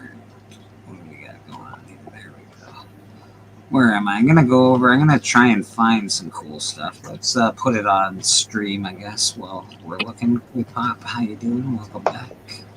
Yeah, Streamer keeps kicking me out. I saw. I'm like, what's going on over there? He keeps. It's weird. This laptop's my old one. He keeps logging me off and then kicking me off. That's not very cool. I don't know. Oh, I forgot to mention shows that we were talking about shows earlier. Have you watched Wednesday yet? Not yet. It's on my list of definite things to watch, though. Absolutely. And It's seeing a her good face season. here lately, I don't know if I could watch it. No, yeah, her face doesn't look like that in the show, so it's all good. They got makeup and Hollywood magic. No, I think she did this after this, but like this season is pretty good. I liked it. I really like Agnes. Agnes, I think she was the weird freaking character. Let's look at 120 magazines. Sure. I like magazines quite a bit, so let's see what the magazines are. These are all What the hell is it? keys. But magazines, ESPN. It's bro, gonna be hard. I got rid of all my magazines. magazines are. Oh, did you get rid of them? I'm sorry, K-pop. That sucks. I got rid of all my Oh, wrestling no. magazines. Back in the day, all my Wizards. I had GamePro. I had subscriptions to everything. I got rid of everything. So this is just a premiere issue of a French comic anthology magazine. Metal Hurlant, #1, 1975. Pretty, just cool. I like magazines because their covers are usually really I cool. love Yeah. Mags, dude. Yeah, bro. I like the size of them. They fit nicely on like a bookshelf. They look cool. ESPN, this is Kobe Bryant, Kevin Durant, and LeBron Oh. James depicted with iconic Avengers accessories. Check out that. Pretty sweet. So that's an ESPN mag that came out in 2010. Is that the Michonne story? Yeah, it's a Michonne story. Is that the Michonne story as well? No, on the Playboy. Oh, the Playboy, yeah. Mm-hmm. There's that. So Origin of Michonne is in this Playboy. Playboy from 2012. There it is right there. If you see a Playboy with that cover on it, you better pick it up. Mm-hmm. It is probably cheap. Probably most people don't know. Oh, nobody knows about it. Certainly nobody that's just a porn guy knows that Michonne doesn't give a shit about Michonne. It's actually a really good, like 6+ pages or whatever in there. It's a full there's a comic in there. That's awesome. So this would be a really good one to pick up if you're, wow, I might look for this more often. Interesting. Super cheap. Very cool. Nintendo Power #6. I feel like Hudat would probably want Cool cover. That's the first J. Scott Campbell or some shit, right? It's Oh, yeah, that is true. I heard that. first unprofessionally published artwork by J. Scott Campbell. At 15 years old, J. Scott Campbell submitted the winning concept to Nintendo Power magazine, Invent the Ultimate Video Game Cover Contest. And this is J. Scott Campbell's cover for that. That's freaking awesome. First published work. Not professional. So yeah, that's really great. That's really interesting. Cover art by Dave Stevens, Alter Ego #43. I wonder how many people have that one. That's pretty cool. That's a classic.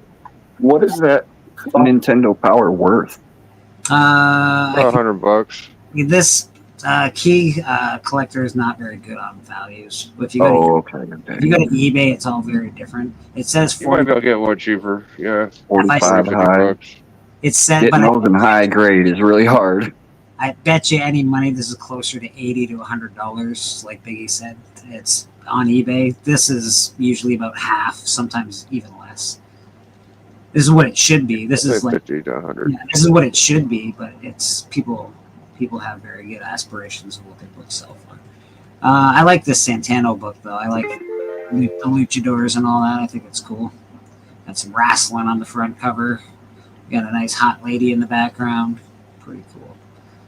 Ooh, this is right up my alley. I think Biggie likes this as well. Eerie Magazine, number 25. Yeah. Very cool. That's a cover art by Jim Steranko. So that's Steranko art right there. Have you ever seen that Steranko Treasury where it's the history of Steranko? No. Ever seen that? No. Oh man, they're not that expensive. I'm thinking about getting them. There's two. There's a one without a header and one with. The one without a header is a first print. I saw Doc show it and I saw it on eBay. You can get them pretty cheap. They're pretty nice. Okay. This I got an interview with Jack Kirby in it. This is 2009. It continues an interview with Jack Kirby that is in the previous book. Interesting. Oh, I have this one. Hey, I got this one. Nice. Here's Creepy, number 7. Planet of the Apes, number 1. This is the first ongoing Planet of the Apes series published by Marvel. So this magazine. And they still got those Planet of the Apes movies going. Like, yeah. It's crazy how many they're making of those. Maxim Magazine, 2000. Follows cover arts by Frank Miller from Maxim Magazine. That's interesting. Oh, nice. I used to collect magazines. Frank can draw. Yeah, that's really interesting. So that's the cover by Frank Miller.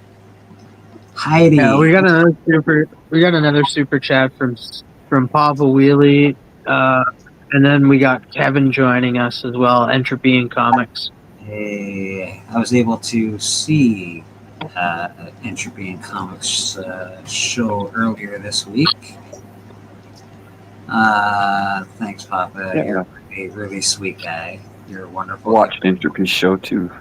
I don't get to see it too often because it's right usually when I'm headed to bed. But Yeah. Papa, thank you very much. I appreciate you. So lovable.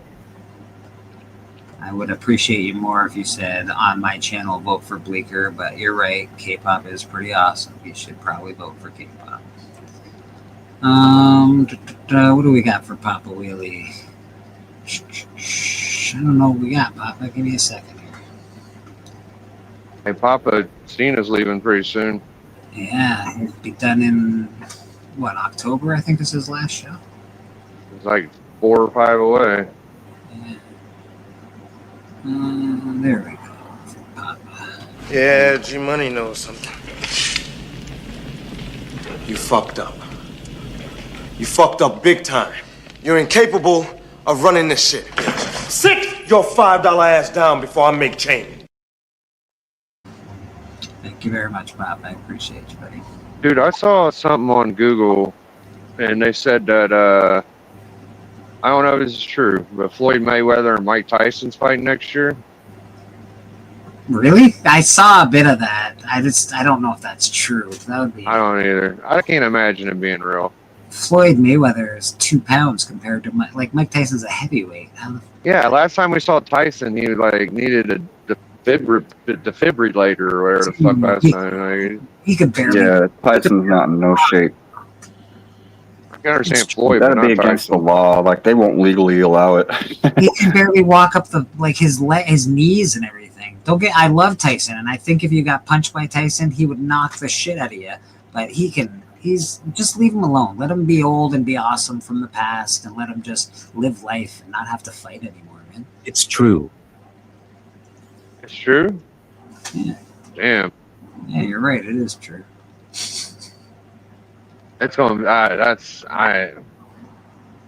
might not. I'm a huge Tyson guy. I might not even watch it because I just don't want to see my. Are you looking at the cost of this magazine? This is 1970. Which one? Heidi. I don't know nothing about that one. No, neither did I. Print run of 500 copies. It was obtained via mail order. 36 black and white pictorial tribute to Heidi Sasha, a 14-year-old girl who competed in a costume contest as Vampirilla and other characters at fan conventions in the early 1970s. Controversial publication by Vampirilla creator. Wow. His descriptions of Heidi are criticized as inappropriate. Okay, so it's an inappropriate magazine is why it's so highly expensive. That's insane. That's like $650. Hey, it's a sick magazine. Let's make it like sought after, guys. Let's do it. Like what? How old was she, Bleecker? 14. Oh, okay. Just checking. 14. Jesus. Lowrider, June 2014, collaboration between Marvel Comics and Lowrider Magazine, with feature by Robbie Reyes is featured on the cover. That's cool. Yeah, that's the Ghost Rider with the car. That's pretty dope.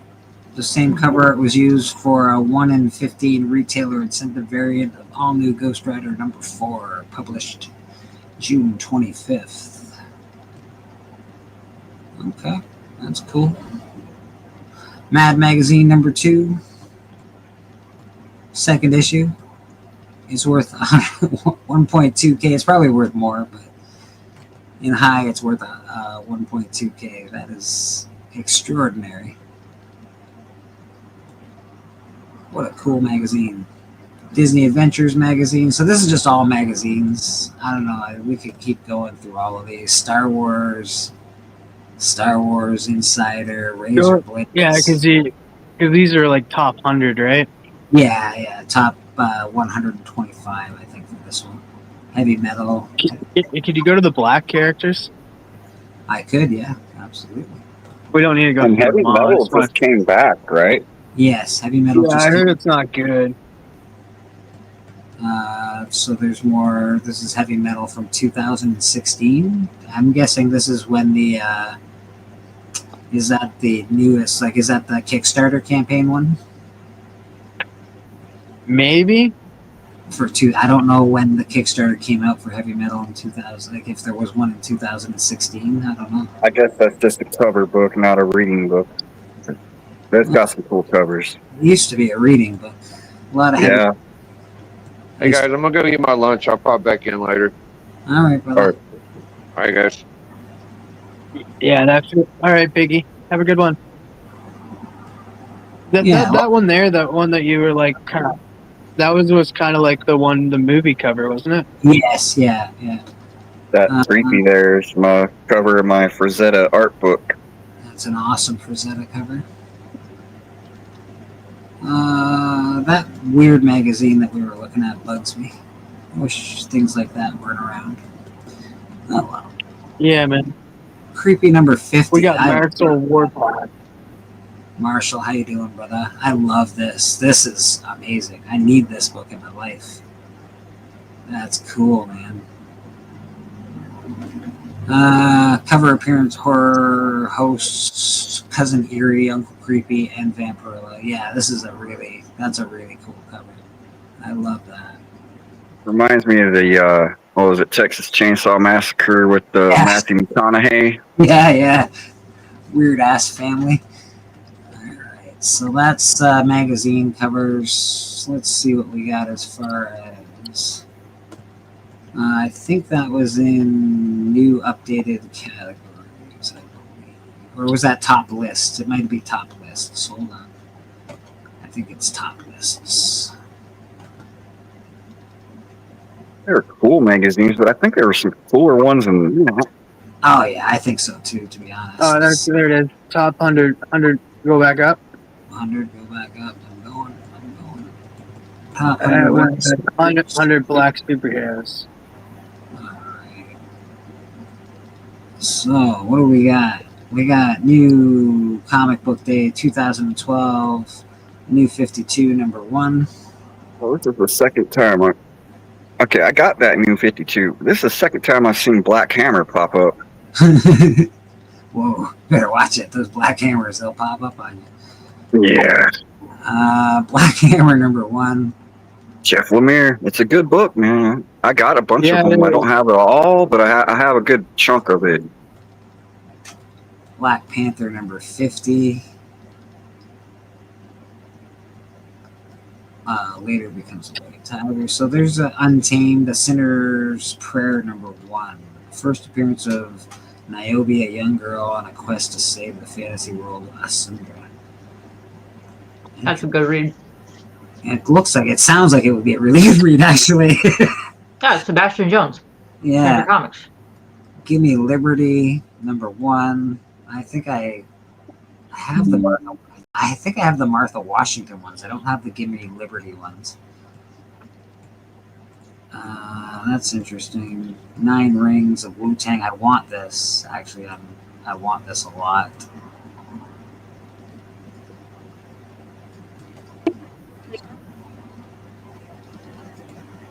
Megaton number 1. First professionally published artwork in the comic book industry by Eric Larson.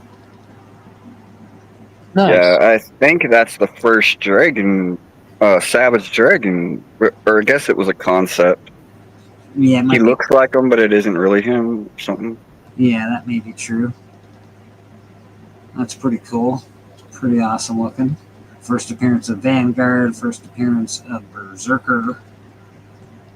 No how. I don't know. That's so cool, man. That's the first First appearance of Afro Samurai, man. There it is. That's cool. That's awesome. I think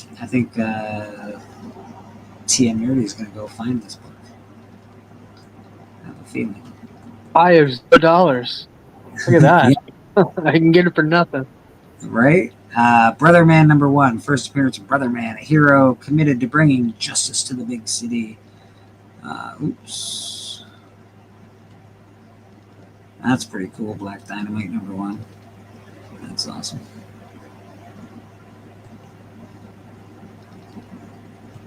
Yeah, so these are just, I guess, I don't know if it's top, but definitely 100 black characters. Young Avengers number 1. That's cool. I got that one.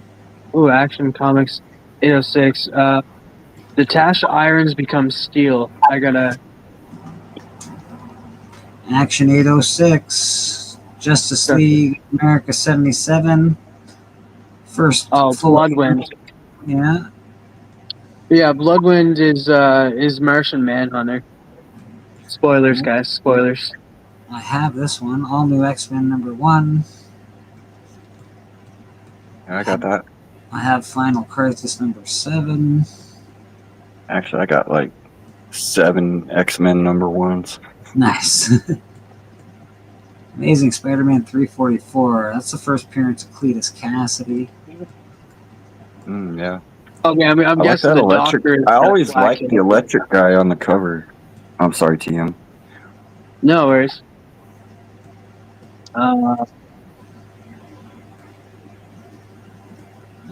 First appearance and origin of the second Tattooed Man, Green Lantern number 9.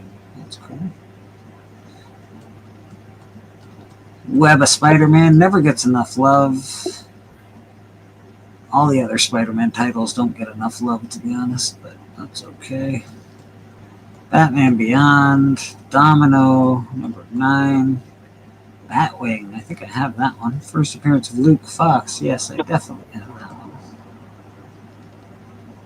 one. A sideways issue? It's just, it's supposed to be the one side. Find it on the side? Yeah, they just showed it all instead of, must be a wraparound covers, I guess. Oh, gotcha. All-Star Squadron 23. First appearance and origin of Amazing Man. Captain America 341. I think I have that, actually. I do not have Hellrider, but I want it, because fucking Hellrider. Are you kidding me? Dude, no way that there's That's a comic cool cover. called this next comic. There's no way. He's just straight out called this. What? God damn. How did that make it to the press? 1981, people. 1981. We've got a black man. Rare single issue produced by Leader Comics Group. Introduce a I was gonna. role model. It never I made was it about past to issue say one. that I need this book, but then I saw like what it goes for. I'm like, nope, never mind. Ay, ay, ay. Holy cow! Yeah, bro. And I bet you it's more. This is insane. Wow, only one issue. I bet it's hard to get. I bet it is. I bet you it is. Wow, that's crazy, bro. Bet you that's on Whodad's list to get. I would imagine he does his personal collection, and he does a lot of first appearances of black characters, and it's pretty awesome. Factor X #1, first appearance of Bedlam. Dark Beast.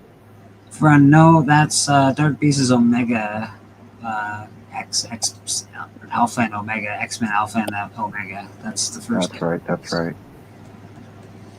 Adam Legend, Blue Marvel #1. Oh, I want this book. Only I know it's expensive, but I won't, and I probably won't get it. But I want that quite a bit. Such a cool cover too. It's a great cover. Great cover. Actively collecting the Walking Dead series now that it's over, and it's expensive. Yeah, Naomi, Batman. We got a cool Wonder Woman on here. I wonder if K-pop has that Wonder Woman. I feel like K-pop has some cool older comics. That's the first appearance of Nubia. Yeah. I like the way Wonder Woman's drawn there. Her lat though looks a little weird, but other than that, it's a cool. I like how new. I don't know. That kind of. I don't know, man. That kind of looks like Madam. Death of I Ching, killed by a sniper. Return of Wonder Woman's classic costume, which had been absent since issue 179. And it's, of course, the first appearance of Nubia. Black Panther, I sold this. I probably should have kept it. But I did sell it. Killmonger. Yeah, I think so. First appearance of Shuri, T'Challa's sister, featured in Black Panther. Sure. Yeah, first appearance of Cyan, the uncle of T'Challa, who held the throne after T'Chaka's assassination. For sure, he's a pretty good key. Yeah, first team appearance of Dora, so that's another Black Panther. I don't have this one. Oh man, I want that so bad. Oh, I want this one so bad, bro. Yeah. Yeah. What issue number is it? 10. I think I have 16. You want 10 and you want 12. 10 is the first appearance, 12 is the second appearance. I got the one where he first finds out he's immune to the bite. Then, of course, this is the first John Stewart, I believe, Green Lantern. Yeah, he's coming to Lanterns. That's a big deal. That's a big deal. Real big. Spawn #1. What is this a funny version? This must be some funny version. Well, I don't know why it would be on Key Collector. Why is this on? I don't know. Weird. Odd talking about the movie, maybe. I guess it's got a pinup. He's been going around talking more about it. First appearance of Falcon, Origin of Falcon. First appearance of Beecher. Oh, because we're in black characters. That's why. That makes sense. Oh, yeah. I forgot what we were looking at for a second. Amazing Spider. There's the first Monica Rambeau. I feel like I have that Iron Man 284. Oh, that's Rhodey. Okay. Oh, first Cyborg. Amanda Waller. This is a big book. And Oh, Waller. This book has been so cheap. Amanda Waller is the most evil bad guy in all of DC Comics, man. She is hardcore evil. Way undervalued. Way undervalued. This is so fucking. Look for the DC variant, DC Universe variant. Yes, yeah, get that DC Universe variant. Oh my god. Action Comics 521. First appearance of Vixen. Cool cover, I guess. Yeah, it's a cool cover. It's alright. So yeah, this is 100 black characters. Firestorm, That's the bottom. There's more, obviously. There's probably more expensive ones. There's iconic covers. There's Marvel top villains, female superheroes. Like, I don't know. It's just fun to go through this once in a while, especially if you don't know a shit ton about comics or you're just looking. Like I said, I found in the error variants, I couldn't find the comic that I had anywhere. I found it in here under rare error variants. So sometimes a comic can be really hard to find, and this can be a real good resource. It's a cool tool. It's a fun tool. Don't take it. Who dat backstage? Who dat's backstage? Let's get who dat on up here. We got TM's backstage too. All sorts of people are backstage. Sorry about that, TM. There you go. And then there's Who Dat Comics. Boom. Yeah, I was trying to come here for the Black Keys. Yeah, and now I missed it. I was here and you just, ignored me. It's okay. A little depressed. I was gonna say all the books I had off the list. Yeah, you have a lot of those books, Who Dat? Yeah. You have that Black Man #1? No, I just want to put it in the chat. I said that book is. I said good luck finding it. Yeah, I bet it's rare. Yeah, it's very rare. Not many printed. When they come up for sale or buy it now, they pretty much sell. They don't last long. Like good luck on finding it. It's on my list, but I'm not gonna spend. I'll save up eventually and get it, but it has to be available to buy. That's one of those things. Another book, I don't know if they had it on there, or it might have been on page 2. I think it's called Ebron, or I think it's Ebron, I think. Right. Another one that's a very, very hard to get, expensive Black Key. There's a few more, but yeah, they got a lot of good ones. Sometimes people tend to not look over them. That Blue Marvel one is actually a really good one, and the price has dropped a lot, and the print count is so low that it just has all the good things going for it to be very expensive eventually. What else? That Walking Dead 19, like you said, I don't have that one. I used to, but it's dropped in price a lot. I think it's you can about $150 you can get you a nice near mint copy, which is good. It used to be like 300. Steppo said there is a 9.8 of that Black Man #1 on eBay. Can I imagine how I'd like to see how much that or 9.0, a 9.0. Sorry. Yeah, how much is the 9.0 Steppo? Give us the price of that. You just give us the. I'd be curious. Just because it's so expensive. Just on here, I think it's worth more. Like, this is not a good resource for pricing. I could tell you. I got the price. You want me to tell you? Yeah, please tell me the price. It's on Collector Comics Store. It's $1,800. What'd I tell you? Did I say this is not a good? This particular site not a good resource for prices, but it's a very good resource to find things. And it's the comic collectors. That guy, what's his name? That does the YouTube. So you might be able to get it cheaper if you just message him directly. But since it's in on his eBay store, I'm pretty sure you probably can get it. Like he said, $1,600. You probably can get it for $1,600 directly from his website. Maybe, yeah. Yeah, eBay is like 13%. So I usually think about it. People might do it at least 13% cheaper, or even 20% cheaper. They're not dealing with eBay, but that's still expensive. It's still expensive, man. 9.0. That's crazy. I'm really curious about this buyer beware subject, so I'm just going to go on here because my curiosity is killing me. Buyer beware. This issue suddenly went from a $4 book on eBay to a $40 issue from one day to the next, with no gradual increase in price or any discernible interest. I see. So there's no reason that this book should be expensive. So these books are books that jumped for no reason at all. It's kind of like somebody might have manipulated the sell. They got Cerebus one on there. Get the hell out of here. Cerebus the artwork. Come on, yeah, get out of here. That's an actually expensive book. Yeah, like now I'm like, so that's the 4th book on that list. Now I don't even believe it. But it jumped. It apparently it's the counterfeit edition. The counterfeits are expensive though, because you know how I know? Because TMNT has a counterfeit. Those counterfeits sell for very good money. Very good money. That's probably why it's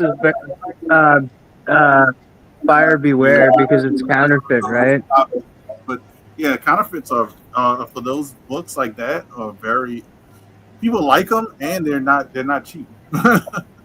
These are some underground comics that came out. Lenny of Loretto from 1966. The second comic published in the independent underground genre. So these are just some cool underground stuff. If you're into that, I'm very into that. So this is right up my alley. I don't know, man. Some of this stuff is really cool. Oh, Fabulous Freak Brothers. That's my shit right there.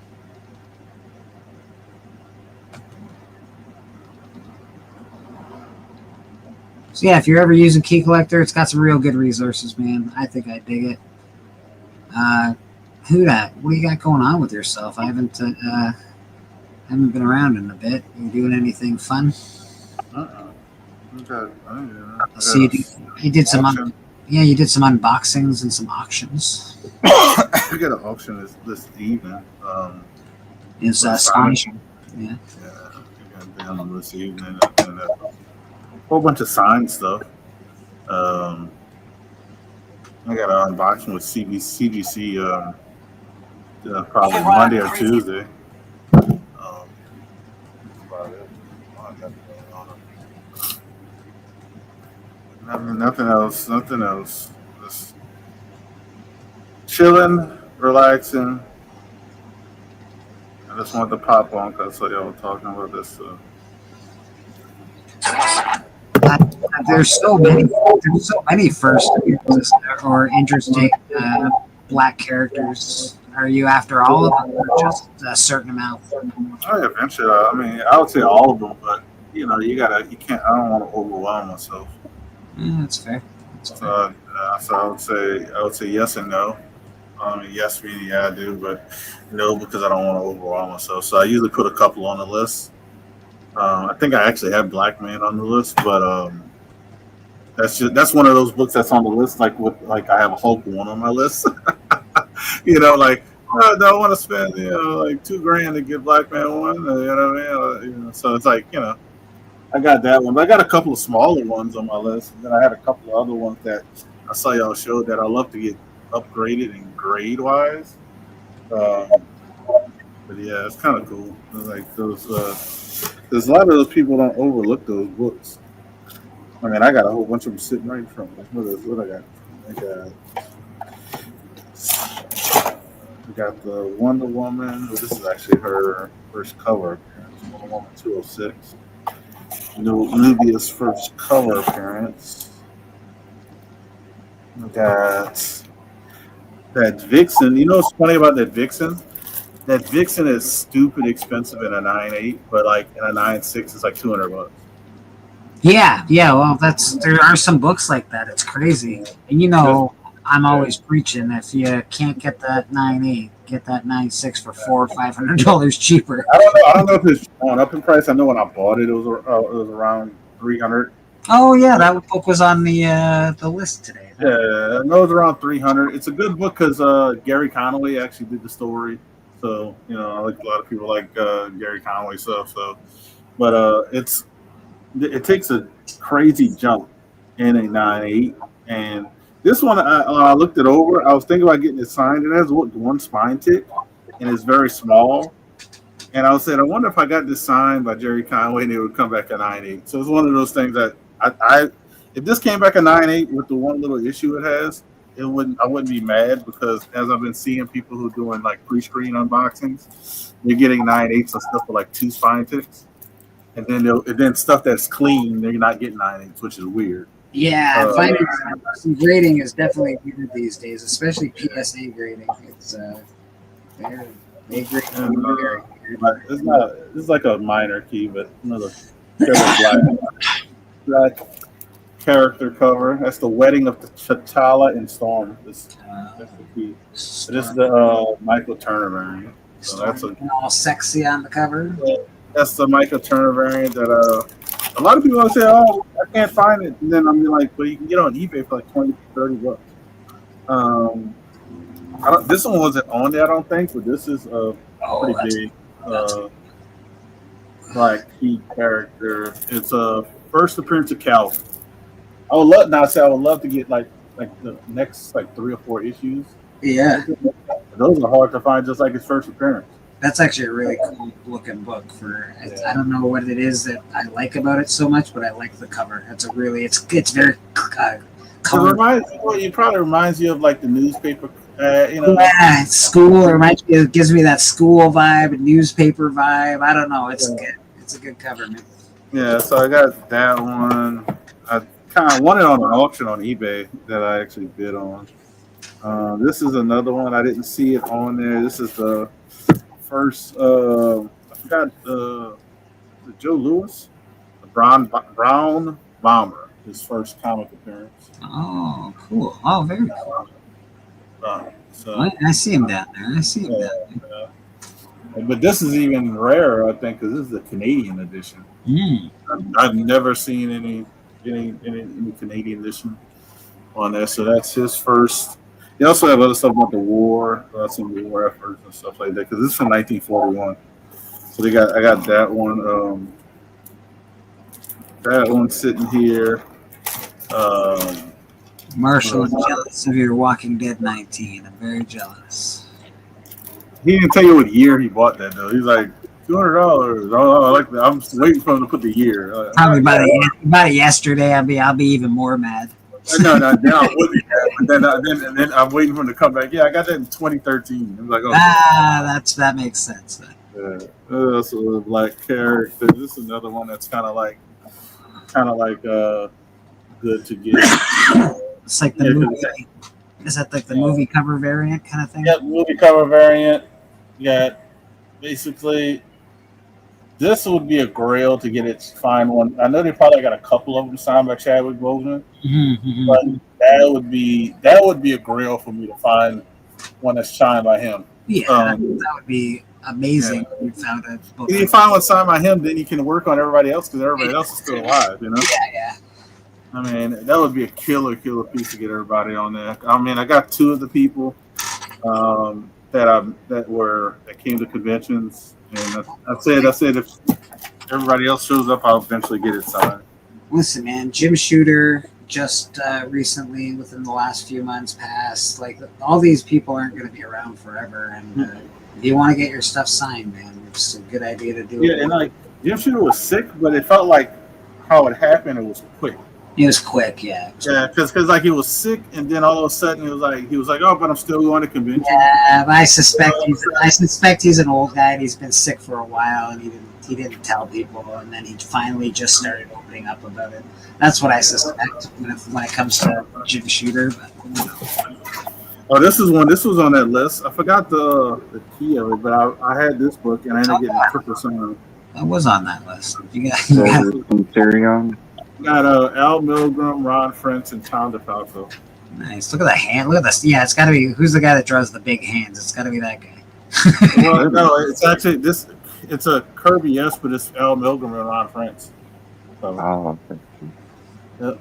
Al Milgrom, Ron French.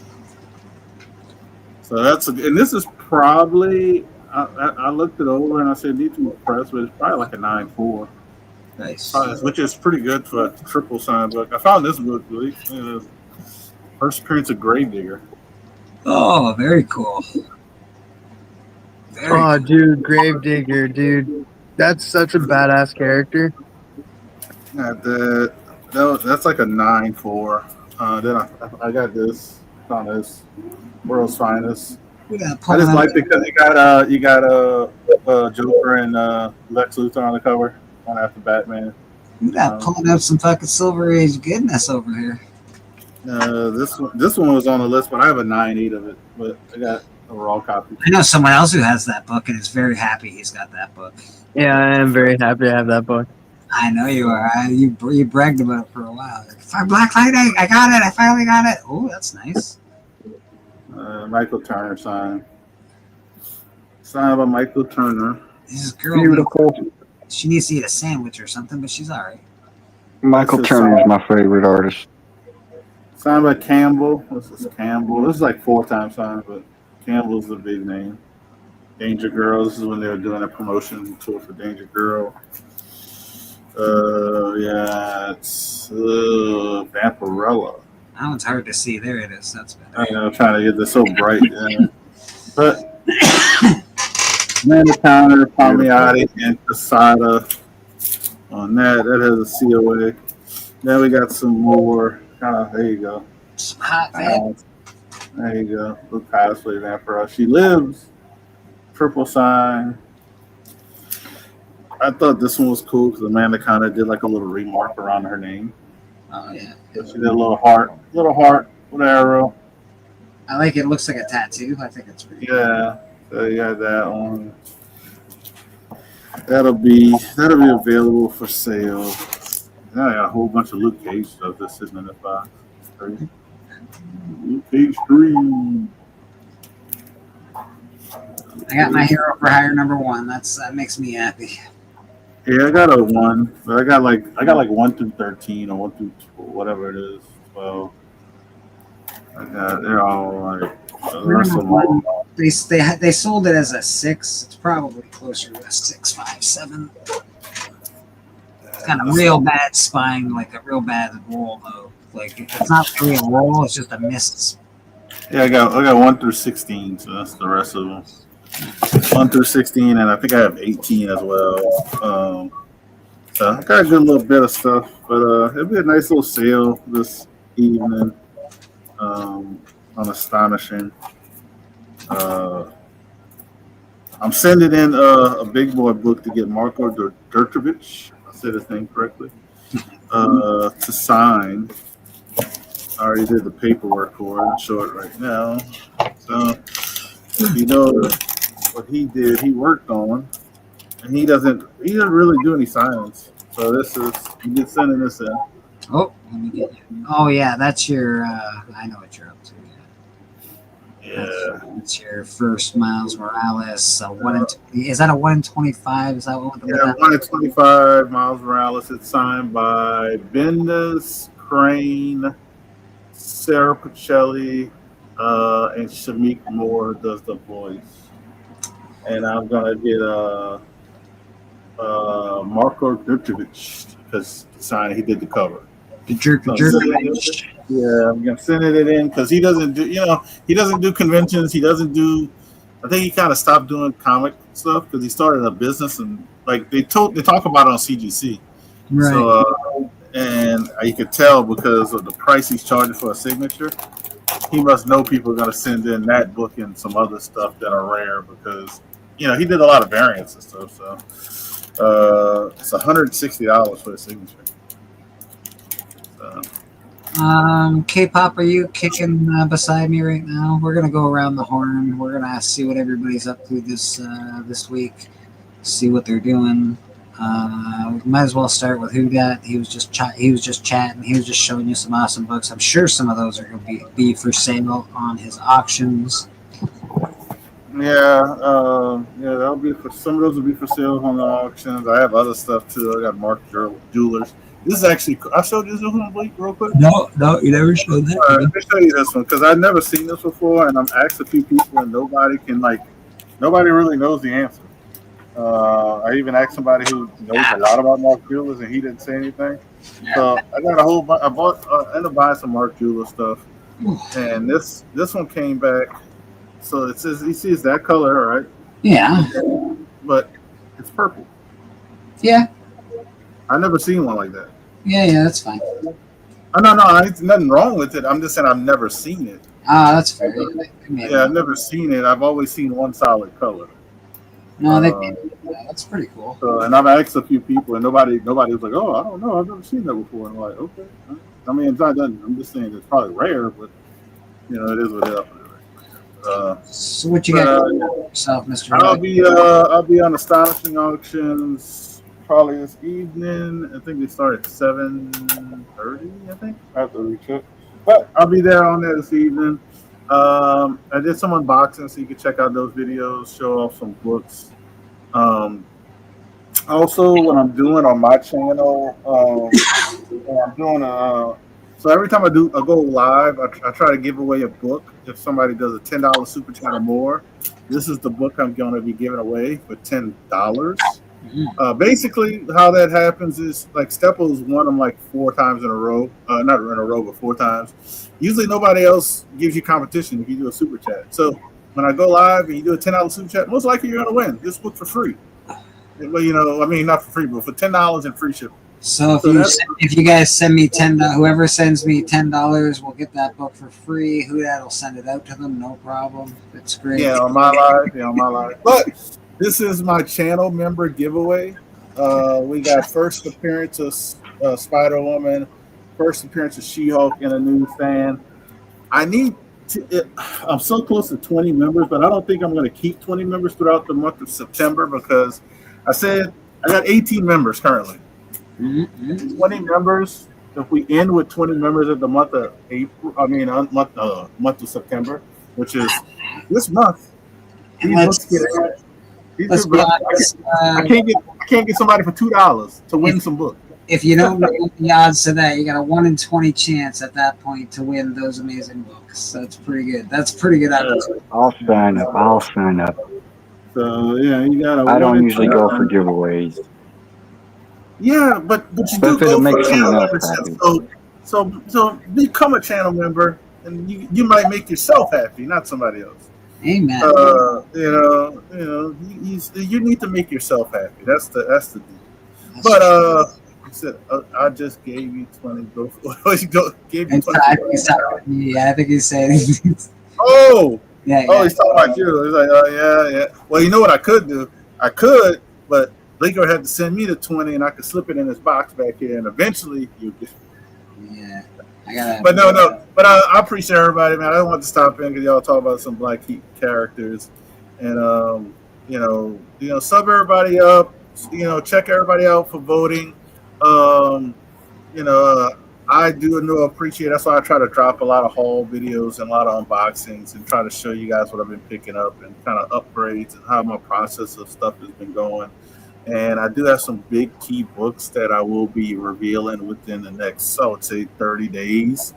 So definitely be on the lookout for that. And I got a CGC unboxing Tuesday. Most likely it'll be Tuesday when the books get in because they got shipped Friday and it says should be here Tuesday. So that's what I got going on. I don't know when we're going to do a graphic content, but probably, within a couple of weeks. I would say not this week, maybe next week. I'll talk to Chris. And then we'll probably be doing a Band of Brothers auctions relatively soon because we're in a new month. Yeah. So just check out for that. When you see us advertise for that, we do appreciate if you just come in, at least say hello, give us a thumbs up, and share it out. That's it, man, Bleak. Everybody else have a good Sunday. Hopefully your football teams are doing better than mine is right now. Yeah. It's that time of the season, at that time of the year where church competes with football. We appreciate everybody that watches us here. I know football's hard to get away from, but I won't be here next week. I know. They're playing 49ers. They're playing the 49ers. TM Nerdy, what you got happening with yourself, brother? Later on tonight, I'll be over on Matt's channel for the Superman show. Me and Biggie are going to jump on with him at 9 p.m. Eastern. Tuesday, I will be over on Heroes to Hire Comic Club, Matt's channel, the other Matt, for comic conversations. Then this Wednesday, I'll have the other Matt on. Matt Likes Comics for chatting with the comic community on Wednesday at 6 p.m. Eastern. And then that same Wednesday, we'll have book club. We'll be doing JoJo issue number 12. And then Friday, Comic Collector Club over on Biggie Shaq's channel. And then Mad Spidey's channel on Saturday, and then back here on Sunday. And then just randomly over on Biggie's channel. It's a beautiful week right there. It's a beautiful week. Yeah, man. TM does awesome. Check out his recent videos that he's dropped of chatting with the comic community. He's obviously a lot of our group of people is in there. Good stuff.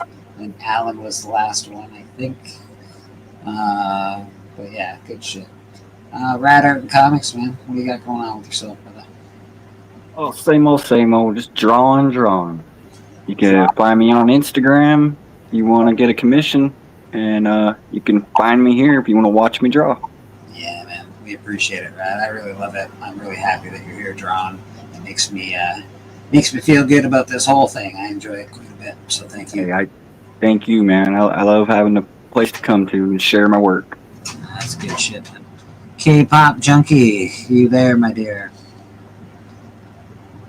K-Pop Junkie is not there. She may be out. She may be taking out the garbage. She may be getting something to eat.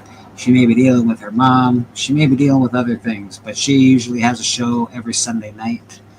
I believe it starts at 7 o'clock Eastern. That is normal time. Sometimes she changes the times based on where her guests are located on the planet. You know, so if they're located somewhere else, sometimes she has to change the times. But most of the time, it's Sundays at 7 and Fridays, I believe, at 7 as well, 7 or 8. But definitely check out K-Pop Junkie. Vote for her in the Comic Book Community Awards. Vote for Rad Art in the Comic Book Community Awards. Vote for TM Biggie Shack. Vote for Who Dat Comics. I also believe he made finalists this year. So, you know, a lot of our friends are in there, man. So check them all out. Got a good nap in waiting for a mechanic. Poor Wellbore was broken down in a no-service area for almost 4 hours. God dang it all, man. That sucks. Oh, man. I gotta go, man. My phone's like at 4%. But thanks for having me, man. Love you, TM. Appreciate you, brother. Have a great rest of your day, my friend. Yeah, and of course you can find me here every Sunday, Comic Book Church. We try and open it up for everybody. If anybody ever wants to come on, they're more than welcome. If you can't come on, that's fine too. If I send you a link and you can't come on, don't feel like you need to. It's all, we're pretty easy going, man. Hey, there's Comic Collector Geek. How you doing, Alan? What's going on? Yeah, man, but we're just getting out of here. Appreciate everybody today. Go vote in Comic Book Community Awards. Don't forget to vote for Steven and Alan for their Monday night special. Comic Book Community Awards. Matt Likes Comics is in there. Chonko's Comics. There's just so many, man. There's a ton of good people. A ton of our friends are in there. Sometimes it can be difficult. Vote for the people you love. And that's it, man. Vote for Comic Book Church. Appreciate you, Alan, buddy. Definitely, man. You don't have to be sorry. You're a busy man. I get it. We're early. We're Comic Book Church is an early show, so I completely understand. All right, guys. Let's get out of here. Anybody have anything they want to promote before I go? Murder King. Don't forget to check out Murder King on the Kickstarter. It is awesome. Check us out. We also have a Murder King page on Instagram. You can follow us there. We have, I think Callie has started a Murder King YouTube. We haven't done too much on there, but definitely on Instagram we have a Murder King page. We try and put up images and videos. We try and keep people interested. We don't have a lot of news at the moment as far as timing goes, but we're working on it. And we won't be starting that until we have everything all buttoned up, so we don't have any weird problems as far as getting it out to whoever supports us and backs the project. So thanks very much for that as well. Let's get out of here. Where am I? There we are. No, maybe not. Those are hot dogs, right? Yeah. Want one? Yeah, I'd love one. That'll be $2. Check. Yeah, but it's a good check. Get out. I work on a cash-only basis. But it's a perfectly good check. No! I'll make it very clear. You slip me the